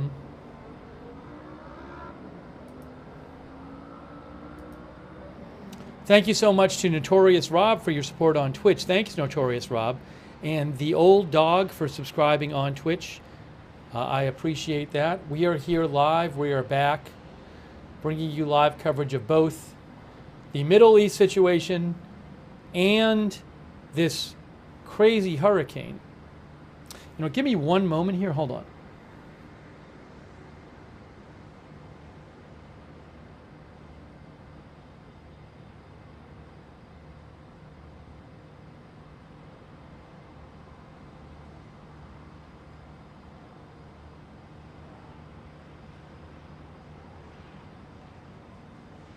Didn't put my mic back on. There we go. All right. So we're talking about the Middle East, and we're talking about the hurricane. At 8 p.m., there's going to be a new update from the National Hurricane Center. Uh-oh, the camera's panning. Why is the camera moving, guys? Why is the camera moving? What's going on there? The camera is moving. Oh, is there a plane? Maybe a plane is taking off or coming in. Thank you, Zanti Misfit. Thank you, Zanti Misfit. I appreciate that. Thank you.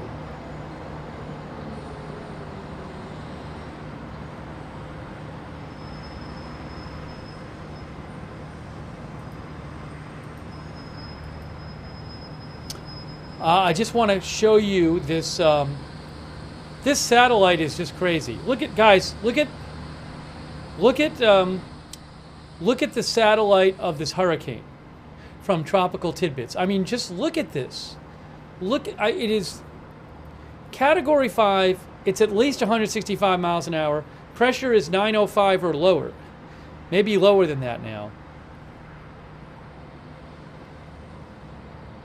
Unbelievable. Making its way northeast.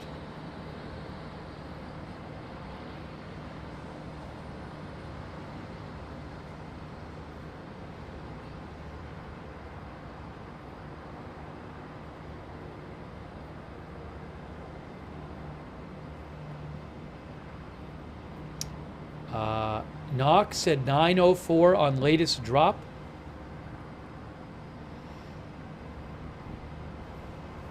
So we'll see what the National Hurricane Center says in the next update.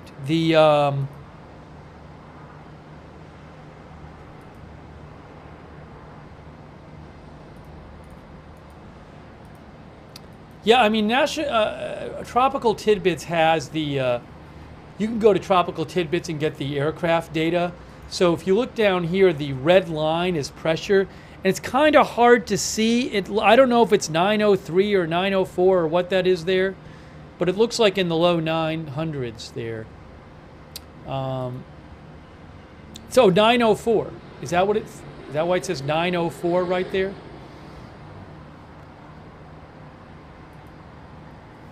So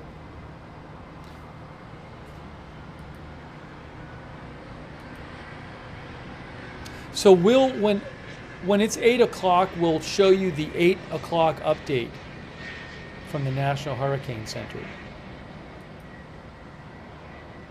We'll talk about a little Middle East stuff now, but it's a really dangerous storm.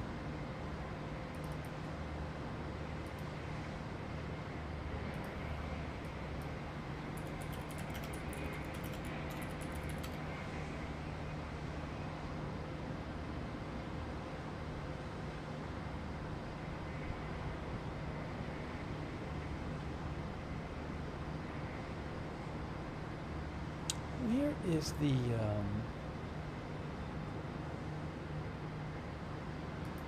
hang on one second.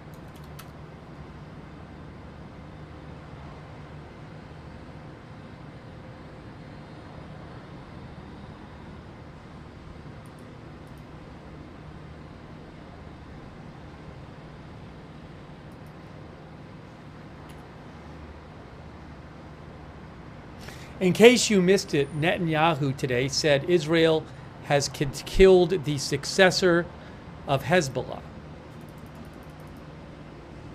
Hold on, hold on. Netanyahu says Israel has killed the successor to the head of Hezbollah and the successor's successor. I'll read you that for a second. Hold on a second here.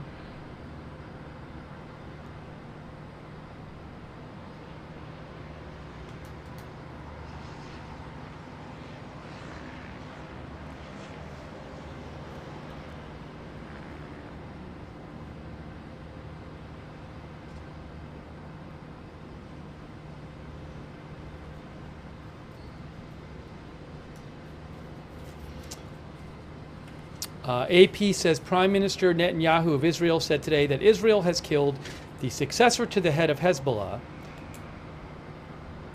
while Hezbollah's acting leader, promised more fighting in southern Lebanon.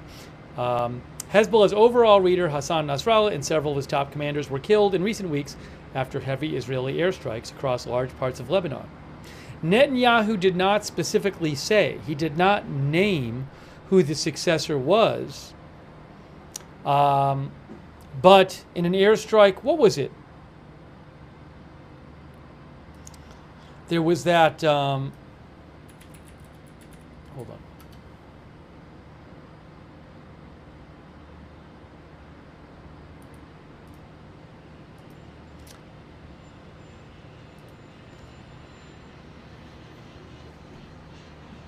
Yeah, there was an airstrike, I want to say like last week. When was that? Roughly a week ago, I think, where there was reporting that Israel had targeted Hashem Safiuddin, the man expected to succeed Nasrallah. According to Reuters, by the way, the Israeli Defense Minister, Yoav Gallant, said Hashem Safiuddin, the man expected to succeed Nasrallah, had probably been eliminated.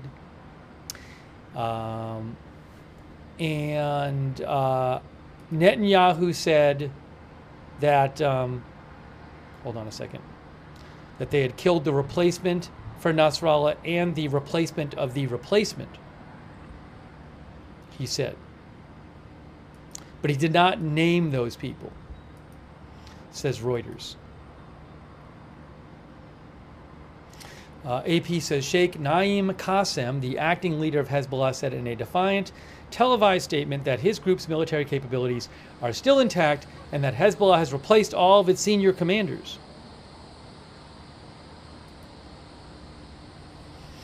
Reuters says that Reuters says, oh, by the way, the Israeli military spokesman Daniel Hagari said that Israel knew that Hashem Safiuddin, the man expected to succeed Nasrallah, was in Hezbollah's intelligence headquarters when fighter jets bombed it last week, and his status was being checked, and when we know, we will inform the public. So maybe some announcement, like official announcement from the Israeli military to come on that. Safiuddin has not been heard from publicly since that airstrike, says Reuters, part of an escalating Israeli offensive after a year of border clashes with Hezbollah. The group is the most formidably armed of Iran's proxies across the Middle East and has been acting in support of Palestinian militants fighting Israel in Gaza.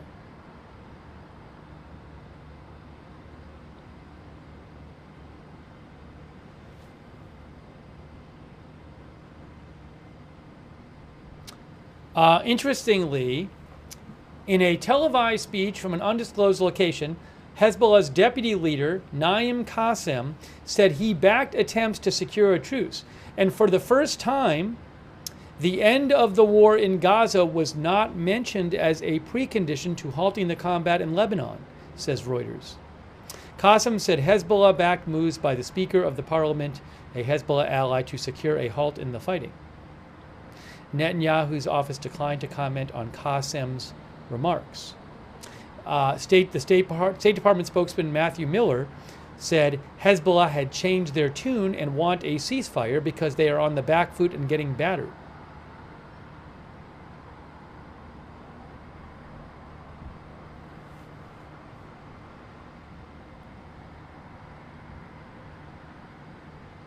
Also, Israel said it had sent its 146th Army Division into South Lebanon, the first reserve division to have been deployed over the border. And they said it was extending ground operations against Hezbollah from southeast Lebanon into its southwest.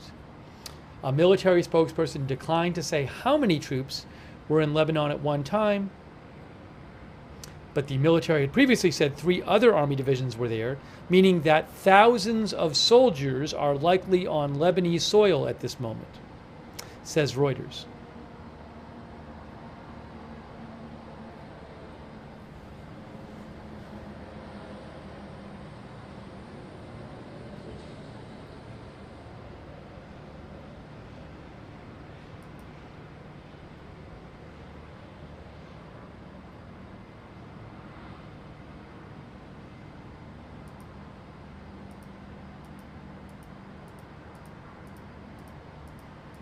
I have a little video to show you of some damage from an airstrike from yesterday in I think this is probably the southern suburbs of Beirut. Yes. Here's a video from this Reuters article. The article is Israel says it has killed slain Hezbollah leader's successors. Let me show you this video here.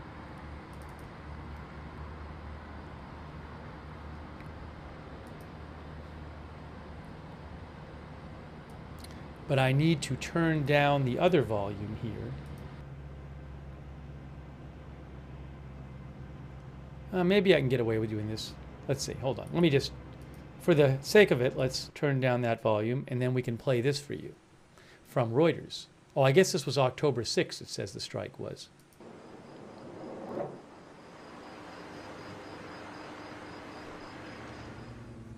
Said a massive Israeli airstrike on the night of October 6th leaves destruction and debris in Beirut's southern suburbs.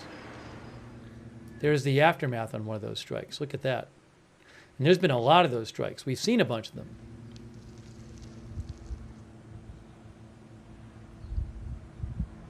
Look at this. There's been a lot of those.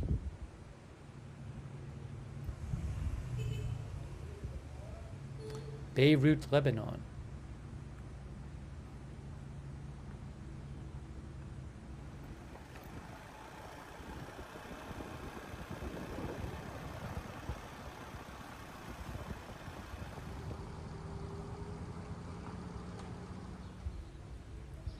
Then other buildings get damaged too, as you can see there. I thought there was audio on that, more audio on that. Hold on. This one?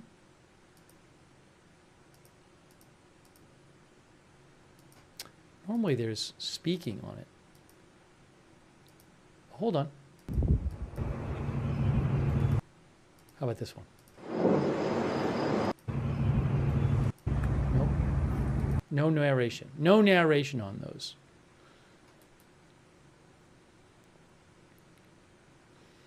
I mean, I don't even know, like we've seen so many airstrikes and some really powerful ones, and we don't usually get to see the aftermath. So I'm sure there's lots of buildings that are destroyed in the southern suburbs and buildings next to them that are severely damaged and all that.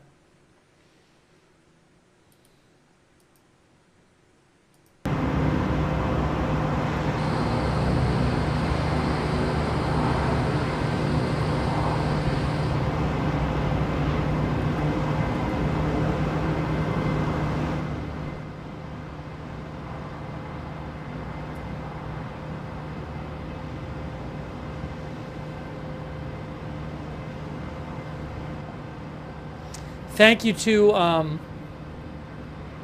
RVP, our new member RVP. Desi Des, thanks for your support. Also, Anonymous Gifter for gifting a sub on Twitch. Hey, let's thank our moderators too. I really appreciate our moderators. They're awesome.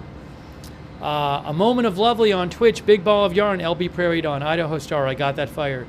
Mark and NC, Sarah, Papa Bear, and Surly Dev are all over there on Twitch. Thank you. And on Facebook, Kay Lowry Body, Ronald Egnor, Paul Anderson, Margaret Riley. Big thanks to all of our mods there. Linda Belk and Larry on X. Ruth Krafasi moderating on YouTube. Thank you so much. In about 24 minutes, there's supposed to be a new National Hurricane Center update. I had something else I wanted to show you too that one of our viewers recommended. I forget who recommended it, but I'm going to show it to you. There's a video of the Hurricane Eye.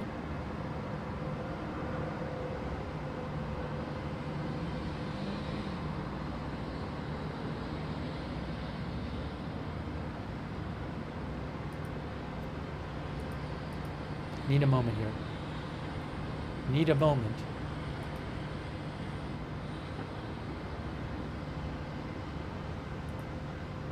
So this is from CIRA and NOAA. CIRA is at Colorado State University, I believe. Let's see here.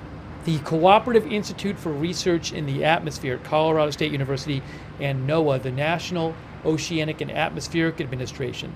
They have this video of the eye of Hurricane Milton. So I want to show you that. Oops, if I can get it up on the screen here. When's the most recent one? There's two from today. Here's one right here. Again, this is from CIRA and from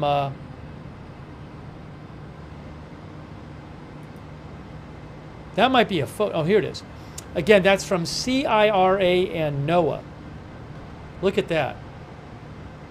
You can see it says Hurricane Milton's clear, breathtaking eye.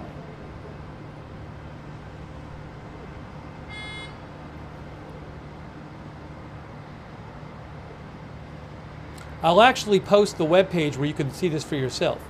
And then this is a close-up view of Milton's ferocious eye.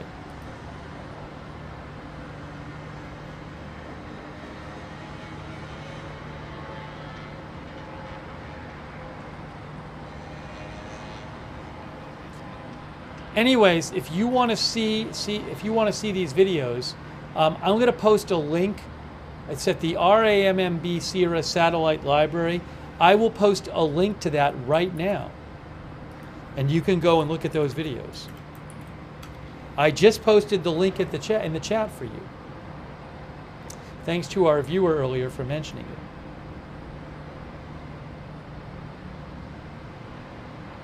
When is the next update? By 8 p.m. there will be a new National Hurricane Center update. So at most in 21 minutes, maybe sooner than that.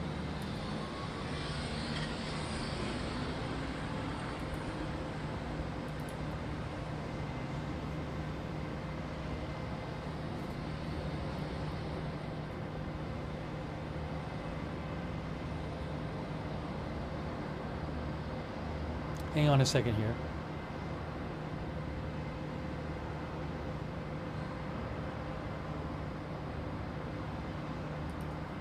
Thank you to Sean Decker from Australia. I really appreciate your support, Sean. Thank you.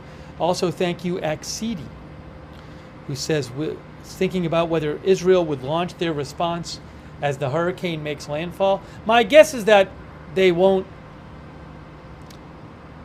Is that they'll do it when it's best for them. Although, I mean, I could see a world in which if Israel doesn't want to upset the U.S., maybe they don't do it during a hurricane landfall, but maybe they don't. Maybe, I mean, it's possible that the considerations of the timing that are important to them are maybe they think there's a particular time that it would be beneficial for them to do it, regardless of the hurricane. So I don't know. I mean, all other things being equal, maybe they might not want to do it when the hurricane is making landfall, but who knows? I mean, if they're going to do it at night, Israel, then it wouldn't. The hurricane's supposed to make landfall at night, U.S. time. At least that's what it's sounding like right now. So, seems like, you know, if they're going to do it at night, it maybe is not going to be when the hurricane is making landfall anyway. But who knows? Hey, thank you to Shazam51 for gifting those memberships. That's super nice of you. Shazam51, thank you. And also Specific Gravity, the Dancing Dragon. Thank you so much.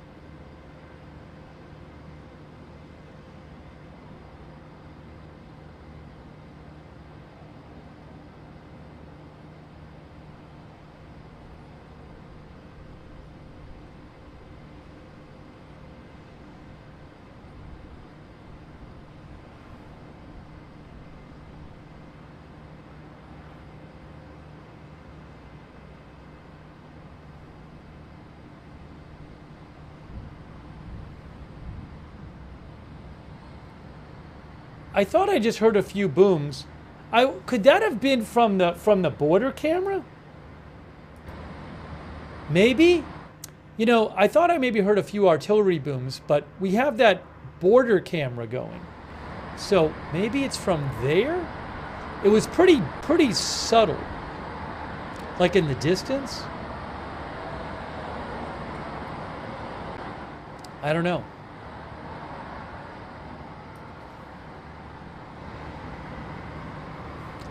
Look, that they are fighting. I believe the Israeli military said they were fighting in southwest Lebanon. That's going to be closer to that Israel-Lebanon border camera west.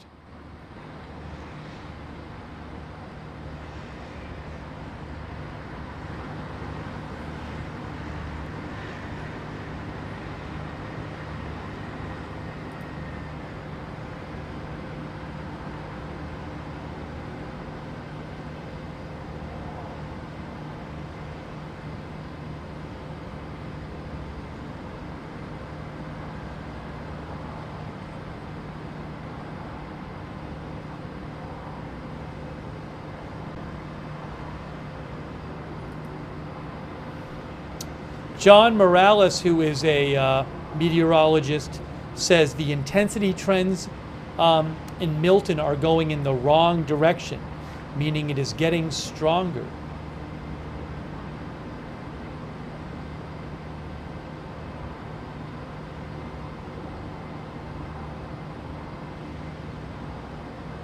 Oh, something else I want to mention too.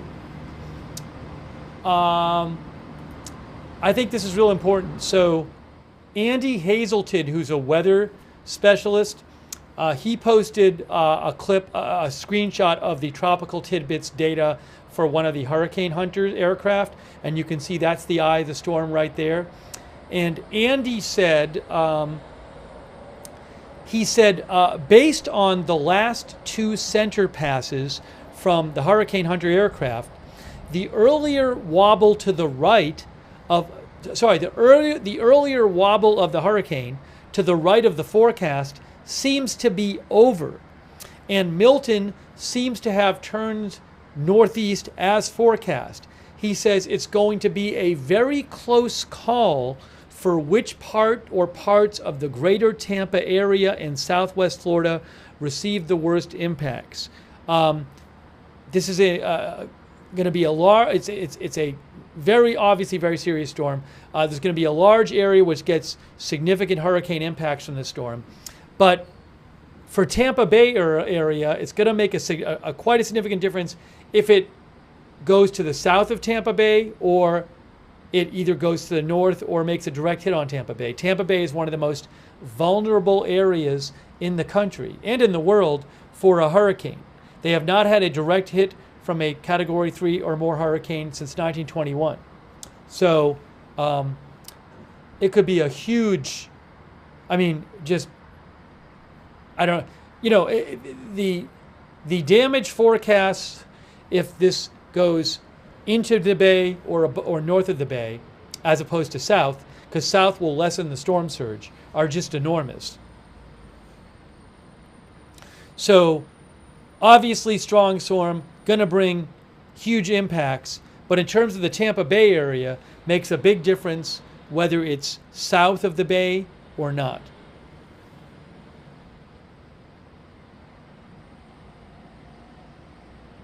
What are we seeing there?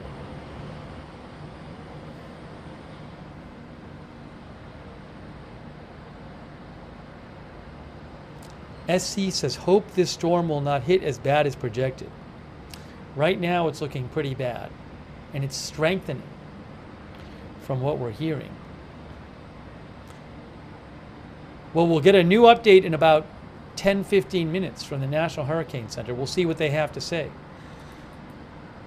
Remember, the last update from the National Hurricane Center was 165 miles an hour, max sustained winds, and a pressure of 905. So will it be different than that?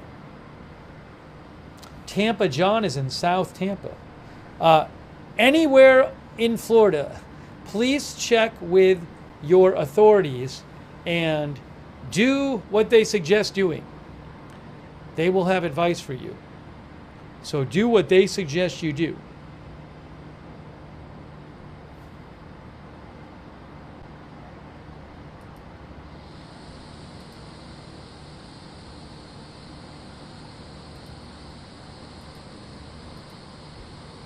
So I want to just read you a little bit of this. As Milton takes aim at Florida, why is Tampa Bay so vulnerable to hurricanes? Says AP. This is Tampa Bay here, guys. Look. There's Florida. There's Tampa Bay, right in there. The water can just pile up inside there. There's Tampa Bay. There's St. Petersburg. There's Tampa.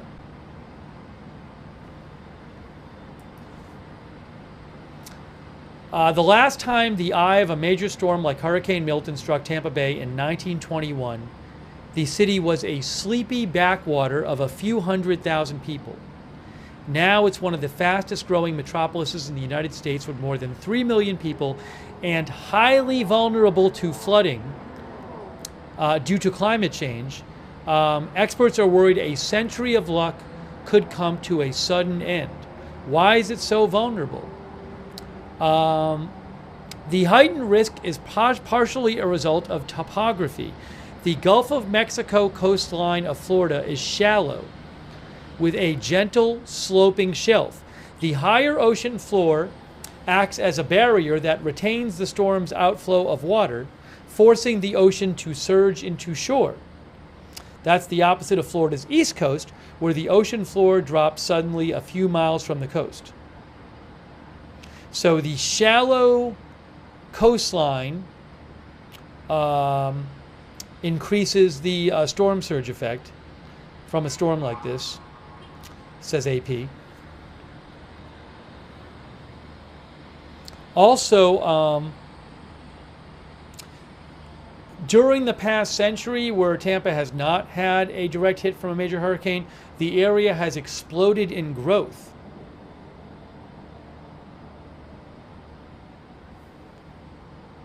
It is the 5th largest growing U.S. metropolitan area now.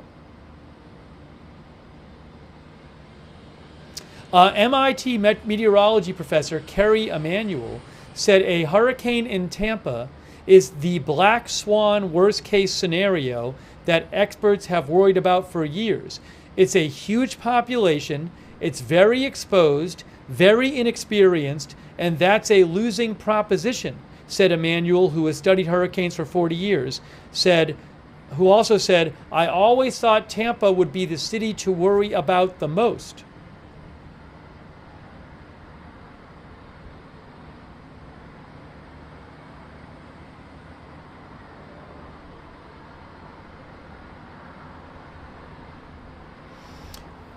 Also, University of Miami hurricane researcher Brian McNulty pointed out that due to rising sea levels brought on by climate change, Hurricane Andrew's storm surge today would be 7 inches higher than it was 30 years ago.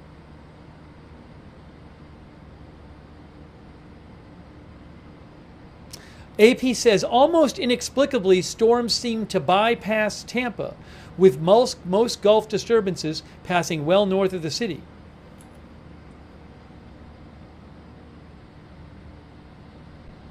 They say the tourist-friendly area known for its sandy white beaches has grown by leaps and bounds, with an economy estimated to be worth nearly $200 billion. Hurricane Milton threatens to wash away all of that development.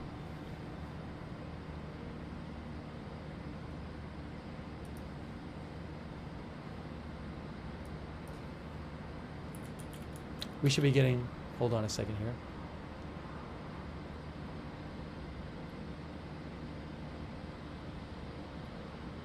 Oh, I saw an article about the Tampa Zoo as well. And as I mentioned earlier in an article in the Washington Post, why the Tampa area is especially vulnerable as Hurricane Milton nears. They said,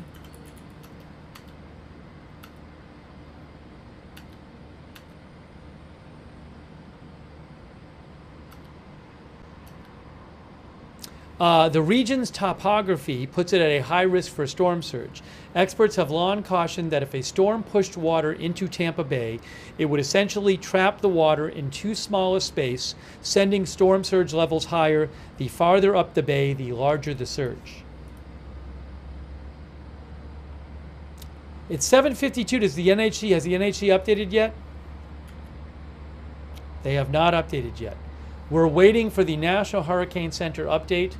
We'll get you more on the Middle East shortly, but the National Hurricane Center is about to do their 8 p.m. update where we get a new, it's not the 6-hour update, but it's the 3-hour update with new statistics about the hurricane. Flanzy thinks Fort Myers is going to get it bad, I bet. Thank you so much to Knight Pappy, our new member. Also, Brad Boda. I'll have to look up what the tides are. I don't even know what the high tide is there in the area.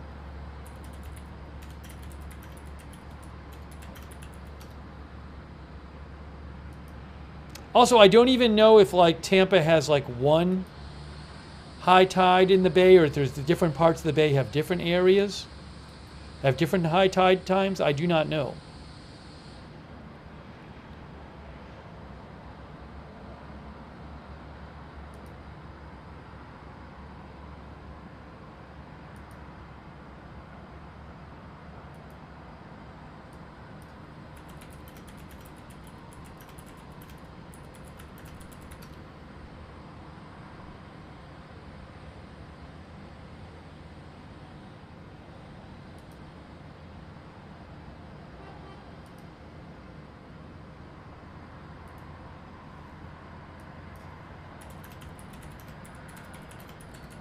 Hang on.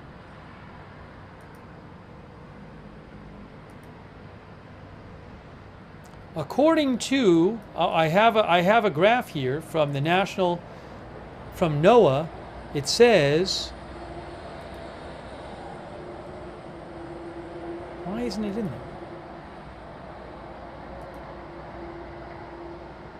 St. Petersburg, high tide is 4:22 a.m. today, and low tide is 12:50 p.m. That's today. Port Manatee, high tide 3:23 a.m., 12:06 p.m.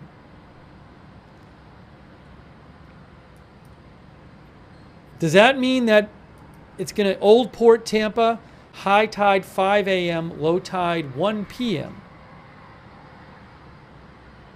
Should that be roughly the same every day?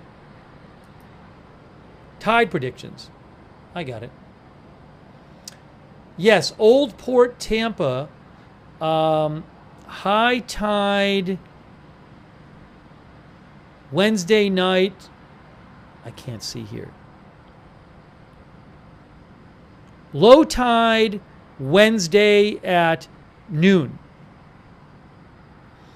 So those are not good. Those are not great numbers. It seems like in the Tampa area, a bunch of the low tides are during the day, and a bunch of the high tides are at night, like after midnight, which seems very like non-ideal. Because I'm looking at a chart right now. Yes, Old Port, Tampa, Florida. The high tide is Thursday at 4. Thursday, roughly 5. What is it? 6:51 a.m. high tide, and then 2:24 p.m. low tide the previous day. So that's not great timing if you think that it's going to make landfall like after midnight. I'll show you what I'm looking at in a second. No new update yet from the National Hurricane Center.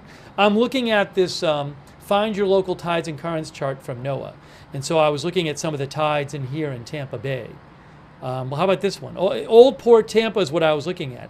And that high tide is like Thursday morning at like 6 in the morning. And the low is like 2 in the afternoon the previous day. Then this is Port Manatee. I'll look that one up too.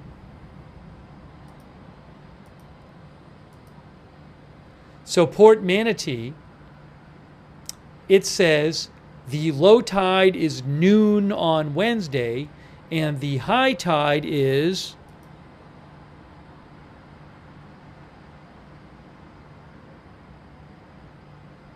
5 a.m. on Thursday. So that doesn't look like great timing if it makes landfall overnight. And then the next low tide in Port Manatee is like roughly noon the next day.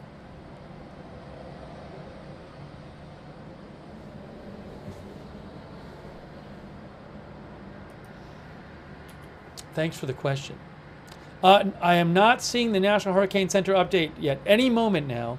I'm refreshing it. I am refreshing it. The National Hurricane Center update. I am hitting refresh.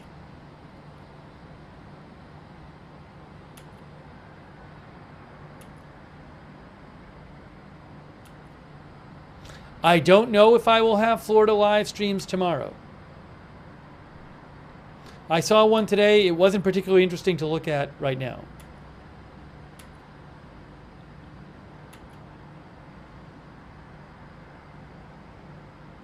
Chris Walker says the tides doesn't make sense. Well, I'll tell you what, Chris. Go to the website. You can go to the NOAA website and you can look it up.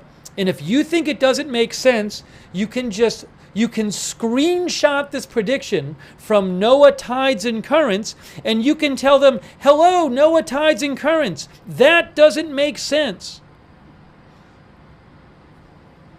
There you go. Low tide, noon 10:09.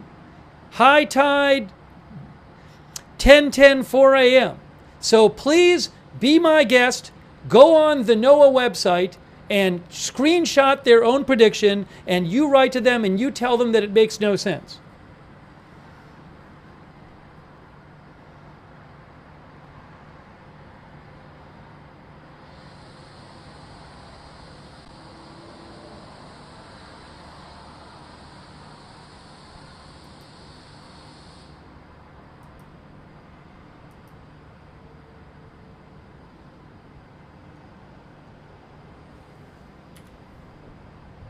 Okay, we have an update. Breaking update from the National Hurricane Center.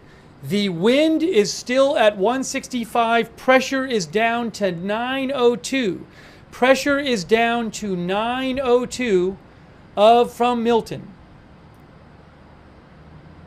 New update, pressure down to 902. Hurricane still at 165 miles an hour.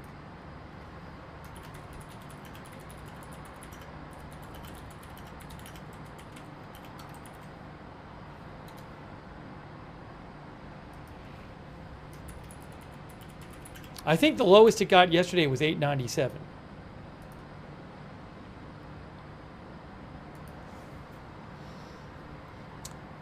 So that is a new update, just came out. Pressure 902. Max sustained wind 165. Yes, lower pressure means getting stronger. The last update it was 905, now it's 902.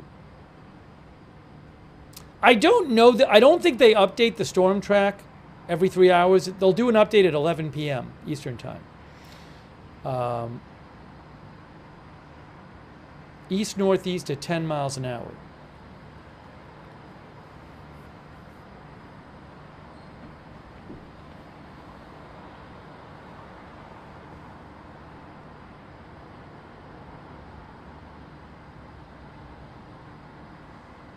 Hold on a second here.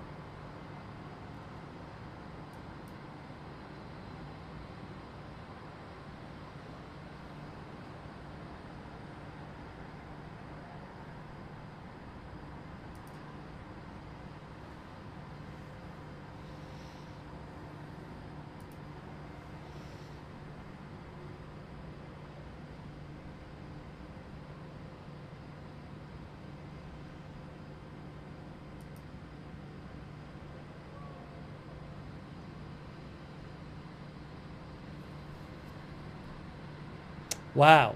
So, see if any weather experts have any commentary on that I've been following.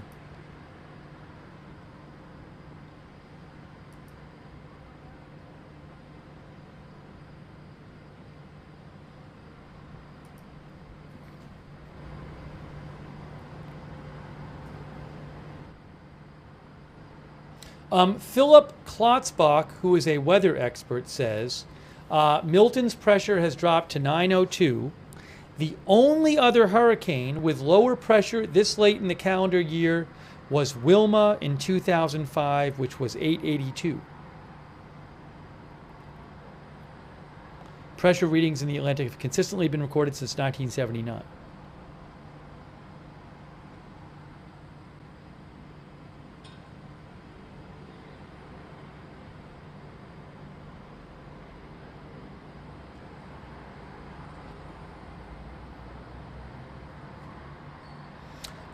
Tomer Berg, who is a weather expert I follow, says, while Milton's peak wind speed will decrease tomorrow, its wind field will grow in size. I believe the National Hurricane Center said the wind field is supposed to basically double in size.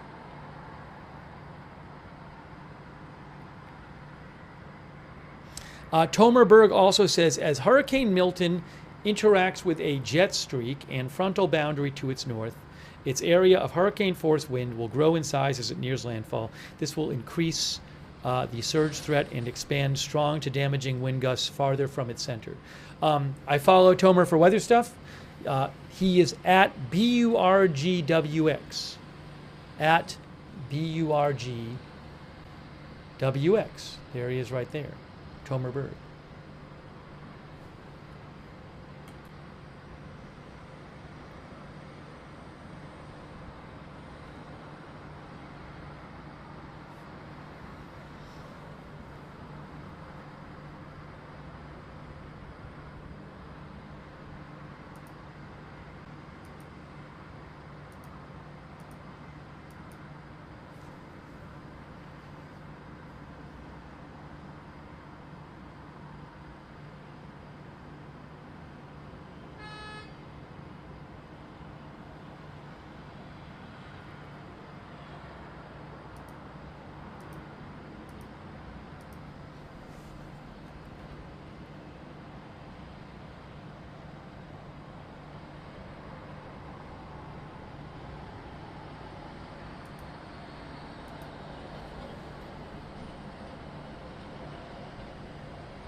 We have seen a few airstrikes in the southern suburbs of Beirut since being on the air today.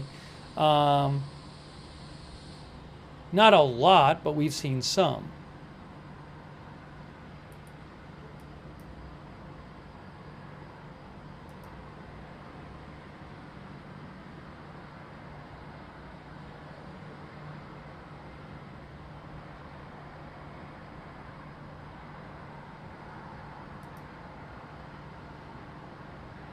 Continue to not know when Israel will respond to Iran, by the way.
Reuters says Hezbollah officials drop Gaza truce as condition for Lebanon ceasefire.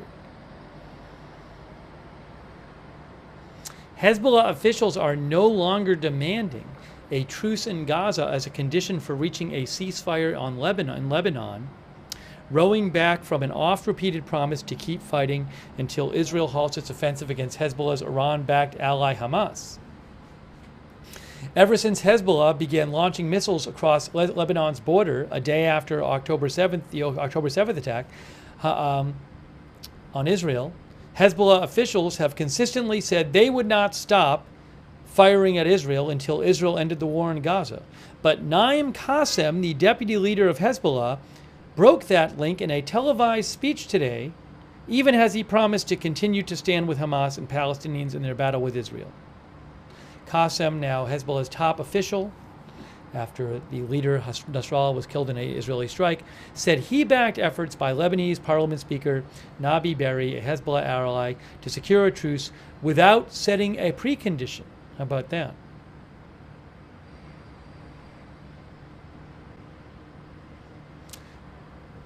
Two days earlier, two lower-ranking Hezbollah officials had also talked about a Lebanon truce without making a linkage in Gaza. Hezbollah has not explicitly said it's shifting its position. The group did not comment for the Reuters story. A Lebanese government official told Reuters that Hezbollah had amended its position because of a host of pressures, including the mass displacement of people from the main constituencies where supporters of Hezbollah live in South Lebanon and Beirut's southern suburbs. The official also said it was driven by Israel's intensifying ground campaign and objections to Hezbollah's stance from some Lebanese political actors. So could we see some kind of negotiated settlement between Hezbollah and Israel, where I guess Hezbollah would have to agree to pull back from the border and also to stop firing rockets at Israel?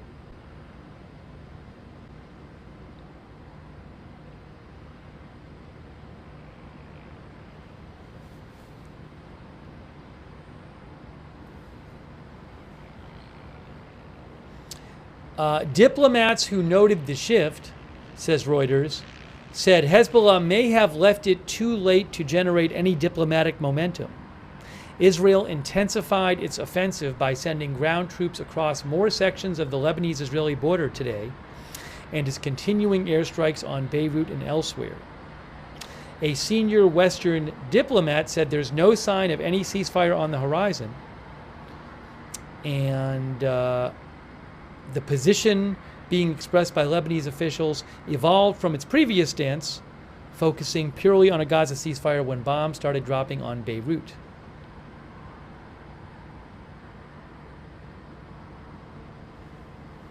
I'll ask a poll about that. Will we see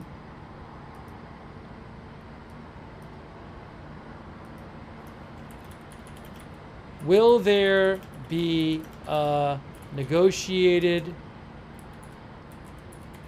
settlement between Israel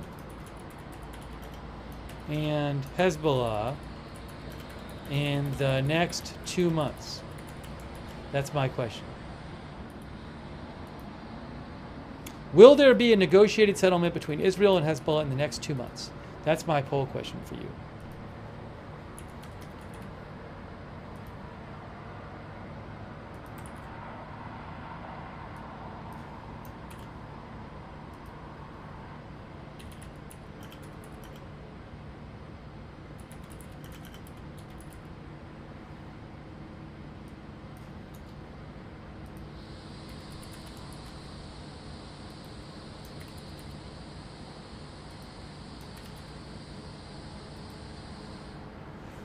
Jeff Knowles says now they want to play. They don't want to play anymore. See what our viewers say.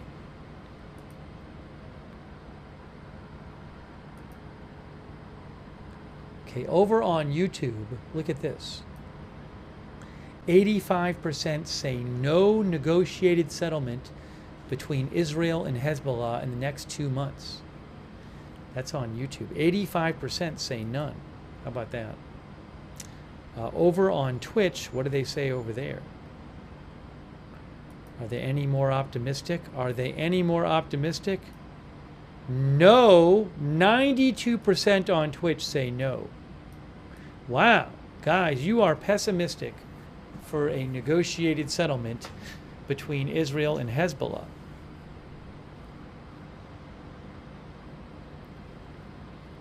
Ruth King says Israel will not negotiate. They want them gone.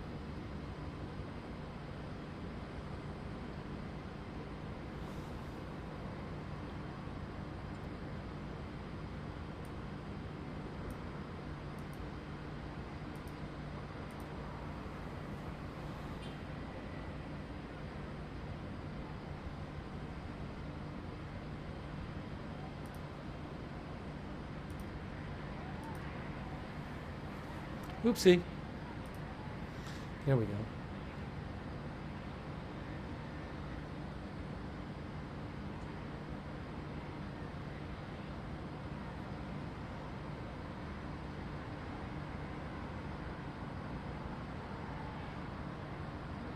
Lady of the Lake thinks Hezbollah is just stalling.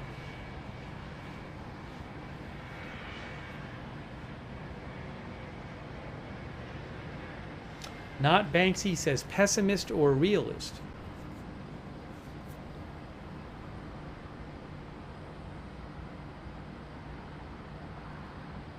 Tom Lewis thinks they will reach a deal. Remember, if there's no deal, then Israel's got to fight this war, basically, in the north. I mean, there is motivation for Israel to reach a deal.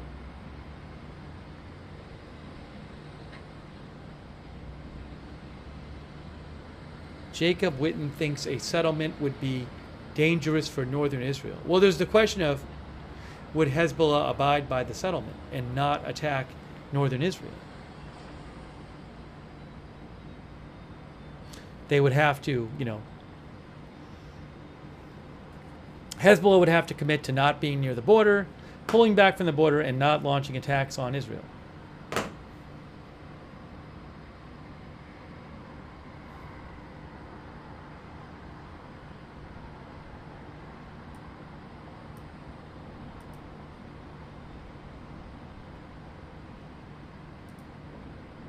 Oops, that popped out again. All right. I appreciate you voting. Most of you say no settlement in the next couple months.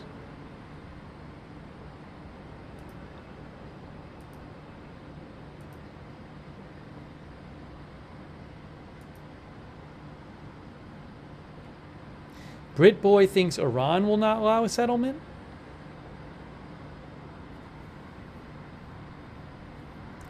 Jason Sims says each airstrike is a negotiation.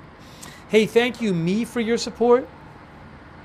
Thank you, Drunken Smurf, for your support. I really appreciate that, Drunken Smurf. Thank you. Also, Miss Blanks a lot. Thank you for your support.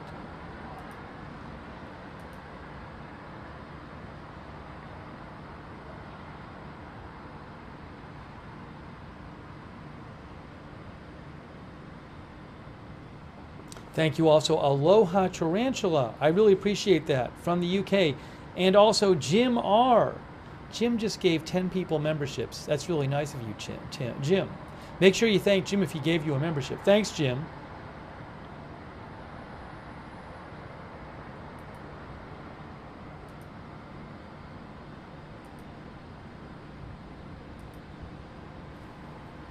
You can see here, U.S. says ceasefire call shows Hezbollah getting battered, says Reuters.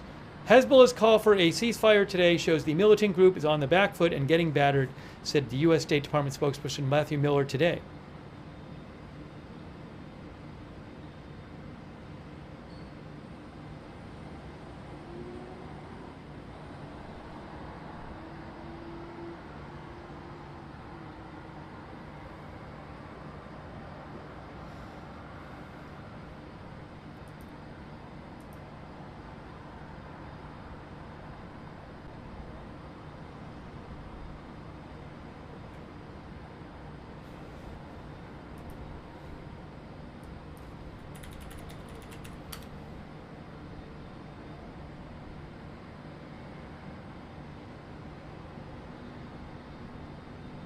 Oh, I have an article, a new article on how Israel might attack Iran.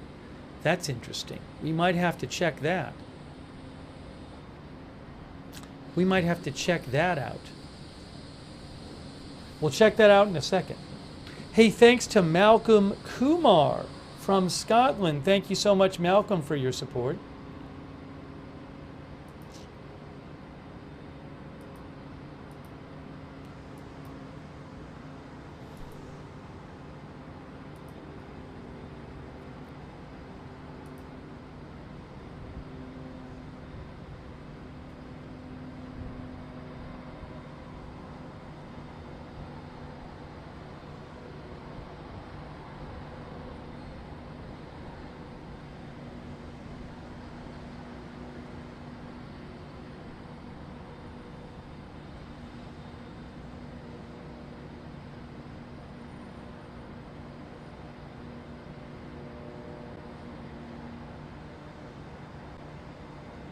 Naples Police Department posted that Naples, Florida, which is on the west coast of Florida, says due to anticipated heavy rainfall, 3-foot-high tides, and incoming storm surge, City of Naples will implement a mandatory driving curfew starting at 4 p.m. tomorrow. Only essential personnel with proper credentials are exempt. There is a drone we're hearing. Is that at the border or? That's at the border. It's at the northern. The drone is at the northern border, the Israel-Lebanon border.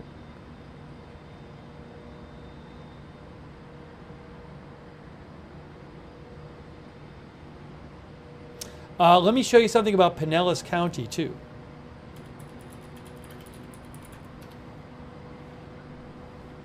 Pinellas County is over here. It includes St. Petersburg. And you can see there are some barrier islands. I assume all these count as the barrier islands here in Pinellas County. And up here as well, all these islands here. So look at what Pinellas County said. Hold on. Effective tonight at 7 p.m., so as of like an hour ago, access to all barrier islands has been closed to all citizens, including residents, until further notice. Restricted access will be restored once law enforcement determines it is safe to reopen the barrier islands.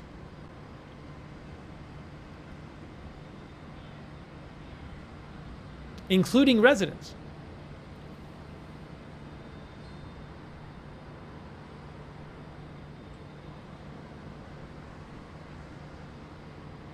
Now, I don't know if like people had chosen to stay. I don't know that they can physically remove them.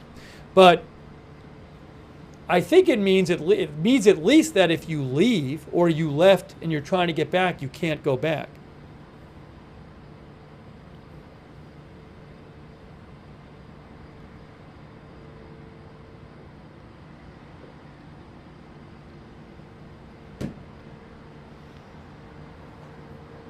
Some of our viewers are saying they cannot remove, which sounds right, but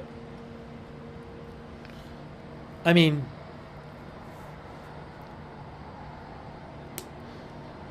hopefully people are getting off those islands and not choosing to stay. I assume they're all under mandatory evacuation. Yeah, they say residents can still evacuate. See? Access to the barrier islands is closed. Residents can still evacuate.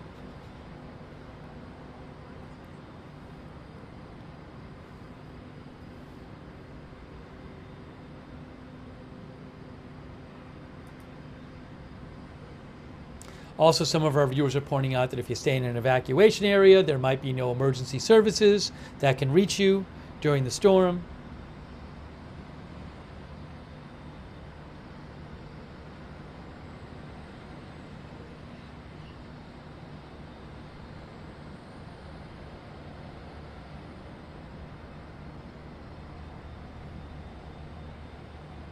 Did they do a Pinellas update today? I'd be interested in seeing that, like they post a video or anything.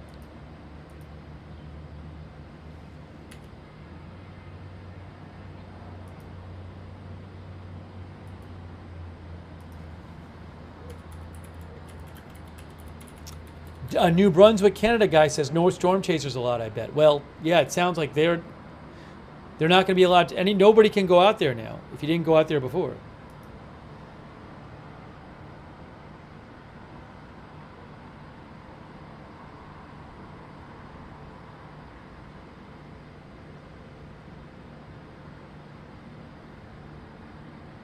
Emergency management briefing. Maybe we should watch a little of that. I'm kind of interested in checking some of that out. The Pinellas County Emergency Management Briefing.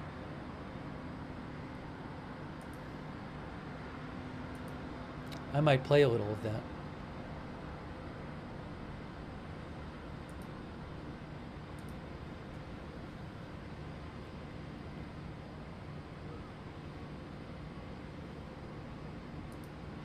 Oh, I wanted to mention, before we did that, I wanted to mention this. I have another article here for you, which I'm going to mention in a second. Hold on. We might check some of that out.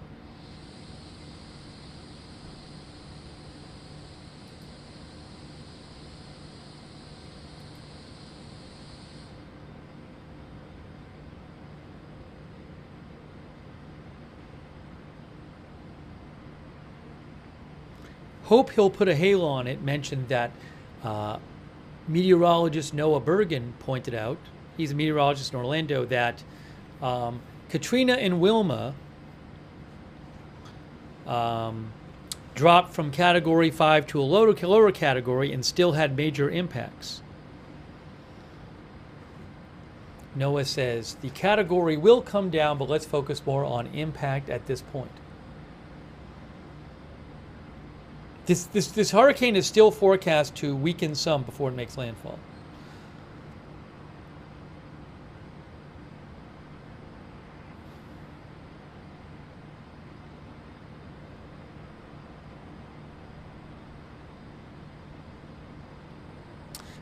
Chandra and Partridge sent me a report from Brian Enton, where Brian Enton reported that the National Guard is deploying aerial, water, and ground search and rescue teams for the largest National Guard search and rescue mobilization in Florida history.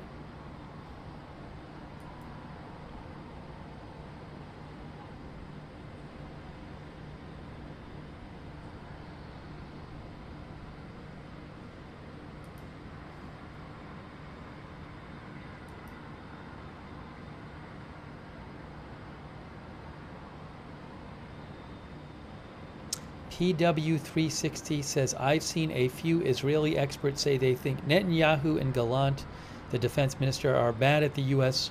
for leaking the discussions of what Israel is planning to target. I'm jumping back and forth between Middle East and weather stuff.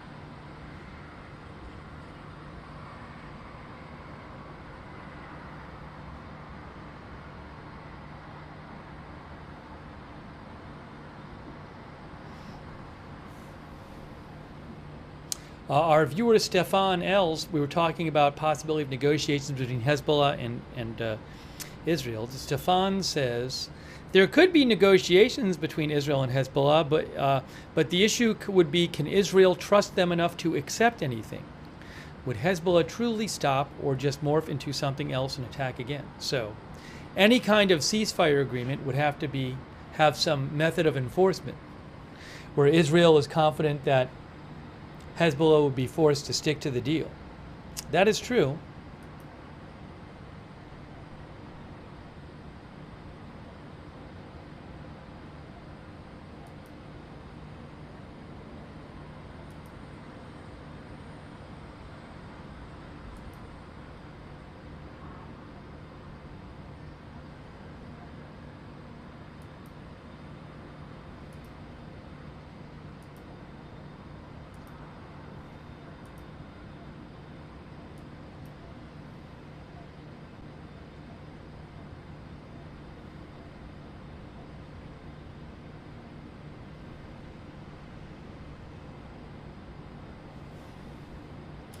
Hang on a second here.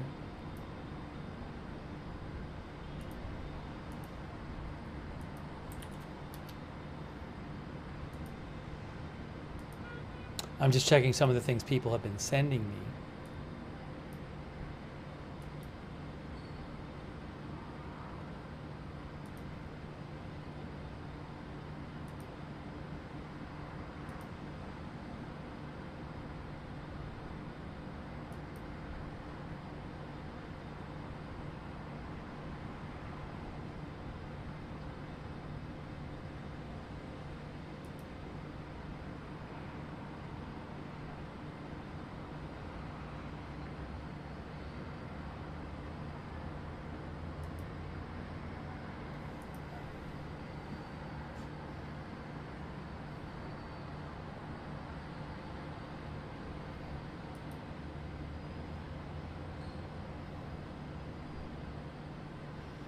DeShark mentioned the Tampa Zoo.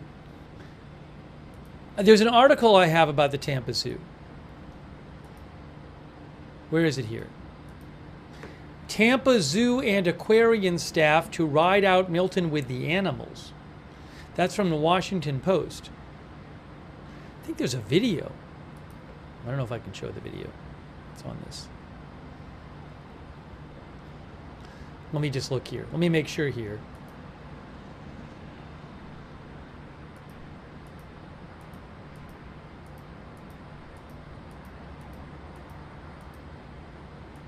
Yeah, right here.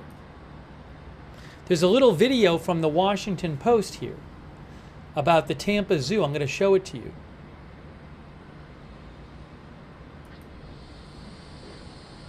Let's play this.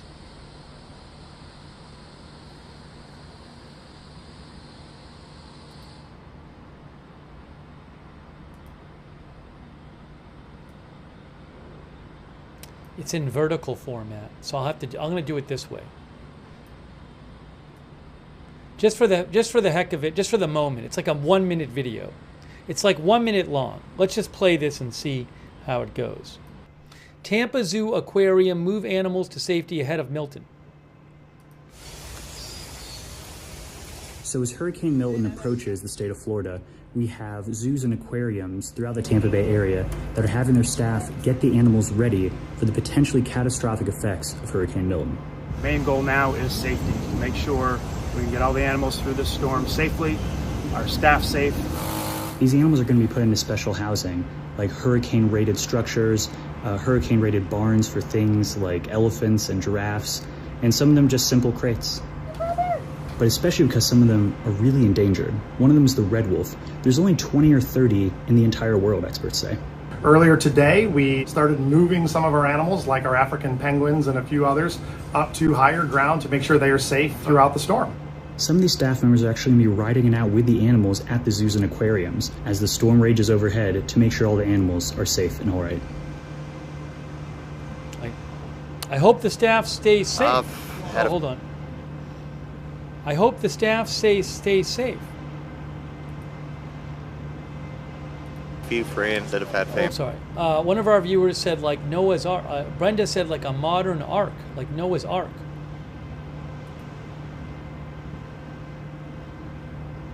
Where is the article here? Barry says, I hope they choose the structures well. Grampus girls like the video. The Washington Post says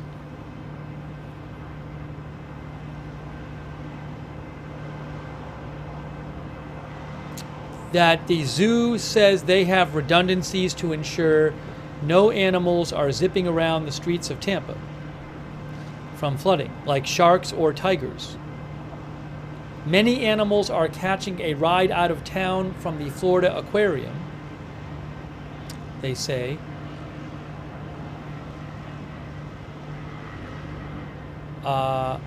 Some animals don't need help, said the marketing head of Zoo Tampa at Lowry Park. For example, alligators ride out hurricanes at the bottom of their ponds. Staff are focusing on the animals that don't have nighttime enclosures, she said, such as the many birds that are now being crated and put in buildings ready to withstand some hurricanes. I guess how about flooding? Are they worried about flooding at all?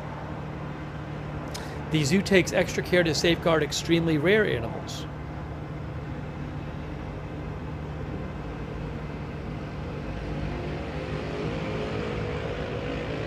There is a skill to corralling the animals, she said. Like some humans, animals don't like to be rushed. So the staff has to calmly usher the animals into the crates.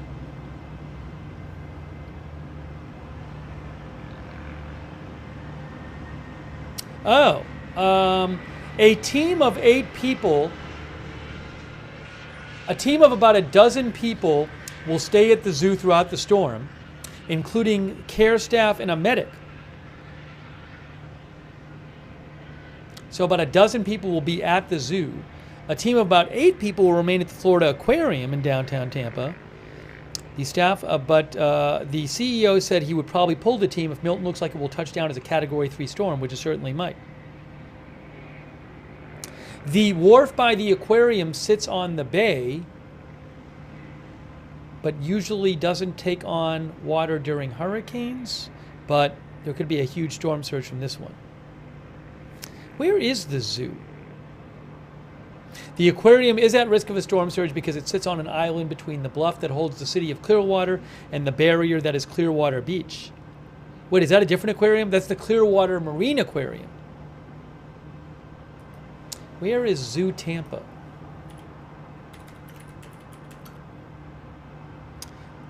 Oh, Zoo Tampa is a little inland. Look, so Zoo Tampa at Lowry Park. So that is, in terms of distance, it's like 5 miles from Tampa Bay. That's like 5 miles. So I guess maybe that's why they're not as concerned with storm surge flooding. I mean, there might be flooding for all I know, but it's not right on the coast. Zoo Tampa is up there.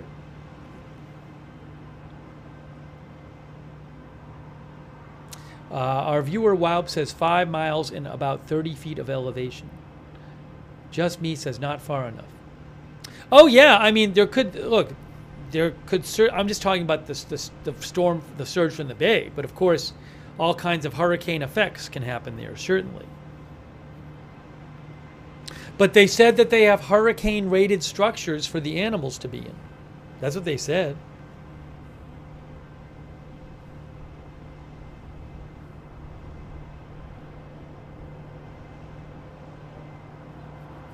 Anyways, that's interesting. Hopefully all the animals are okay.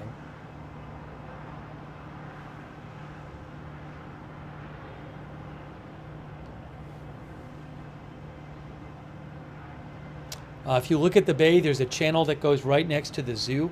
I don't know if would there be flooding expected from this channel here? You mean up here? The Hillsborough River? Hillsborough River. You can actually go to the National Hurricane Center page, and they have a storm surge map that you can look at. People are thinking maybe that river will flood.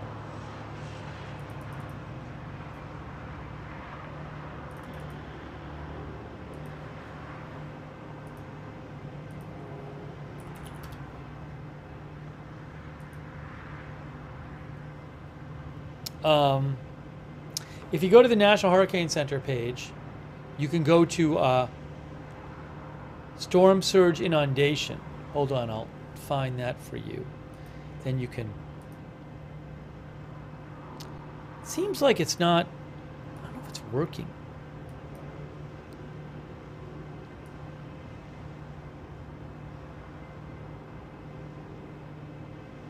Maybe the river flooding doesn't count as storm surge.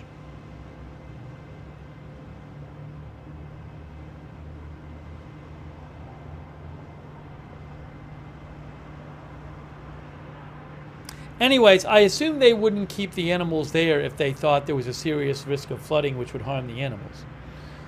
Hold on a second.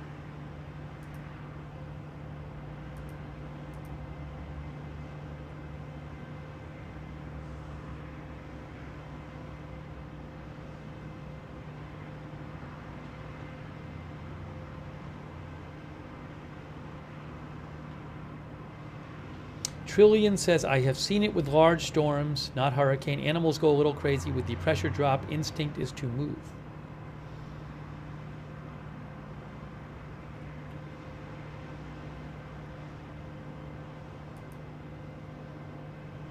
I did want to mention this article about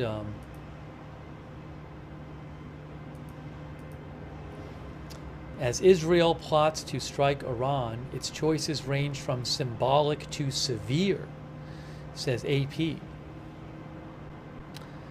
Been days. People have been thinking that this might be imminent, but it has not happened yet. Who knows? It could happen on the same day as the hurricane making landfall. It could.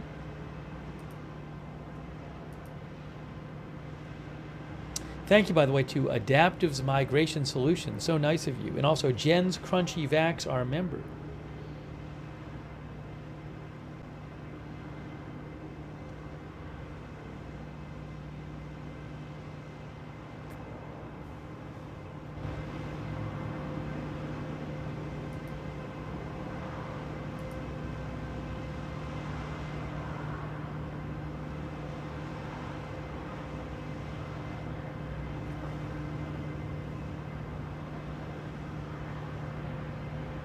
Oh, the Israeli army said like an hour ago they intercepted a drone, but there were no sirens. Where is that?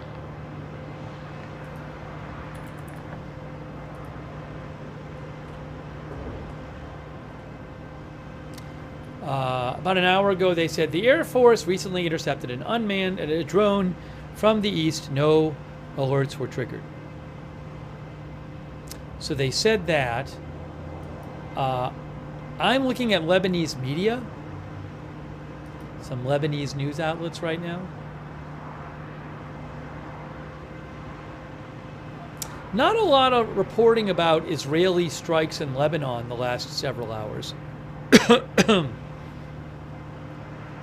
Because they'll post about it. They post about it, the Lebanese outlets. And the last couple hours, I've barely seen anything. I mean, maybe there's all kinds of ground fighting going on. I don't know.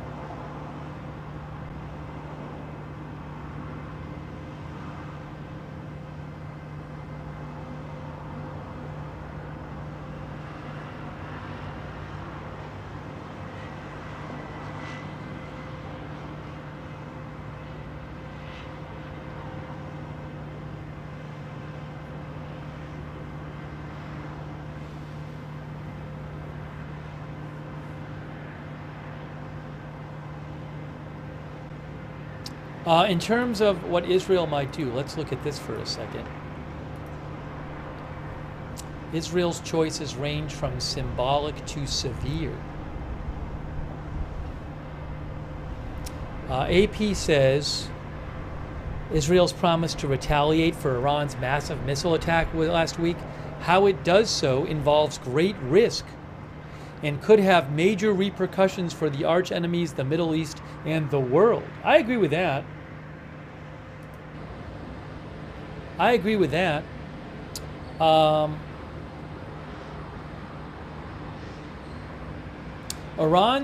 Israel's options range from symbolic strikes on military targets to crippling attacks on Iran's vital oil industry or its secretive and heavily fortified nuclear program.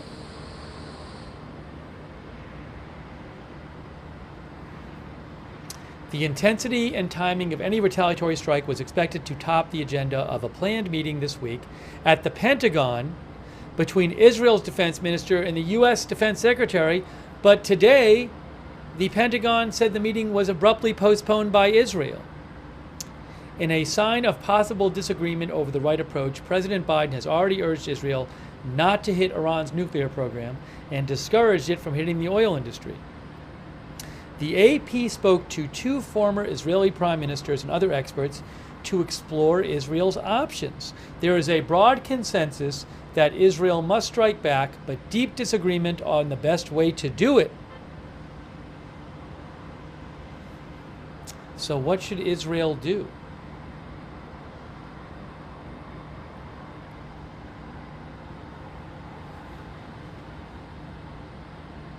Israel has a broad range of choices of targets, from Iranian government buildings and military bases to sensitive oil installations to heavily fortified nuclear facilities hidden deep below ground.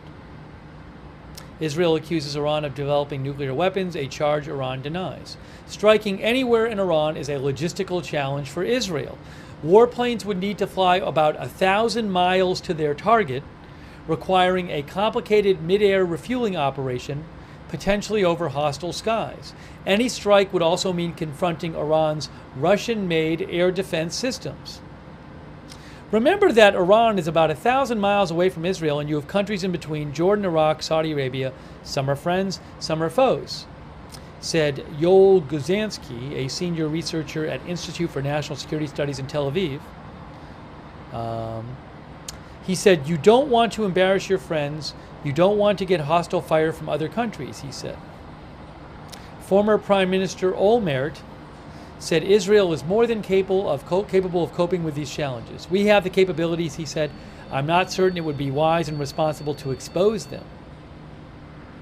Even if Israel has the means, there are diplomatic considerations. A strike on the oil sector, Iran's economic backbone, or on the nuclear program would almost certainly guarantee an Iranian response and raise the risk of further escalation. Such strikes could rattle global oil markets and shake the U.S. economy on the eve of a presidential election. They could also risk Iranian retaliation not only against Israel, but against American troops stationed in the region or Gulf Arab countries aligned with the West. Unlike Lebanon and Gaza, said another expert, an Iran expert, Menahem Merhavi, unlike Lebanon and Gaza, every Israeli attack on Iran has international and global repercussions. So how will Israel respond, the article from AP asks. Former leaders are divided on what path Israel should choose. Former Prime Minister Olmert said a strike on multiple military targets spread across Iran's vast territory would be more than enough to send a message. The goal, he said, is to show that Israel can strike anywhere and anytime. That's precisely what deterrence is all about, he said. Olmert said that hitting Iran's oil sector would be an unnecessary escalation that invites a response, and that striking the nuclear program is not worth the risk. Not only would it trigger Iranian escalation, but the odds of success are uncertain if you try to strike the nuclear program, he said. Trying to attack the nuclear program will be a mistake, he said. Another former Israeli Prime Minister, Yair Lapid, said he believes Israel should strike Iran's oil industry infrastructure. That is the most painful target for the Iranian regime, Lapid said. Iran's ballistic missile attack against Israel must be met with a forceful response, adding that Iran must understand there's a high cost to its regional aggression. Lapid told the Israeli news outlet Ynet that a strike on Iran's nuclear facility should only be done as part of an international coalition in coordination with the United States. Whereas another former prime minister, Naftali Bennett, takes an even tougher line, saying now is the time for Israel to bomb the Iranian nuclear project. Bennett said in a video posted on social media Tuesday that Iran and its allies have been weakened and that Israel has a rare chance to deliver a decisive blow to Iran's leadership, economy, and nuclear program. We must not settle for Iranian military bases or noisy yet meaningless actions that are meant only to deliver a message, Bennett said. The time for messages is over. However, former Prime Minister Olmert said he hopes cooler heads will prevail. What do we want to achieve and how far do we want to go to how arrogant do we want to be? He said his advice, try to be smart. So that gives you a sense of some of the options and some of the discussions and considerations in Israel about this upcoming response to Iran.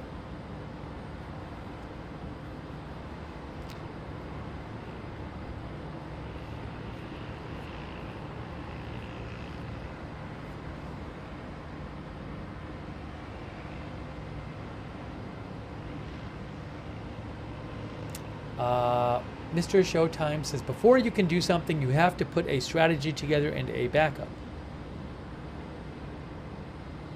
Antidot says, do we want to destabilize the entire region? TreeDoc thinks if Iran's nuclear capabilities are not taken out now, Israel will regret it 6 months from now.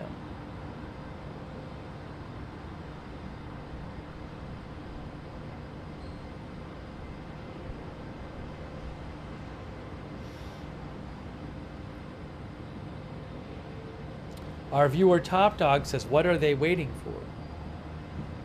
You know, there could be discussion in Israel about what to do. Even if they decide on what to do, there might take a while to figure out how to do it and plan it. Maybe you have to do certain training for it. Also, maybe you want to discuss it with your allies, like the U.S.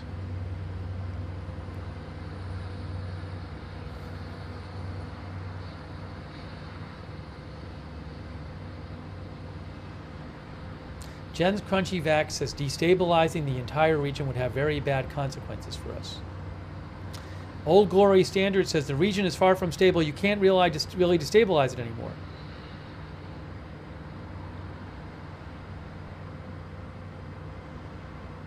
Alyat Zion, our viewer, thinks oil facilities should be off the table. Dumb move if Israel goes after that. Trillion says it's complicated to attack nuclear facilities, but Israel has done it before in other countries.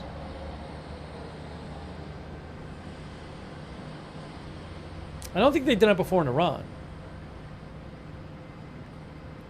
Oh, Tori, yes, speaking of Zoo Tampa, which we were talking about before, Tori says, I live a few miles from Zoo Tampa. It's never flooded. I've lived a few miles from Zoo Tampa, and it has never flooded.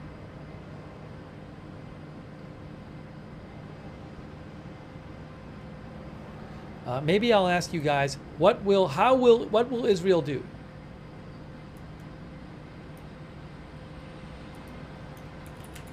What will Israel hit?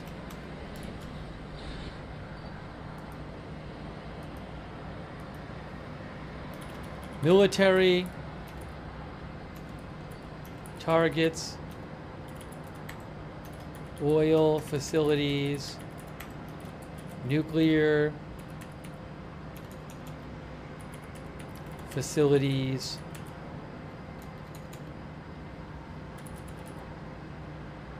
none of these.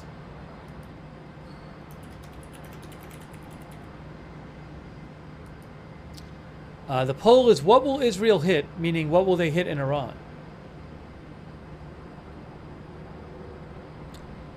Did my poll actually post? There it is.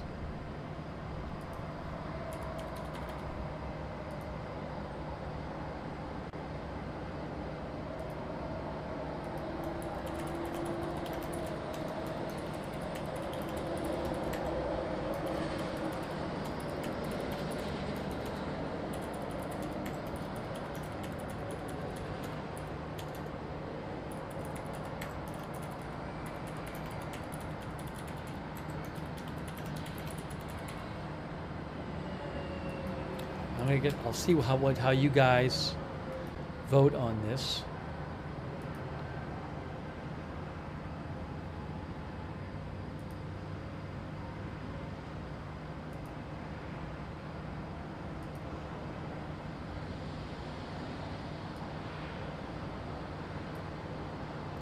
Over there on YouTube, here is the results so far. 46% say military targets, 19% say oil facilities, 25% say nuclear, 10% say none of these. I feel like these numbers of the oil and nuclear have gone down since like a week ago. Meanwhile, over there on Twitch,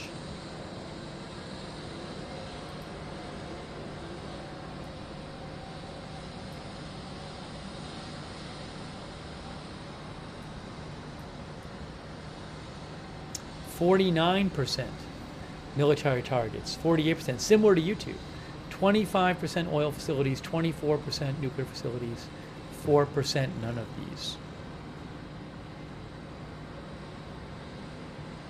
Ruth says not going to hit nuclear. Now, obviously, they could. I didn't let you vote for more than one. Maybe you think they'll hit more than one, but I didn't give you that option. I guess it was more like how far will they go? Like what's the most serious thing they'll hit?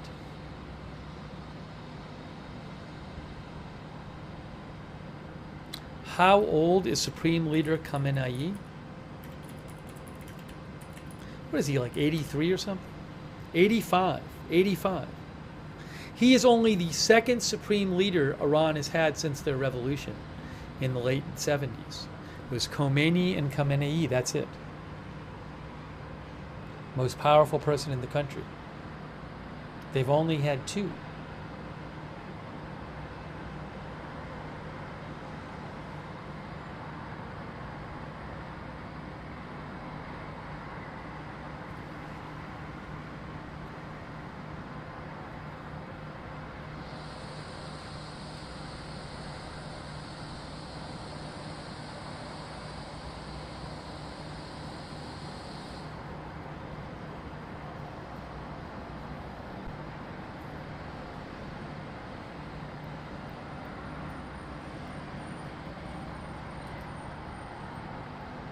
SVI thinks Israel will hit all of the above.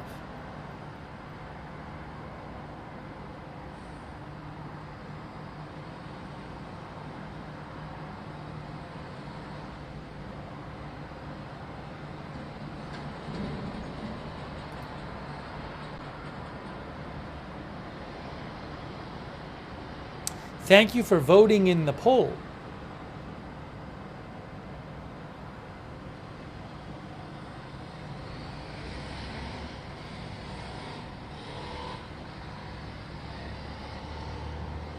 Another one of our viewers said all of the above too. Mick says none of the above. Rick Tide said nothing is off the table.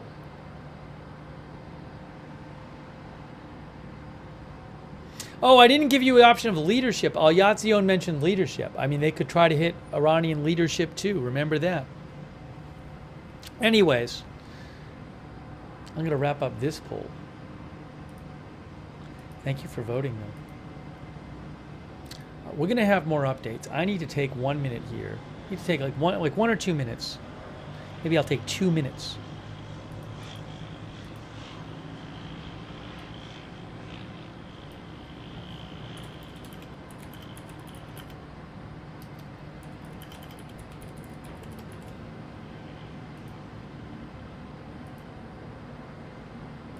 Give me 2 minutes, folks. I'm coming right back. More live coverage coming up. Talk more about the hurricane as well. I'll be right back.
We are back. Thanks for your patience.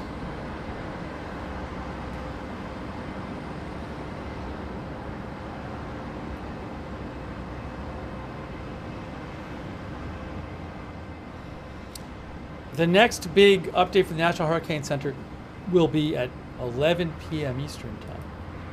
Let's check on Tropical Tidbits radar. Not radar, satellite. Let's see how the satellite looks. I mean, look at this. Guys, it's keeping that symmetry, that tight eye wall. Look at that. I mean,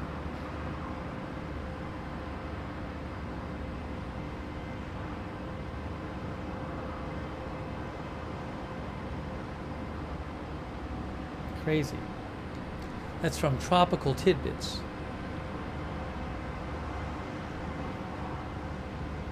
Again, the pressure is, as of 8 p.m., the pressure was down to 902, which is close to what it was yesterday, which was 897. It's a Cat 5, at least 165 miles an hour wind. Riri says that looks massive.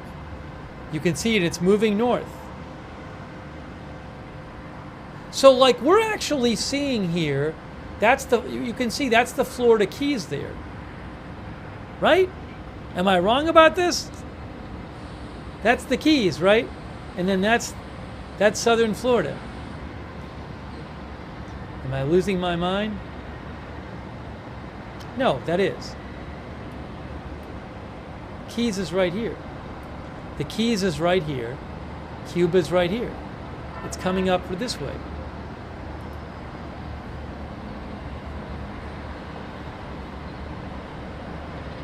Oh, I wanted to see what we could see on the radar Omega. Radar will show us the rainfall. Radar Omega. It opens up. Oh, that's not what I want to do. Hold on. Hang on.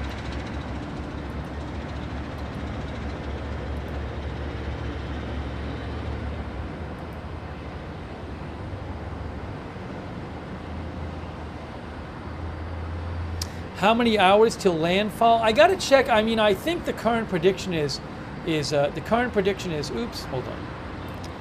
Is nighttime, either late Wednesday or early Thursday. All right, so we want this right. So this is the rain. This is the radar, but the radar is so there's no. The actual, if there were radar stations out here, you would see the rain from the hurricane here, but you can't see it right now because the radar stations there aren't radar stations that reach that far out. But the radar does pick up here, and you can see that rain is starting to come into Florida, but we're not seeing the rain. It's not close enough yet for it to be picked up on the rain radar. I think maybe I can show the satellite on this. Let's see here.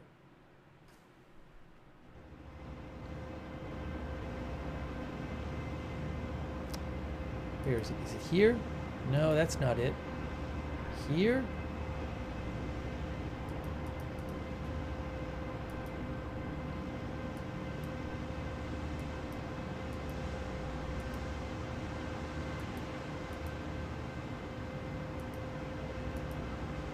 Why do I keep doing this?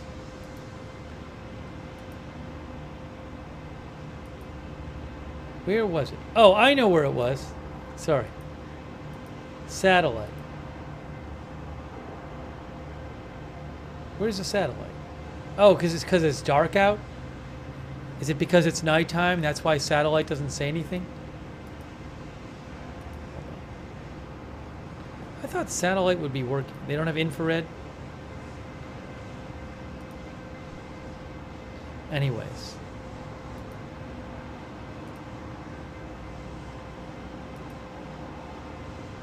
So you are seeing some rain come in. Again, we're not seeing the main rain there, but there is some rain starting to come in, southwestern Florida and across Florida. Anyways, When we get closer, when the storm gets closer to the coast, we will be using this radar more. I mean, there is some more heavy rain coming in this way. See this down here?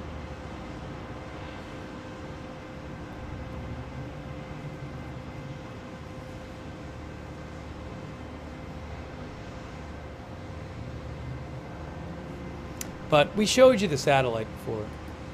There's the satellite from Tropical Tidbits. Yeah, you can find composite radar views, like you said, AccuWeather or Weather Underground, that kind of thing. Which I guess have the radars from like Mexico or whatever. Anyways.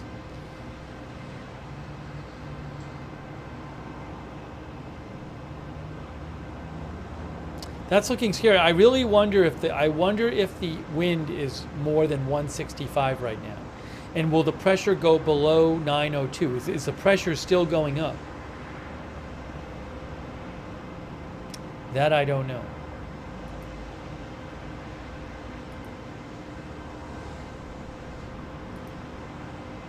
See if anyone says anything about that.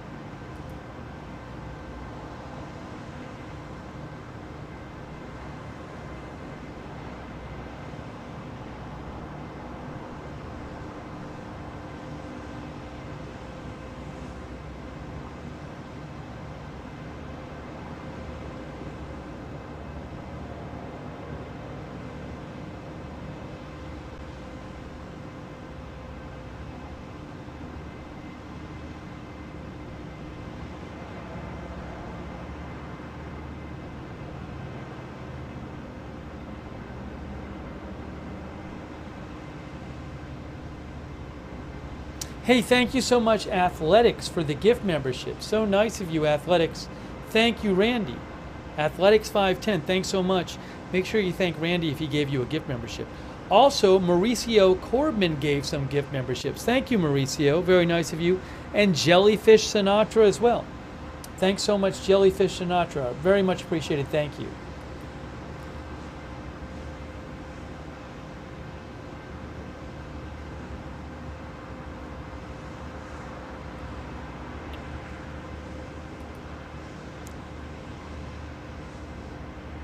By the way, our viewer Must End Stupid thinks Israel must take out everything that Iran has, oil, nuclear, and Supreme Leader Khamenei.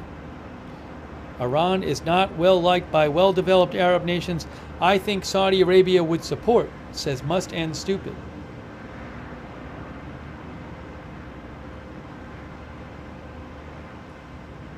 Oh, I was going to check and show you guys, some people asked about, like, when's it supposed to make landfall? I mean, we'll have to see what happens, but in terms of the current forecast track... Oh, I was also going to show you what Pinellas government said. Sorry. Is DeSantis doing another update tonight? It's 9:09. Did he already do one tonight? We saw he did one this afternoon. We saw that. No, that's the one we watched. The last one he did was like 5 hours ago, and we watched that one.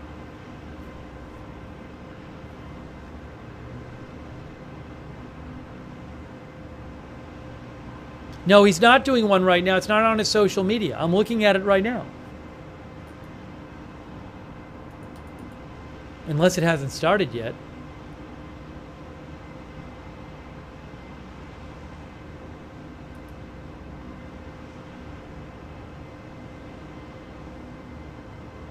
He's live on the Weather Channel, says LFC Trader.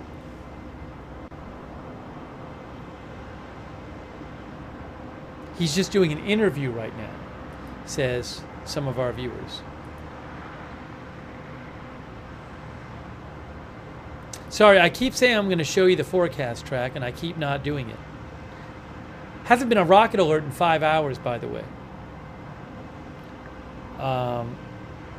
Here is the forecast track.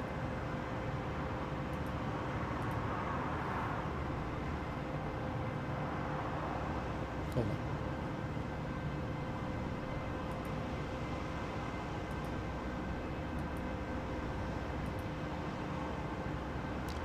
People were asking about why is this now? It's all funky. Yeah, so right there that is 2 a.m. That's interesting. That's a little slower. So that 2 a.m. would be right here, and that'd be 2 a.m. Eastern and 2 p.m. Eastern. So, you're looking, just to give you a general idea, if that holds true, then you're talking about landfall at like 3 or 4 a.m. or something like that.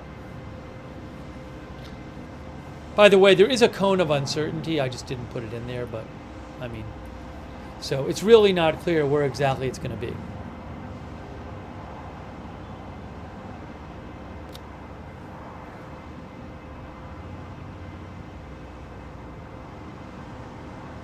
NY committee says 12 hours will probably seem like 12 days during that time.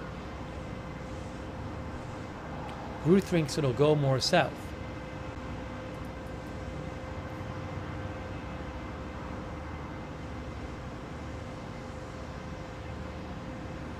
Yeah, I know about the Radar Omega videos, but just because Radar Omega has them doesn't mean I have the rights to them. I have to be careful about that stuff. Why are people listening to Florida SARnet radio? What are people hearing on the Florida amateur radio?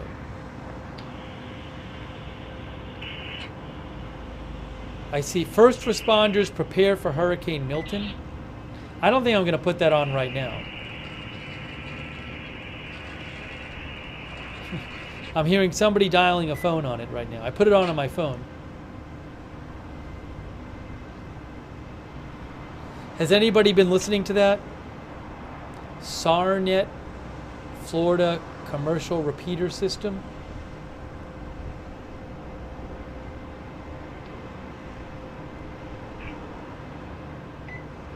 And there's no hurricane there yet.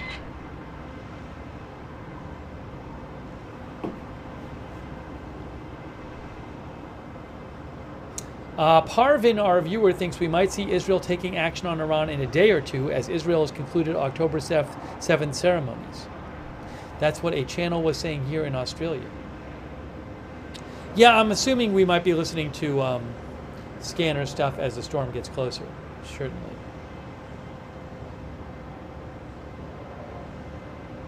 Stan Chubbuck said he's listening to that SARnet thing.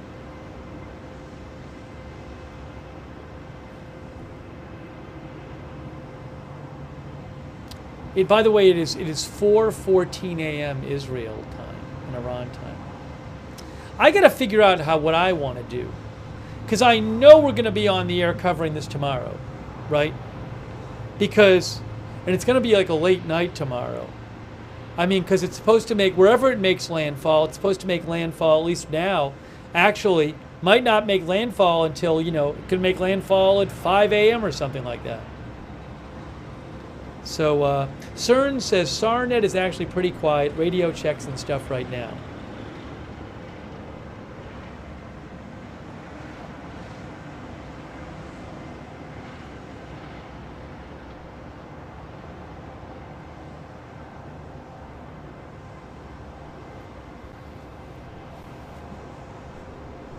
Yeah, I'm sure we'll end up having to cover both tomorrow. The Middle East stuff isn't going to stop either. Although what we'll probably do is, when the hurricane gets super close, then we'll just be doing just hurricane coverage, probably. Although you never know. It depends on what's happening in the Middle East.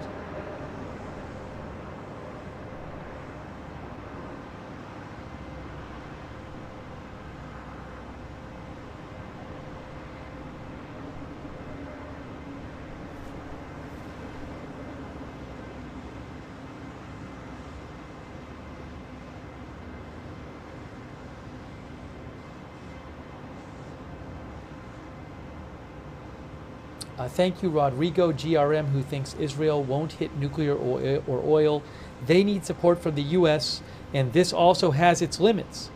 But if Iran doubled down next, the conversation changes. I could see Israel doing, thank you, Rodrigo, very much for your support and for your comment. I could see Israel doing something kind of like big but symbolic, or I could see them doing something, going after the nuclear, doing everything. Going after the nuclear and the oil and the leaders and everything. I honestly don't know. I don't know what's going to happen.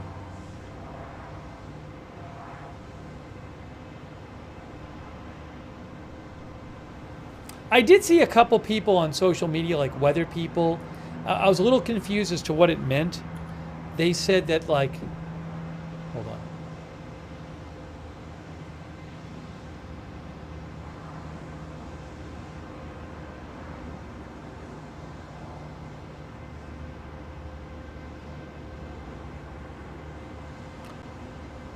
Excuse me.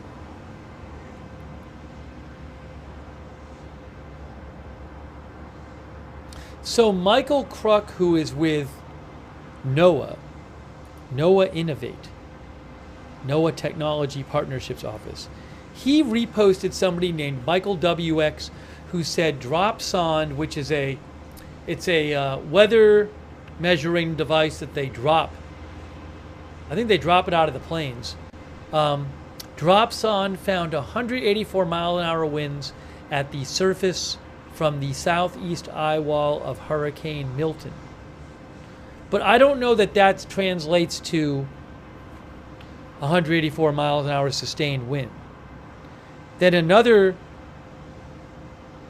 Severe Studios, which is a weather account, they reposted somebody, Max Archer, who said a new dropsonde from the hurricane hunters have found 185 mile an hour winds in the southeast high wall. But what does that mean for the strength of the hurricane? That I don't know.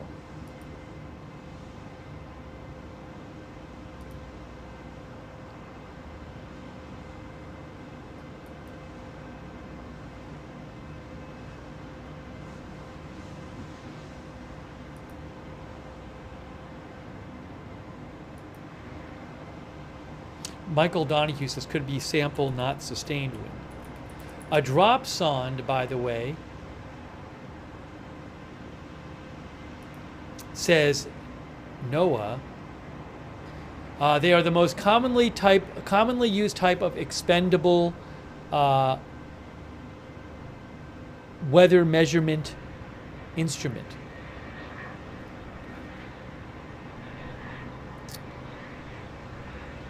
They are equipped with a small parachute that slows their descent, and maintains vertical orientation. They transmit data by radio 4 times a second to the aircraft until they reach the surface of the ocean. Dropsonde's data provides critical information that forecast models use. They have been in use for decades. Recent advances in technology have made dropsondes lighter and less expensive. The next step forward, anyways, that's from NOAA.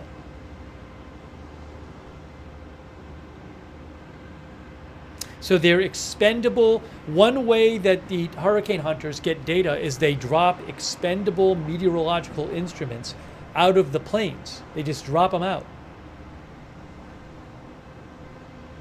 In terms of cameras that I have access to, like tomorrow, we'll just have to see. I pay for some live streams, but I'll have to see what's out there.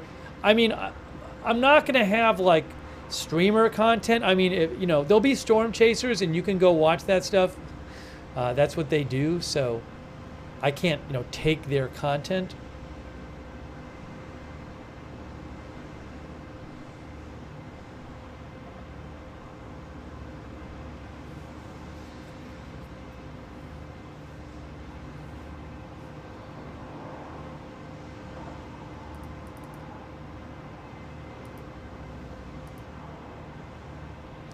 I'm kind of wondering, guys, because I think tomorrow's going to be really busy.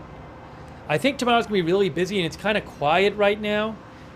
Maybe it's good break time right now, you never know, but there's going to be so much to cover tomorrow. And also it's like, it might be a lot of coverage tomorrow, because think of it, when it's when the hurricane is getting close, in addition to anything that happens with the Middle East. You're talking about when the hurricane is getting close and then it's going to be passing over Florida, you know. So now that I'm thinking about it, maybe it's a good time to take a bit of a break. Yeah, the last couple nights around this time in Lebanon has been less busy than previous nights. Now that we can see, there might be tons of ground fighting, for example, but there aren't a lot of airstrikes being reported right now. I mean, I checked Lebanese media, and I wasn't seeing it. Obviously, during this broadcast we did not see that much happening in southern suburbs of Beirut. Saw a few airstrikes, but not a lot.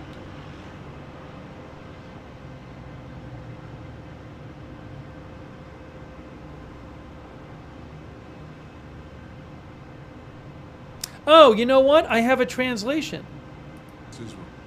It launched an unprovoked attack on our... Hey, guys, I did not realize that Netanyahu posted his video message to the people of Lebanon in English. We didn't even show this. I want to show this to you. This is a message earlier today that Netanyahu posted to the people of Lebanon. Let me show you this. I didn't even realize it was posted in English. I should have checked.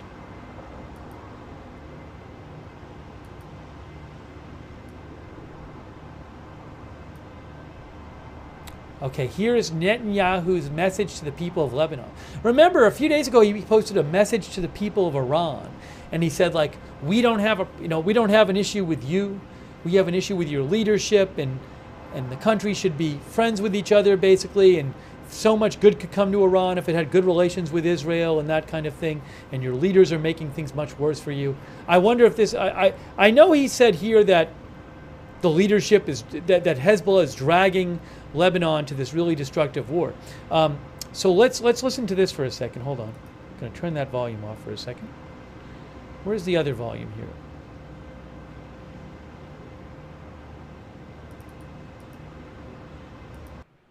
All right, here's Netanyahu's message to the people of Lebanon.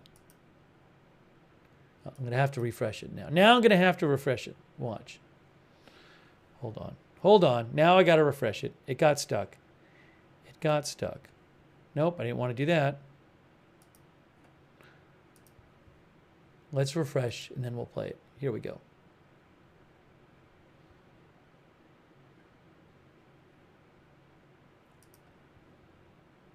The Middle East. This is a message to the people of Lebanon.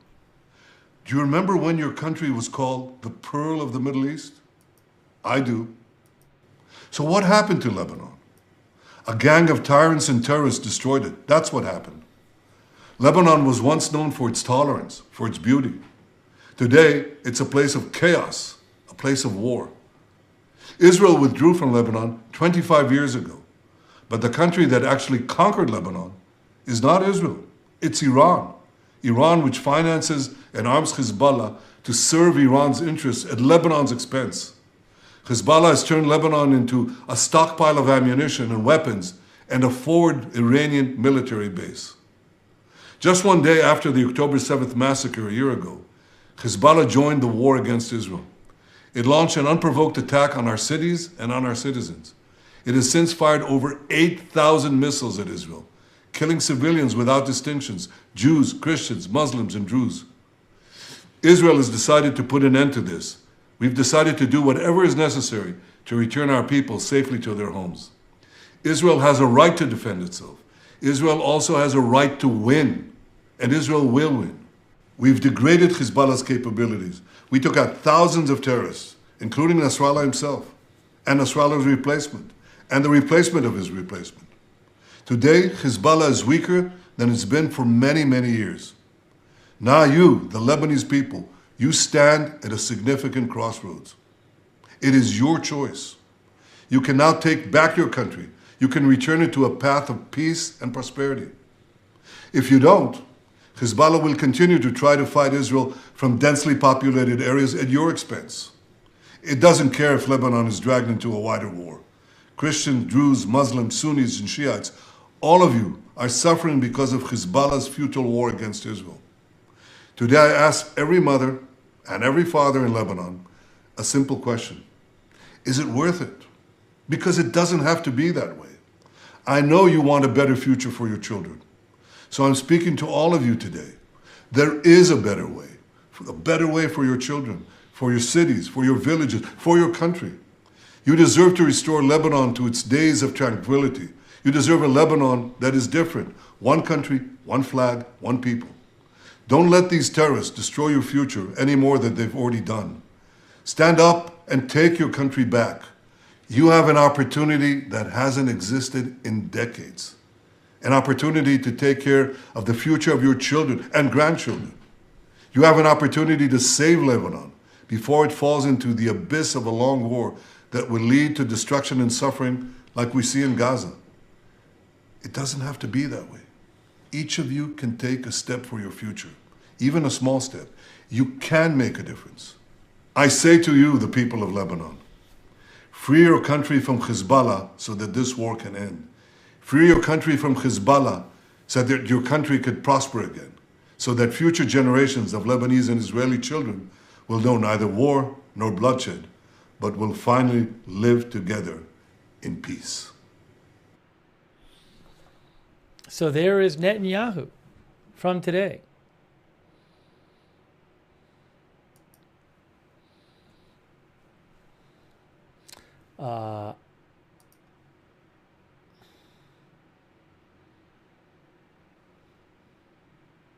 Now, practically speaking, I'm not sure exactly what freeing the country from Hezbollah would involve exactly. I mean, there is about a third of the country is Shiite Muslim, and Hezbollah does have, while there are a lot of people in Lebanon who don't support Hezbollah, there's a significant amount of people who do. So I'd be interested in knowing what the exact proposal is. To like kick them out of the country or something, you know. But anyways, he clearly thinks that the Lebanese people should not allow them as much influence as they have. From what I understand, they're basically they're like outside of the control of the state. They're a more powerful armed force than the Lebanese army.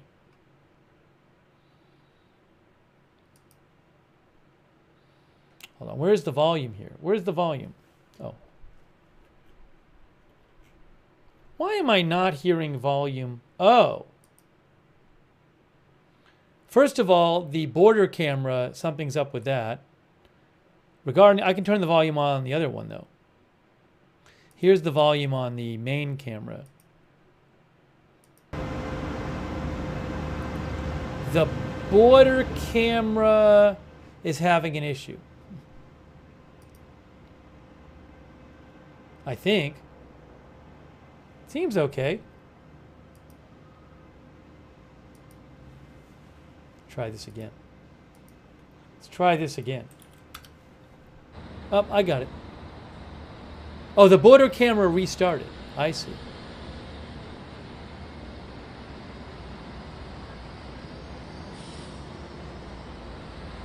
Oh, also, hold on.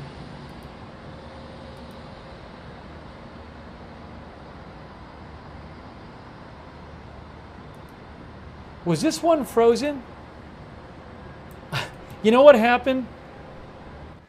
I apologize. So I didn't even realize it. What happened is the two smaller cameras, those streams reset a little while ago. And normally it would just say like, oh, this stream has ended. But they kind of just froze. And I didn't even realize they were frozen. The top two ones were frozen for a little while. Because they normally, it'll give you a message saying the stream ended. But now they're live. I mean, they don't really look any different. They don't look much different live than frozen right now. Because they're kind of just locked down. But you can see movement on them.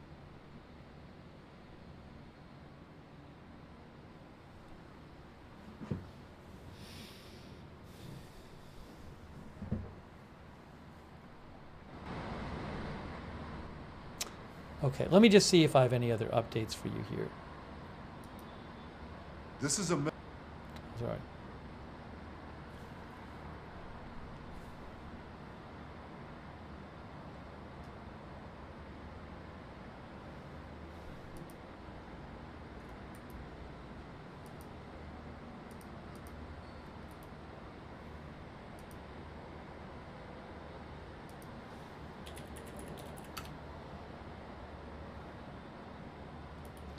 Oh, by the way, I should show you this article.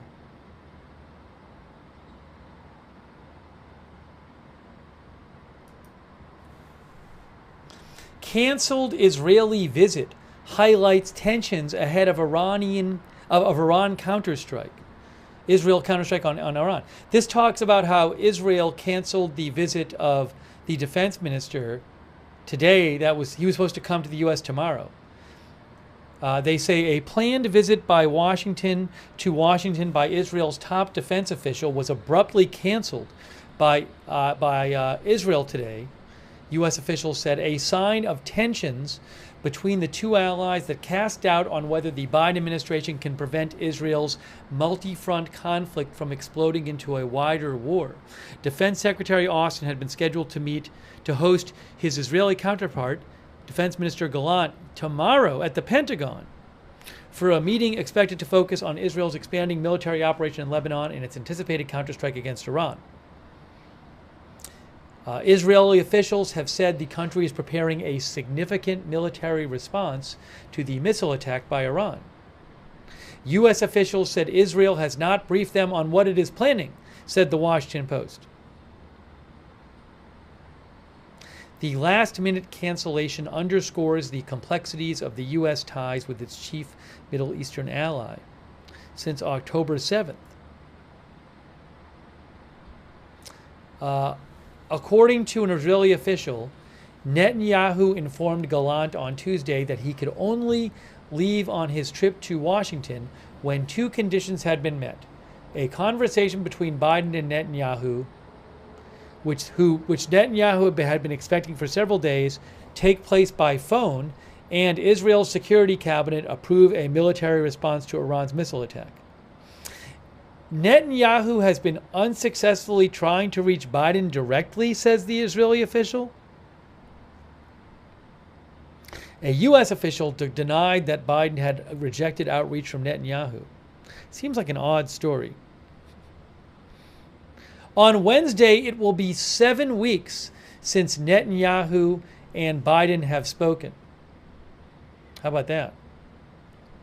Friction has increased between the two leaders in the last year over Israel's conduct of the war in Gaza and over what U.S. officials see as Netanyahu's failure to support U.S.-backed diplomatic measures and heed their advice about containing what has become a burgeoning regional conflict.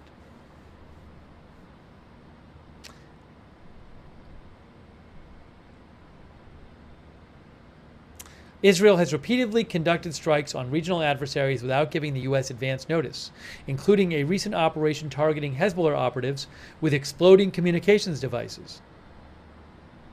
U.S. officials have complained such attacks may endanger U.S. troops in the region.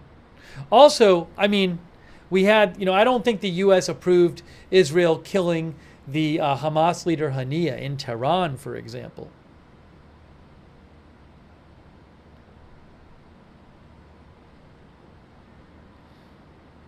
While Biden and his aides have backed Israel's right to respond to Iran, Biden has publicly urged Israel to avoid attacks on Iranian oil facilities, which could destabilize world energy markets. U.S. officials have also counseled Israel against striking facilities linked to Iran's nuclear program.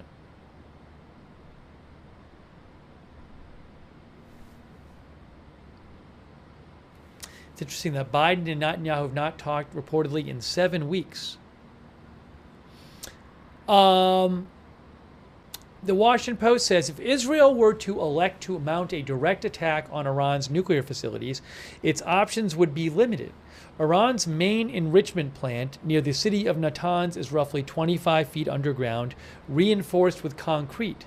Its Fordow enrichment plant is buried inside a mountain. Both facilities would be difficult, if not impossible, for Israel to destroy, according to experts. A meaningful attack on Fordow would require two elements that Israel doesn't have: massive earth-penetrating bombs and the planes that could carry the weapons to their target. A lot depends on geology, said expert Michael Eisenstadt. He noted that Iran has been building another facility near Natanz that is buried even deeper. Another expert, Hans Christensen, said, short of a penetration attack to destroy the interior of the underground nuclear sites, an attack could alternatively try to seal off the tunnel entrances and destroy the ventilation intakes. But that obviously would be temporary damage that would relatively quickly be repaired. Israel could also launch strikes on ancillary sites, such as facilities where Iran may construct centrifuges essential for producing weapons-grade material, said James Acton, a nuclear policy expert. Israel might also possess a hidden capability, Acton said, such as a new type of cyber attack that could set the Iranian program back and send a message to Tehran that it's vulnerable to unconventional warfare. Interesting. Given the difficulties of directly attacking Iran's nuclear program, Israel may opt, at least, to establish a deterrence, hitting ballistic missile sites or air defenses. A former national security official anticipated that Israel will deal a significant blow that sends a distinct message to Tehran. Interesting article from the Washington Post. Interesting. But the whole thing about Gallant, Israel canceling Gallant's visit to the U.S. at the last minute is all kind of weird. Thank you, Mama Dukes NY, by the way. And for becoming a new member. And Rodrigo GRM for the gift memberships. Thank you. Saudi BB says, welcome back, Stuxnet. Maybe they have some new kind of cyber weapon. It's not going to be like very little. I mean, clearly Israel has said again and again that it's going to be some kind of significant response. Matt thinks they need to get inside the nuclear facilities if they want to destroy them.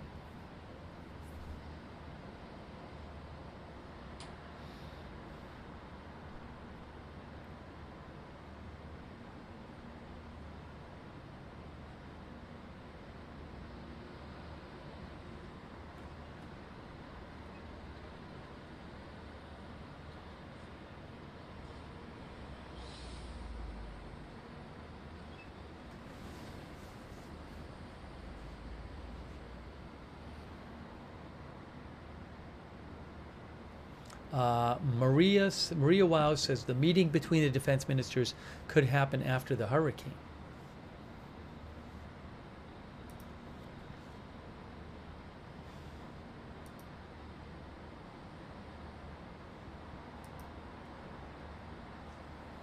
Thank you, Paul L. I appreciate that, Paul L. Thank you.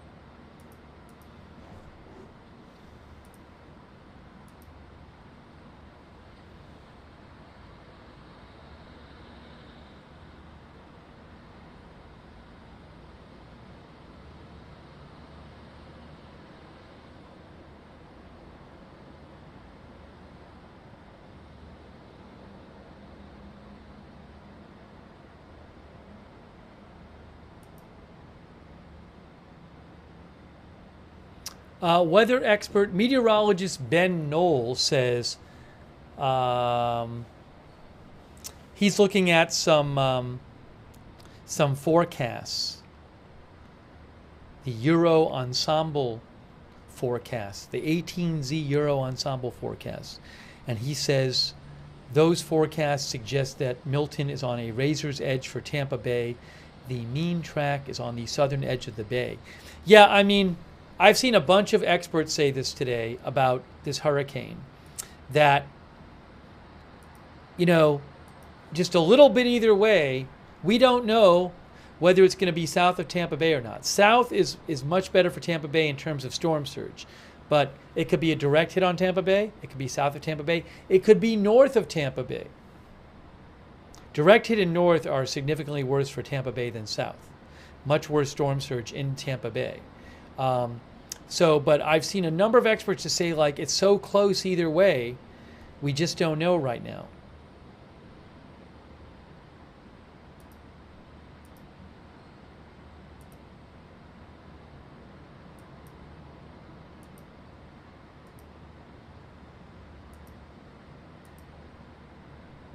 Just to remind you.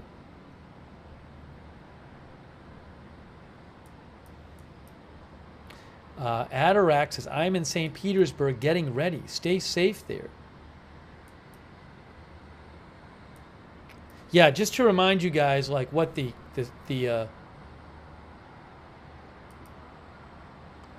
current track is. This is the current forecast track, which puts it like a few miles, maybe like 10, 15 miles south of Tampa Bay.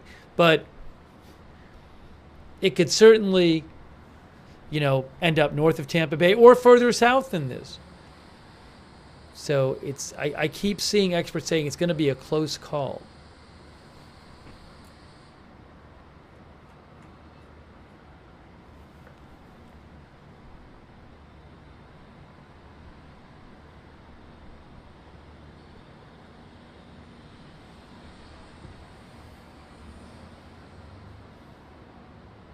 String theory says wherever it hits, someone loses.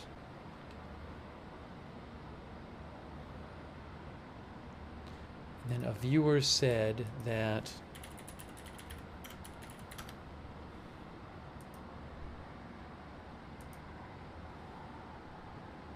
landfall is expected like after for now it's expected, a little after, sometime after 2 a.m. Thursday, but who knows?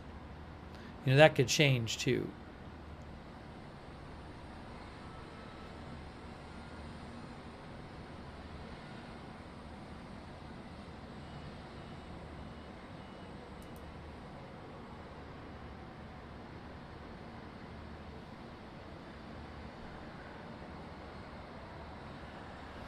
One of our viewers mentioned that the Jerusalem Post said sources indicated Prime Minister Netanyahu had probably canceled Gallant's trip tomorrow to see the U.S. Secretary of Defense to prevent Gallant from getting any credit for solidifying a joint U.S.-Israel strategy on Iran.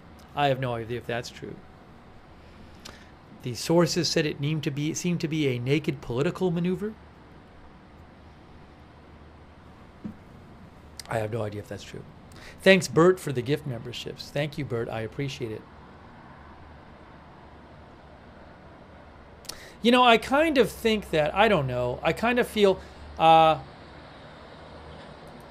think maybe given how much we're going to cover this, the smart thing might be to take a break.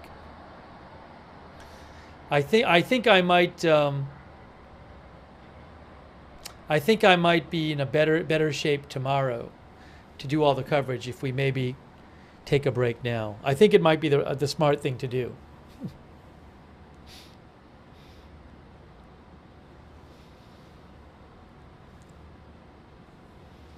Because it is going to be busy tomorrow.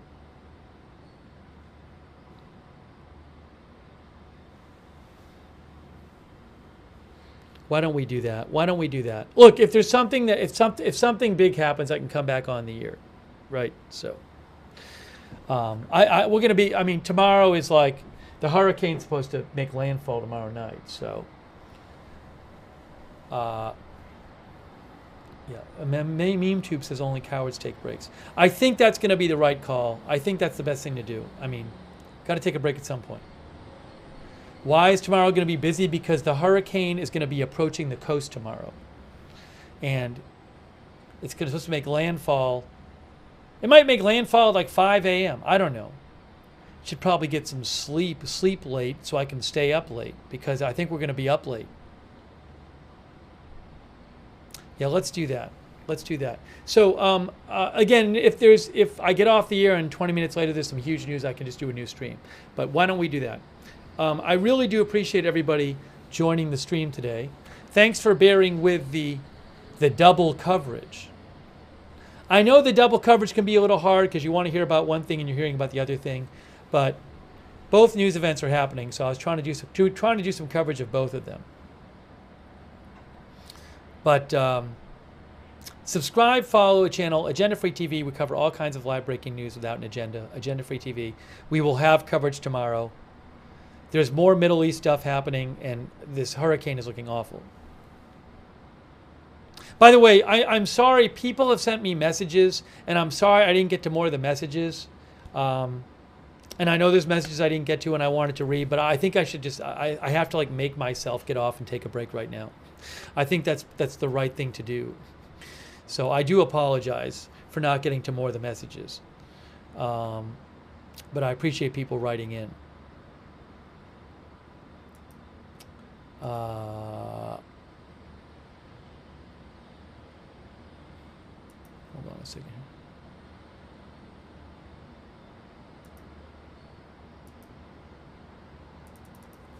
Anyways, Mike's side prefers the double coverage. Some people don't, but I thought both stories were important. Anyway, subscribe and follow Agenda Free TV. Also, turn notifications on. We have our own notification system. It'll tell you when we're going live. Sign up for it. It's free. It's easy. You sign up once. You get a notification every time. We do it through Discord. It's really reliable. The mods will post the link to the notifications in the chat. And it's also in the description of this broadcast on Facebook and YouTube. So sign up for the notifications and subscribe to the channel. Also, I will post updates on my X account, @Lookner. When I'm off the air, I'll post updates about what I'm hearing. Again, if there's huge news, we can come back on the air, but it's going to be really busy tomorrow. I think it's the right thing to do. Let's do that. But I'll post my X account in the chat. Oops, my X account I'll post in the chat.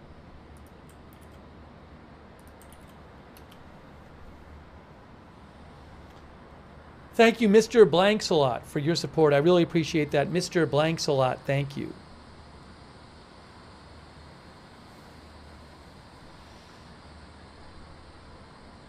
Let's shout out our moderators. They are amazing. They are the reason that we can have chat rooms. We could not have the chat rooms without the moderators. They're amazing. Thank you, moderators. BZ and Ruth Krafasi over there on YouTube. Thanks so much for keeping the chat respectful and civil and under control. Ruth Krafasi, BZ on YouTube, and all of our other moderators there. Linda Belk and Larry on X. Our Twitch moderators.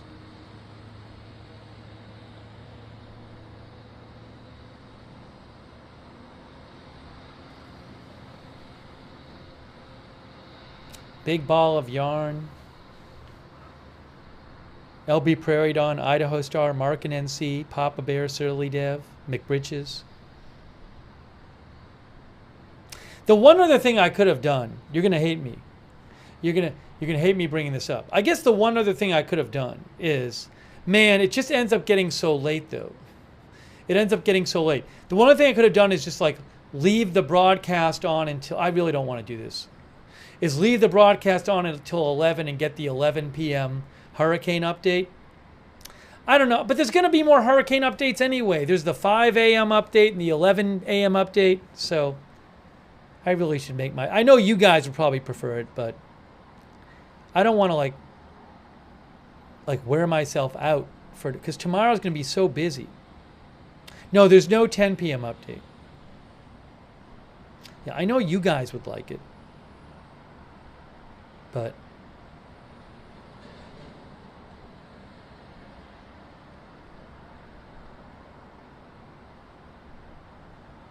yeah, I think I need to like make myself get off. I'm going to do that.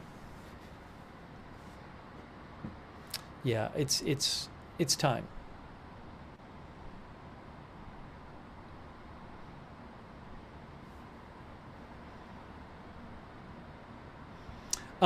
Big Ball of Yarn moderating over on Twitch. LB Prairie Dawn, Idaho Star, Mark and NC, Papa Bear Surly Dev.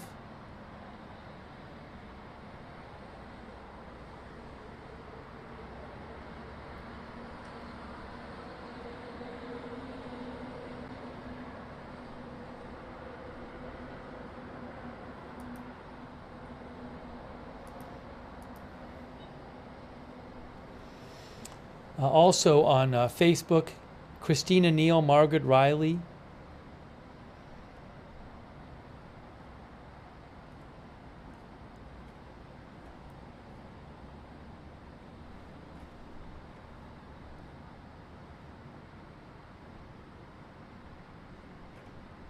All of our Facebook mods.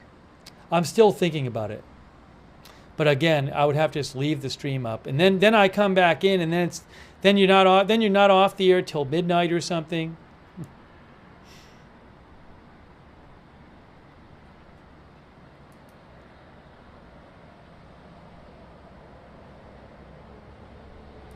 Yeah, it's not. I'm just gonna get off again. It's still a day before. It's still like 24 hours before. So the forecast could change.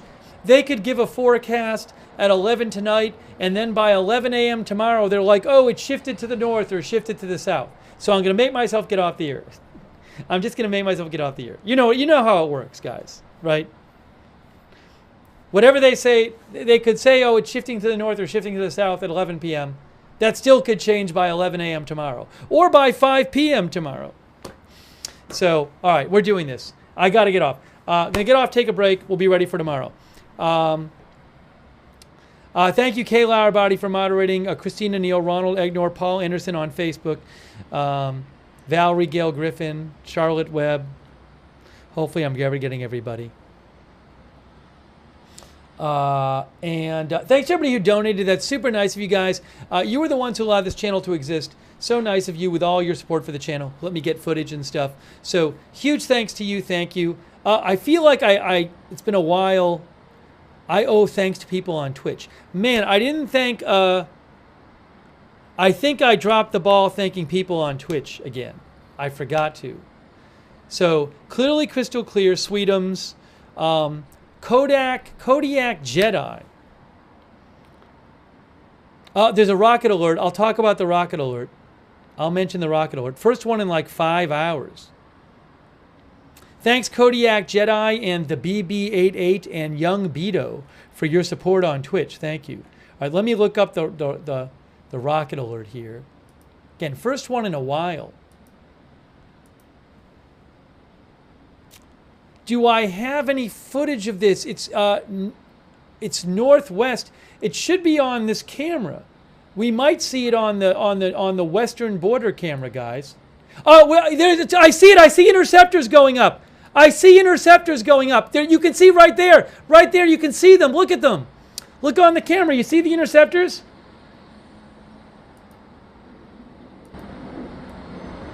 We can see interceptions.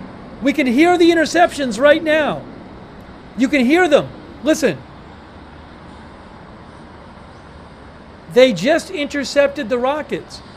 The interceptors flew up there.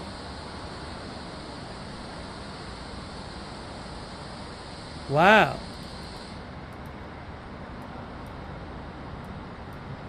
That's what happened.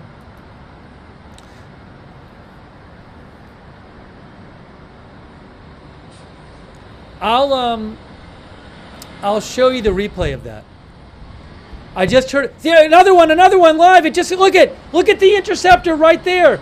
You can see the interceptor on the screen. Look at it's flying through the air. It's literally flying through the air. You just saw it. Wow, crazy. Oh, we just saw the explosion. We just saw the interception. How about that? Unbelievable. We literally just saw the interception. We just saw it. Crazy. We saw it fly through the air and intercept. This is in Nahariya. Crazy.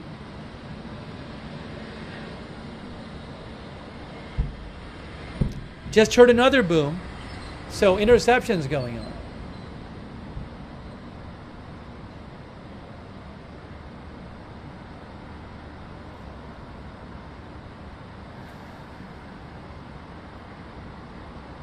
We just saw it. I'll replay it.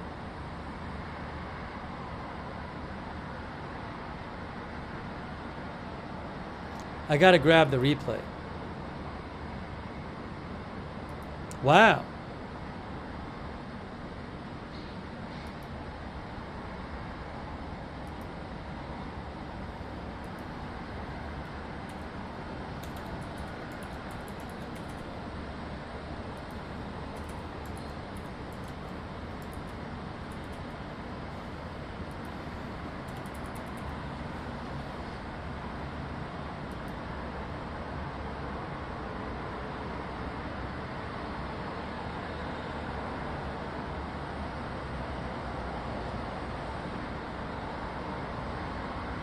Thank you, Tiffany Rose. I appreciate that, Tiffany Rose. Also, Brian Beelman. Thank you, Brian. And our new member, Jess Bailey. And Haas McKayfabe. Thanks, Haas McKayfabe, for your support on Twitch. Thank you, Haas. And Clearly Crystal Clear.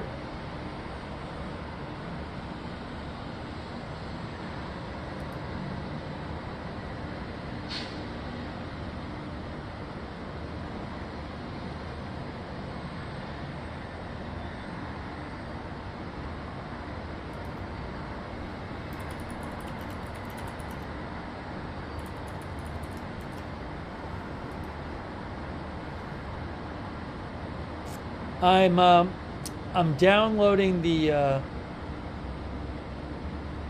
replay so I can show you the replay.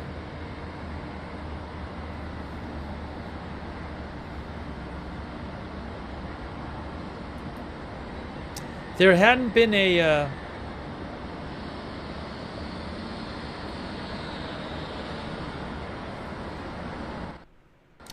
rocket alert in hours.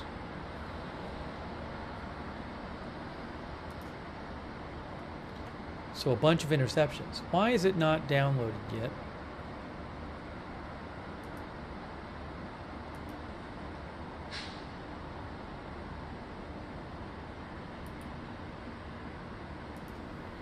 Let me grab it. Let me grab it.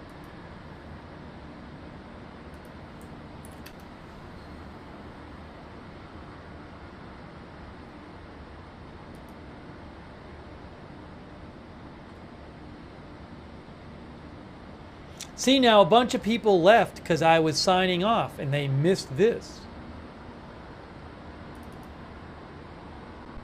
Okay, I'm going to replay for you guys what just happened.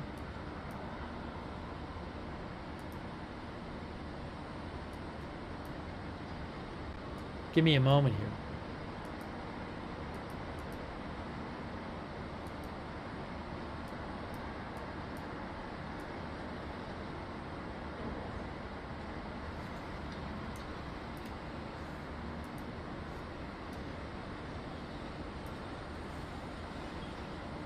All right, this is going to be a replay of what we saw. But I got to turn the volume down on these. Okay, here's a replay of what we just saw. Why is this volume not working? Hang on, is this working or not? Hang on. Give me a moment.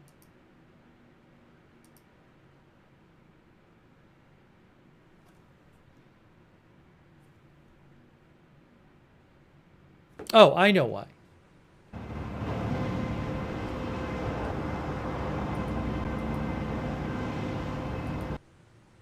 Okay. Here. Here's a replay of what we just saw. Now. Hold on. Let me cue it up here. First of all, this can get put back.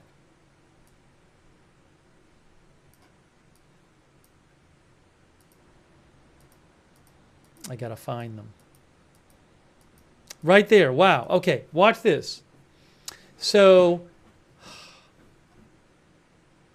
I gotta make myself disappear. I'm gonna make myself disappear for a second, and you'll see. Watch the top right. Watch the top right here. Right up here. Watch. Watch up here. Watch what happens. This was earlier. See them come up right there? Look. Oh, you're not seeing it yet. Hold on. Hold on. Wait. You can't see it. I know why you can't. Because I have to do this. That's better. Okay. This was earlier. This was about 5 minutes ago. Watch this. See that? Look. See it? See them flying through the air? Look at that. Wow. Crazy to have that view.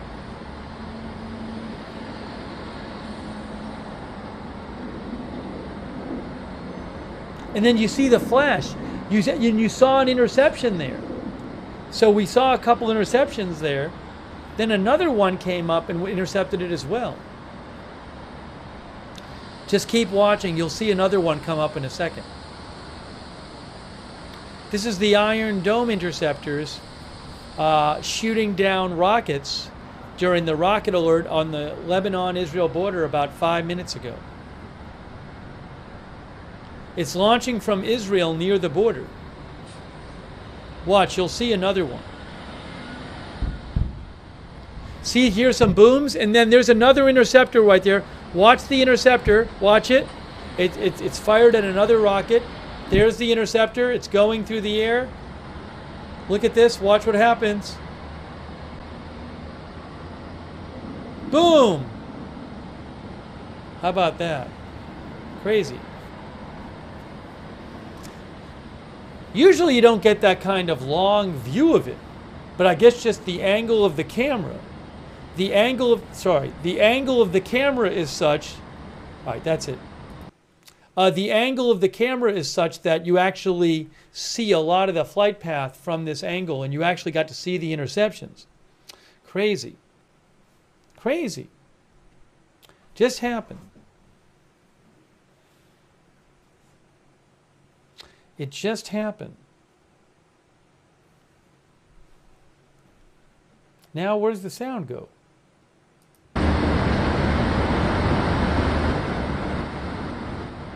I bet the Facebook stream ended. Because I think we hit 8 hours. If you're watching on Facebook, I'm going to have to restart the stream. Yeah, I got to restart the Facebook stream.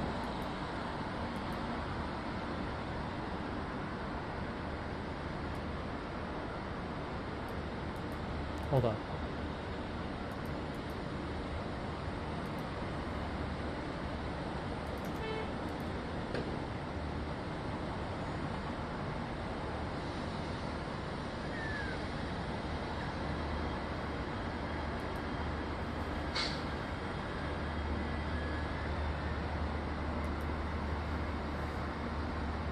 Thank you to Nexeat.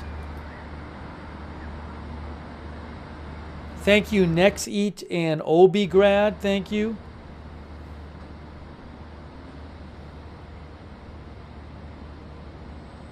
You know what? I mean, at this point, maybe I'll come back for the 11 p.m. update.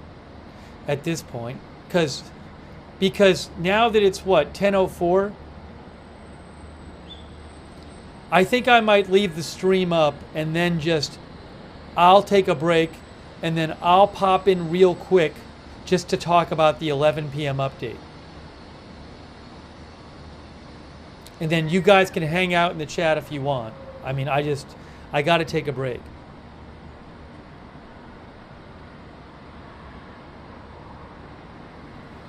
All right?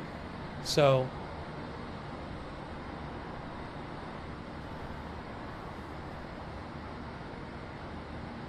BZ says we're good here. So that's what I'm going to do. So what I'm going to do is I'm going to put a message up on the screen that'll says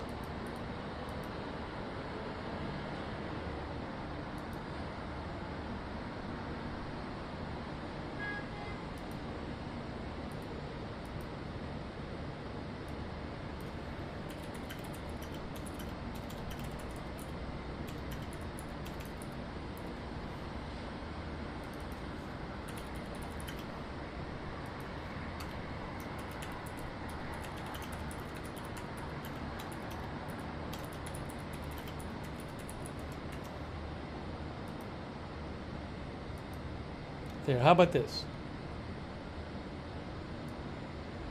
Steve will be back before the 11 p.m. ET National Hurricane Center update. So I'm going to come back and I'm just going to do a quick discussion of the update and then I'm going to end the stream. Okay?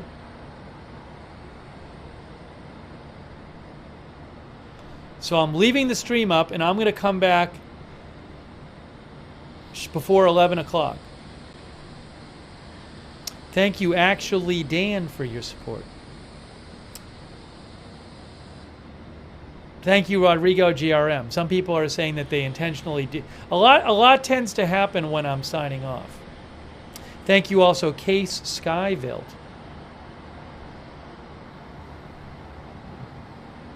All right, so I'm going to take a break. Normally I would end the stream, but at this point, since the 11 p.m. update is coming up, I'll come back here before 11 p.m. I'm going to post on our social media too.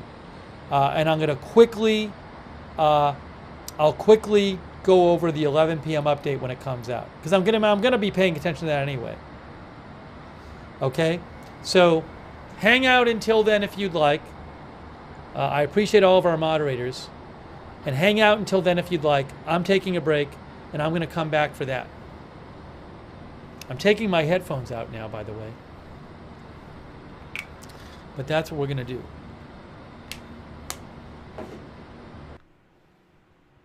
And I'll post on our social media that that's what I'm going to do. Hold on.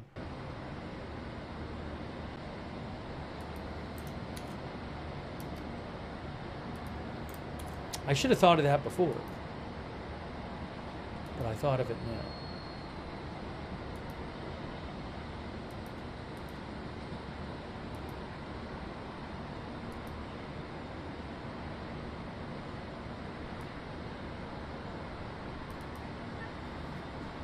All right, so I'll see you guys probably at like, you know, in like a half hour I'll come back or something. In like a half hour I'll come back, and we'll wrap up the stream by looking at the 11 p.m. update. All right, so I'll probably be back at like a half hour, like at 10:40 or something.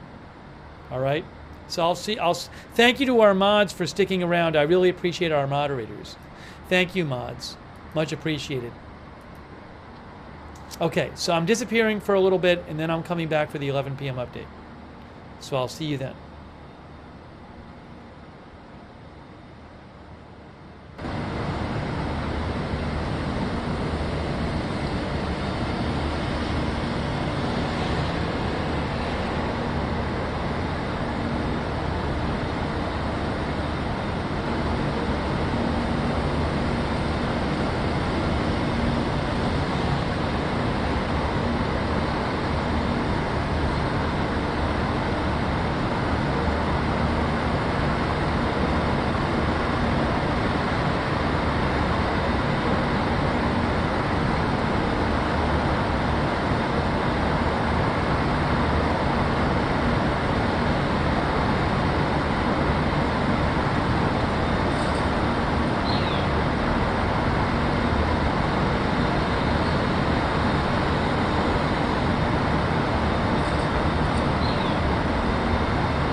Hey, real quick, guys, I just want to let you know a little update, news update.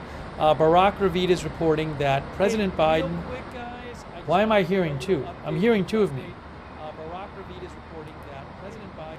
Oh. Why am I hearing two? I'm hearing two of me. Must be there must be the Facebook broadcast. That's what it is. Oh. Here.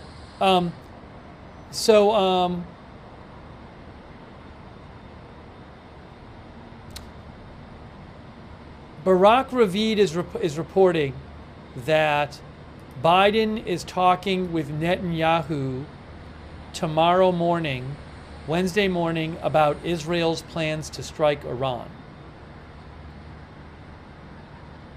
Okay? So I just wanted to, we were talking about that earlier, so I wanted to mention that. Also, I don't know why somebody's mentioning an earthquake in California. I've seen nothing about it. It's based on nothing. I don't see any posts about it. So why is somebody posting that stuff in the chat? Why? Why does that happen? Where are they seeing it? Because I don't see it anywhere. There's nothing on USGS about it.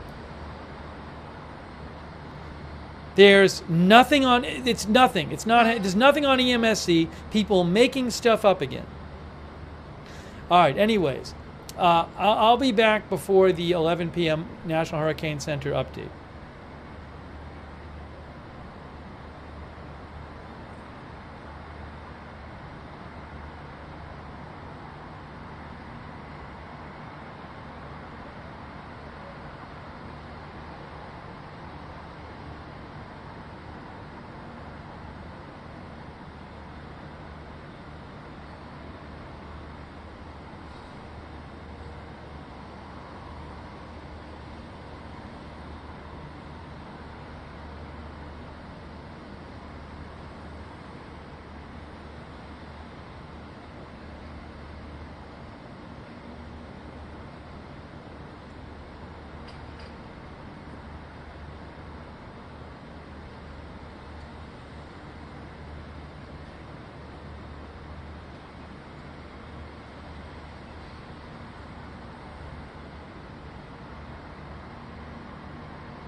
All right, we came back because I am here to talk about the update. Oops, you know what I need? I need about one more minute. I need about one more minute. I'll be back in 1 minute. Hold on.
Okay,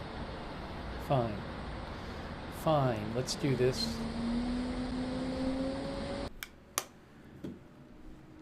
I stayed on, oops, hang on.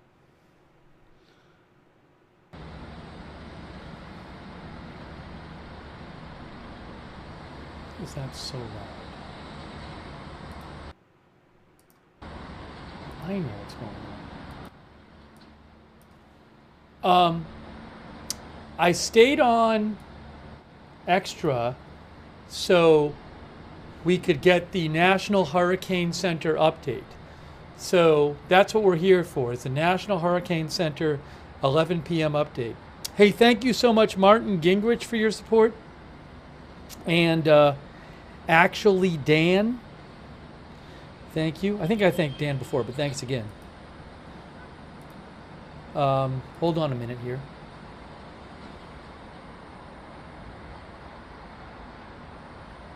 So looking for the National Hurricane Center update.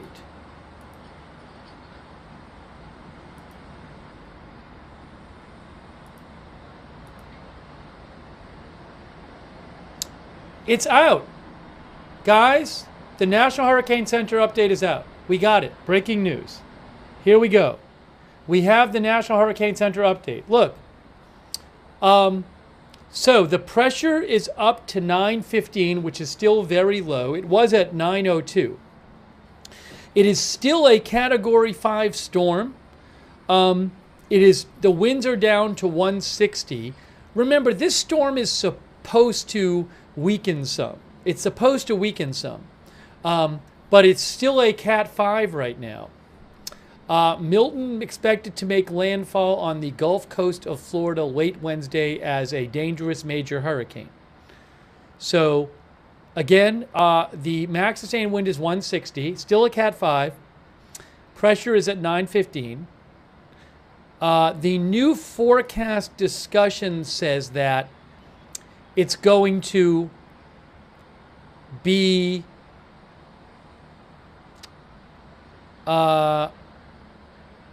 a major hurricane. It says 130 before landfall. See that? So it's supposed to, hang on. I need to do this. I need to get rid of this volume here. The volume's annoying me. For the moment, we're going to cut the sound on the that I'm hearing from the other shot.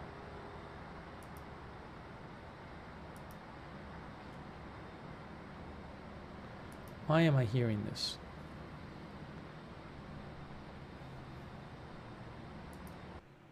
Okay, I want to talk about this. Okay, so again, it's supposed to weaken some in the next 24 hours, but still be a major hurricane at landfall. Okay, now let's see what they have to stay here. Do they have? So we'll read you the discussion. We're looking at this new update here.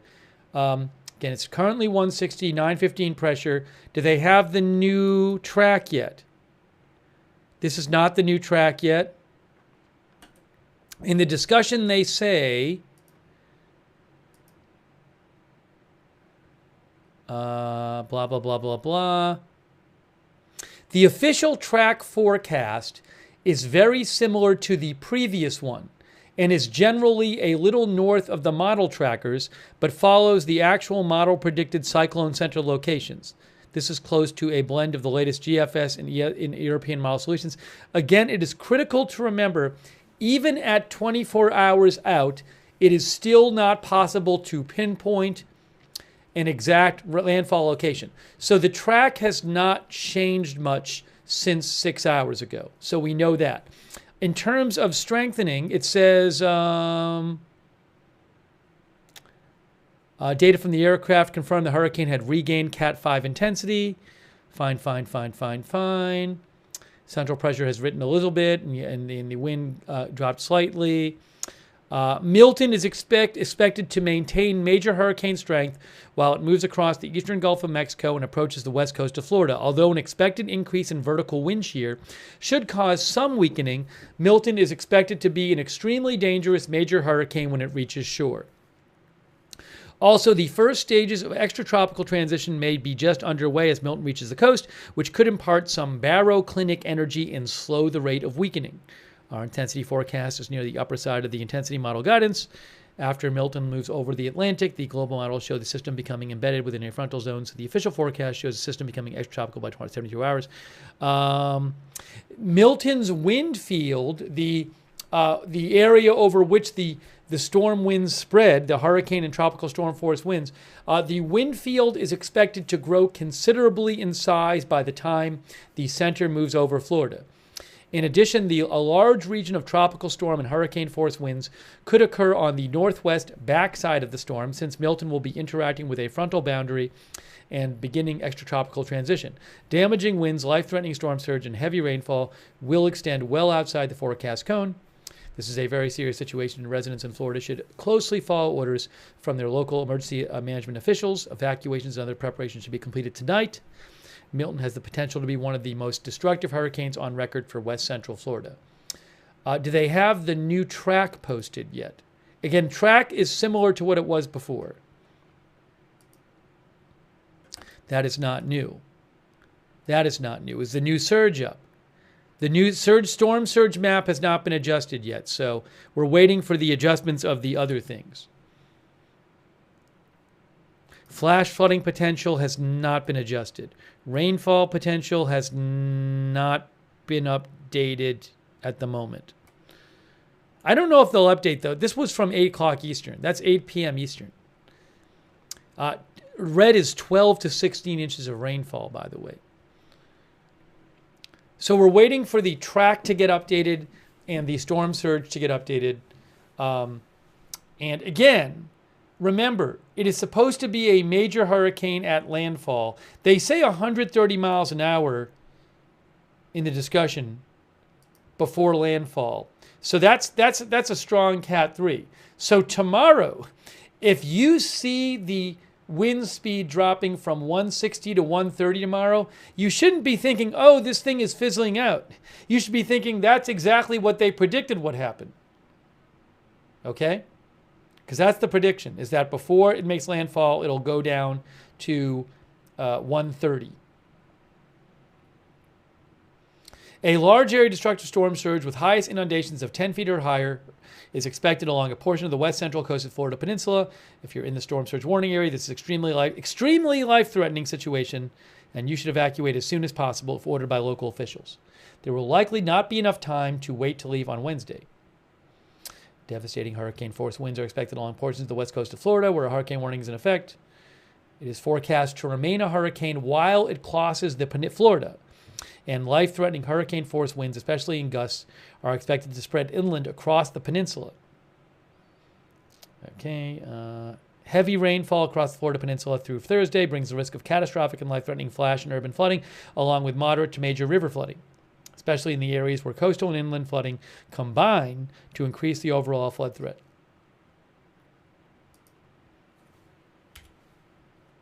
Have they updated? Again, the track is similar to, oh, here's the new track. We have the new track, but again, the new track is similar to the old track. Is this one? Yes, here it is. So I'm going to show you now the new track, but it is similar to the old one. And again, there is still a cone of uncertainty. It could deviate from this. So right now, looks like a little bit south of the previous track. Right now, the forecast is to make landfall a little south of Sarasota. It's about 20 miles south of Tampa Bay. Now, this would be, while this is still very serious for the Tampa Bay area, it being south of Tampa Bay is much better for the Tampa Bay region than a direct hit or north of Tampa Bay, because the storm surge would be significantly worse in Tampa Bay if it's a direct hit or if it's north than if it's south. Because if it's south of Tampa Bay, the winds go counterclockwise. So the winds up here would be actually blowing away from the shore. The wind blowing toward shore is what causes the storm surge, pushing the water in.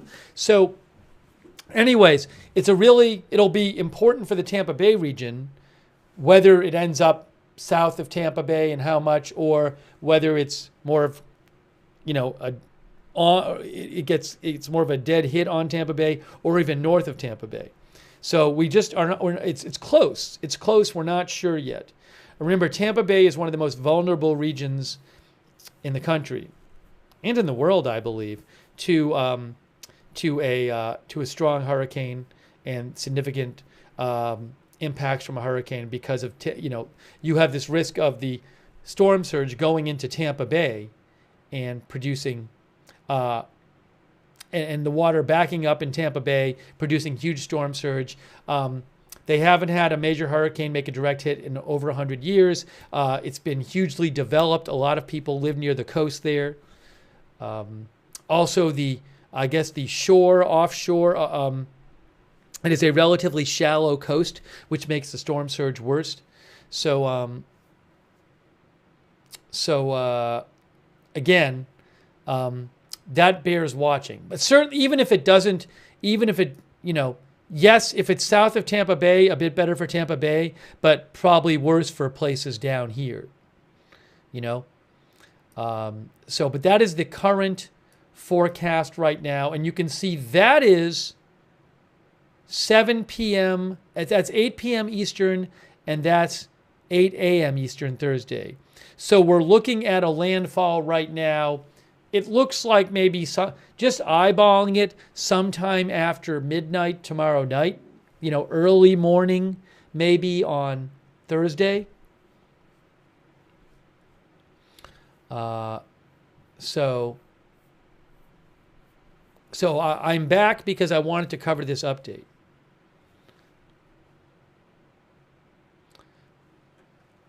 So a big question is will it stay south of Tampa Bay or not? That's important. But look, in any of these areas, please do what the authorities tell you. See what your local authorities are saying. If they're telling you to evacuate, please evacuate. Do what the local authorities are telling you to do. I can't say specifically what they're all telling you to do in different areas. I don't know that. Peak surge. All right. Interesting. So what they've done here, Tampa Bay still says 10 to 15 feet. This says, it looks like it's a little confusing. It's a little different here. Yes, and this can change, as what TwitterPate had said. But right now, I think maybe some of the high surge has maybe shifted a little bit to the south, the highest surge. I mean, all the way down here is 8 to 12 now.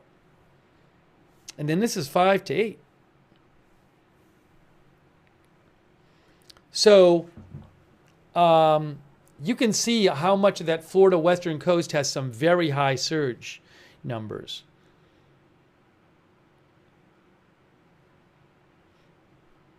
But that's the new storm surge map right there. You can find all of this at hurricanes.gov, by the way.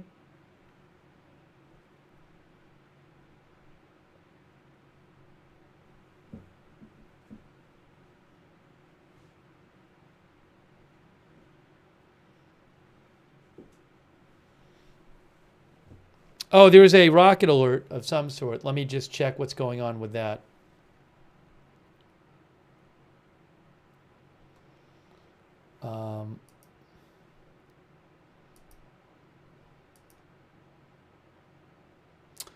One alert, I don't think I have a Kiryat Shmona cam. There's a alert going off in Metula, which is, I believe where some Israeli troops are stationed right now, right across the border from Lebanon there. So that's the so far red alert map.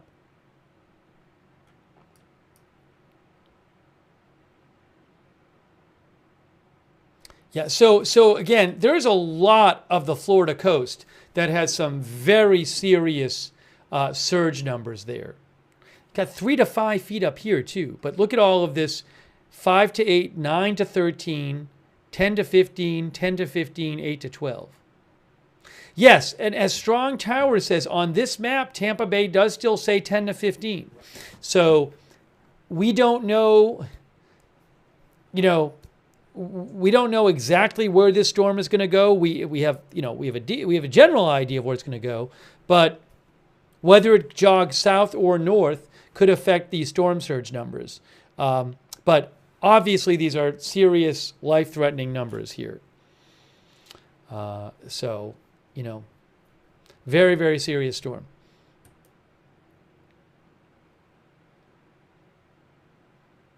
And you can go for specific locations. If you go to National Weather Service, you can go to you can go to National Weather Service online, and you can type in any town you want, and it'll give you like the warnings and stuff.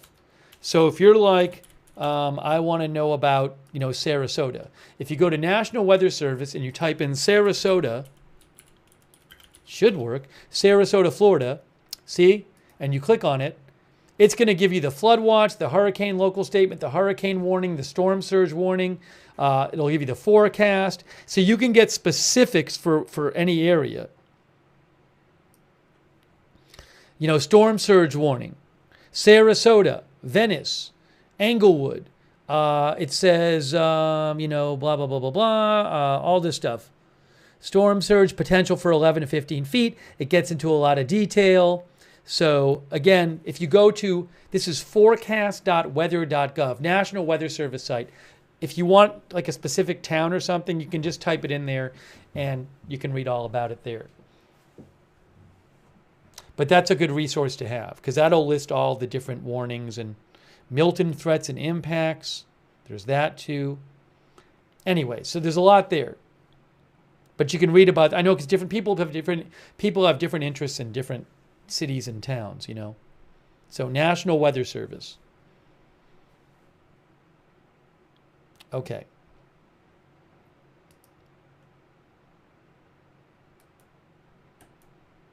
So again, I don't want to stay on too late because we're going to be busy tomorrow, but it's still a Category 5. It's at 160 miles an hour. Pressure is up a little bit to 915. It is supposed to, over the next 24 hours, it's supposed to weaken a bit to a Category 3, but still be a major hurricane when it makes landfall. The winds are actually going to spread out, and the hurricane and tropical storm force winds are going to cover a larger area. We'll just have to, the current track is for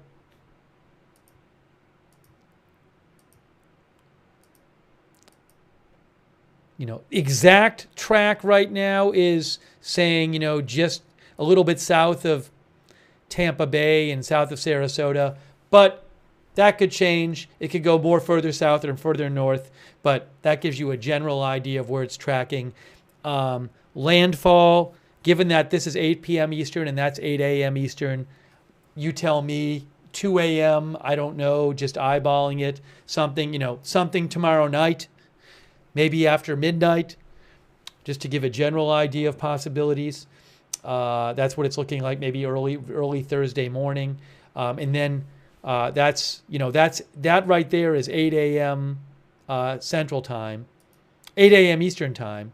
and then 8 p.m. is out here. So during the day, it's going to be making its way, during the morning, it's going to be making its way across the state. Okay, so that gives you a general idea of what's going on, and we mentioned this, the peak surge as well, some scary numbers there. But again, we don't know the exact track yet, but it looks like it's going to be in that area. Martin says, I have a friend in Sarasota. He's being reluctant to evacuate. I hope everybody is evacuating any area where they're being told to evacuate. That's what I'll say. Okay. By the way, thank you to Dodger Blue and Ronald Kame. I really appreciate your support. And the strategist. The strategist says praying for a broken eye wall and higher pressure.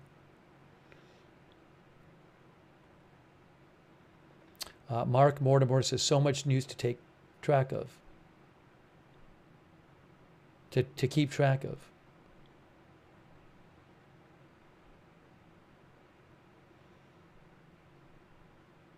One of the viewers is worried about their friend. Animal says, worried about my friend in Cape Coral.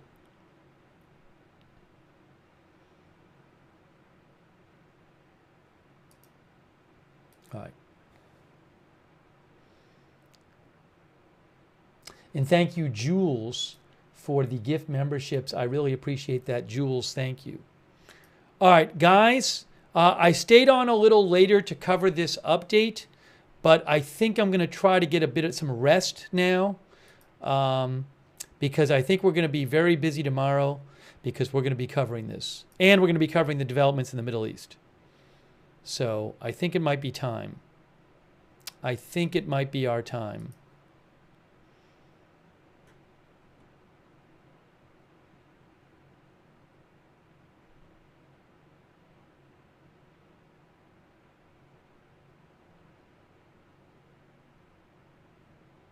Eric Fisher, who's a meteorologist, says don't sleep on the backside of this storm. It'll be nasty, the backside of the storm.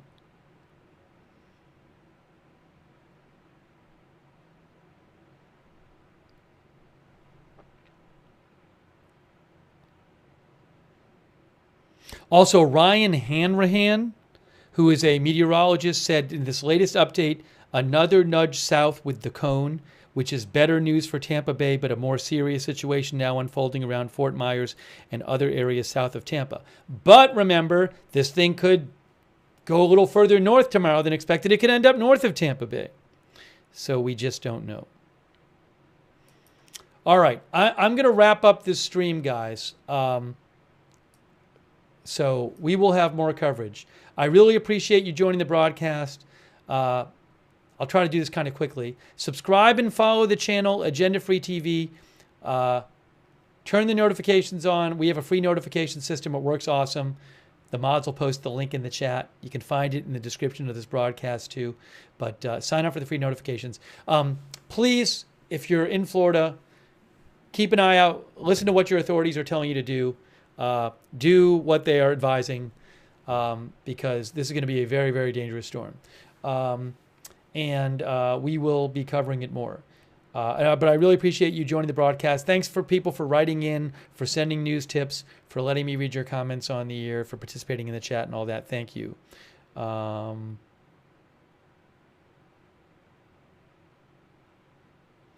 Wolfie says, check out Barack's latest. I think I already... Wolfie, I got to get off the air, Wolfie. But I think I already talked about that about an hour ago. Because it was the article where they talked about, Biden expected to discuss Israel attack on Iran with Netanyahu on Wednesday. Yes, they're supposed to talk about it tomorrow. Does that mean that the actual Israel response will be tomorrow? I don't know. But, we talked about that a little earlier. Thank you, Wolfie. I got to get off the air. But yes, Barack Ravid is reporting that Biden and Netanyahu are going to talk tomorrow morning to talk about Israel's plans to strike Iran. So that's something also we're going to be watching for. Thank you so much, Wolfie. I appreciate that. Thank you also, Crypto King, our member. Huge thanks to all of our moderators. Who have been here. I want to just shout them out again. Oh, by the way, if you want to go look at the satellite if you want to see the satellite of it, a good place to look at the satellite is Tropical Tidbits of the storm. I mentioned that before. I really appreciate them letting me show their site. Levi Cowan over there, Tropical Tidbits. But if you go to tropicaltidbits.com, you go to satellite imagery, click on Hurricane Milton. You can look at the satellite of Hurricane Milton. Look at that. Wow. Crazy. There it is. There's a satellite on the National Hurricane Center site too. I like this one better. Okay. So, thank you to our moderators again. I really appreciate all of our moderators being here. BZ and Ruth Grafasi, thanks for being there and sticking around on YouTube. Linda Belk and Larry on X. And over on Facebook, Margaret Riley, Kay Lowry Body, Christina Neal, Paul Anderson, Ronald Egnor, all of our moderators over there who've been there today, thank you. And our Twitch mods too, thanks so much for being there. Trying to make this kind of quick. I got to get off, get some rest because tomorrow's going to be busy. Idaho Star, I got that fire. Papa Bear, Surly Dev, all of our Twitch moderators, thank you. And thanks to all of our subscribers on Twitch, like Thanks to everybody who donated again. Really appreciate it. That's super nice of you guys. That is what allows this channel to stay on the air. So thank you so much for your support. Also, thanks to our subscribers on Twitch like Wugo, Freedive Monkey, Clearly Crystal Clear, Scott for Mayor, Nikki Newark, New Dragons, Wall Street Shaggy, Annie Cush, all of our subscribers, thank you. All of our Ascertainment, all of our Twitch subscribers. Hoss McKay Fabe, thank you. Our Facebook subscribers too, like Diane Allworth, Eve Richards, Beth Shepard, thanks for monitoring Beth too. Margaret Riley, Kay Lowry Body, Robert Rial II, Jane Summers, all of our subscribers over there on Facebook, thank you. Our YouTube members, Molly Tahana, LGTV, Jen's Crunchy Vax. Oh, check out our Discord chat. It's free. You can chat with other viewers when we're not on the air. It's the same link as the notifications. Check it out. Thanks to our Discord mods as well. Thanks to our YouTube members, CAC813, LK, Jorge M, Crypto King, Wolfie, Waltham, Loki, Linda Cole, Toby Network, Danny G, Corey B, Mark Mortimer. Thank you. Denise Denny, I think it was. Amanda Dimage, Dodger Blue, Marsha Braga, Michael And, Chantilly Cakes, Yestreb, thank you for being a member. Punkette, Babs, City Mac, Matthew Schumacher, Tom Lewis, Pink Volo, Michael And. Thank you, all of our members. Thank you, thank you. UV Lightning, Loki, Michelle M. I will post updates on my X account, which I'm showing you right now. At Lookner on X, you can follow me there for breaking news updates.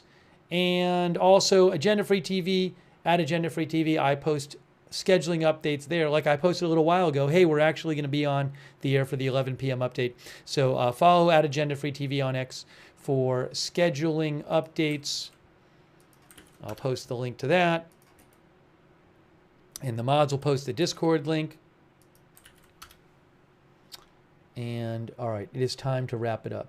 It is time to wrap it up.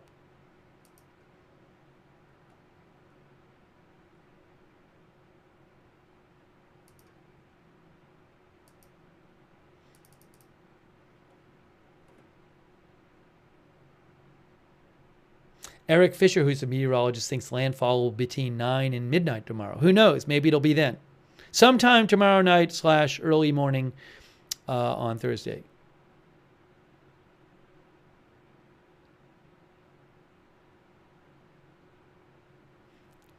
Ryan Maui says that the exact path, he's a meteorologist, he says the exact path that the storm follows, I think he specifically means like north or south of Tampa Bay or direct hit on Tampa Bay. He says it's the most consequential landfall forecast in 100 years for Tampa Bay.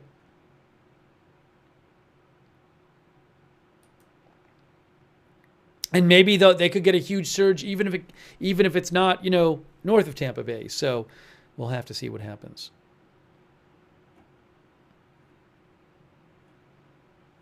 But thoughts with everybody in Florida. Please take the precautions that you are being advised to by the authorities there.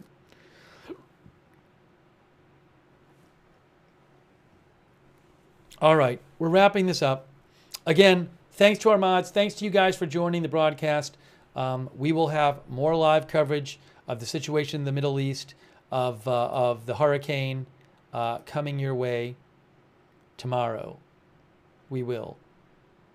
If there's something big that happens tonight, really huge, I'll come back on the air and do another live stream.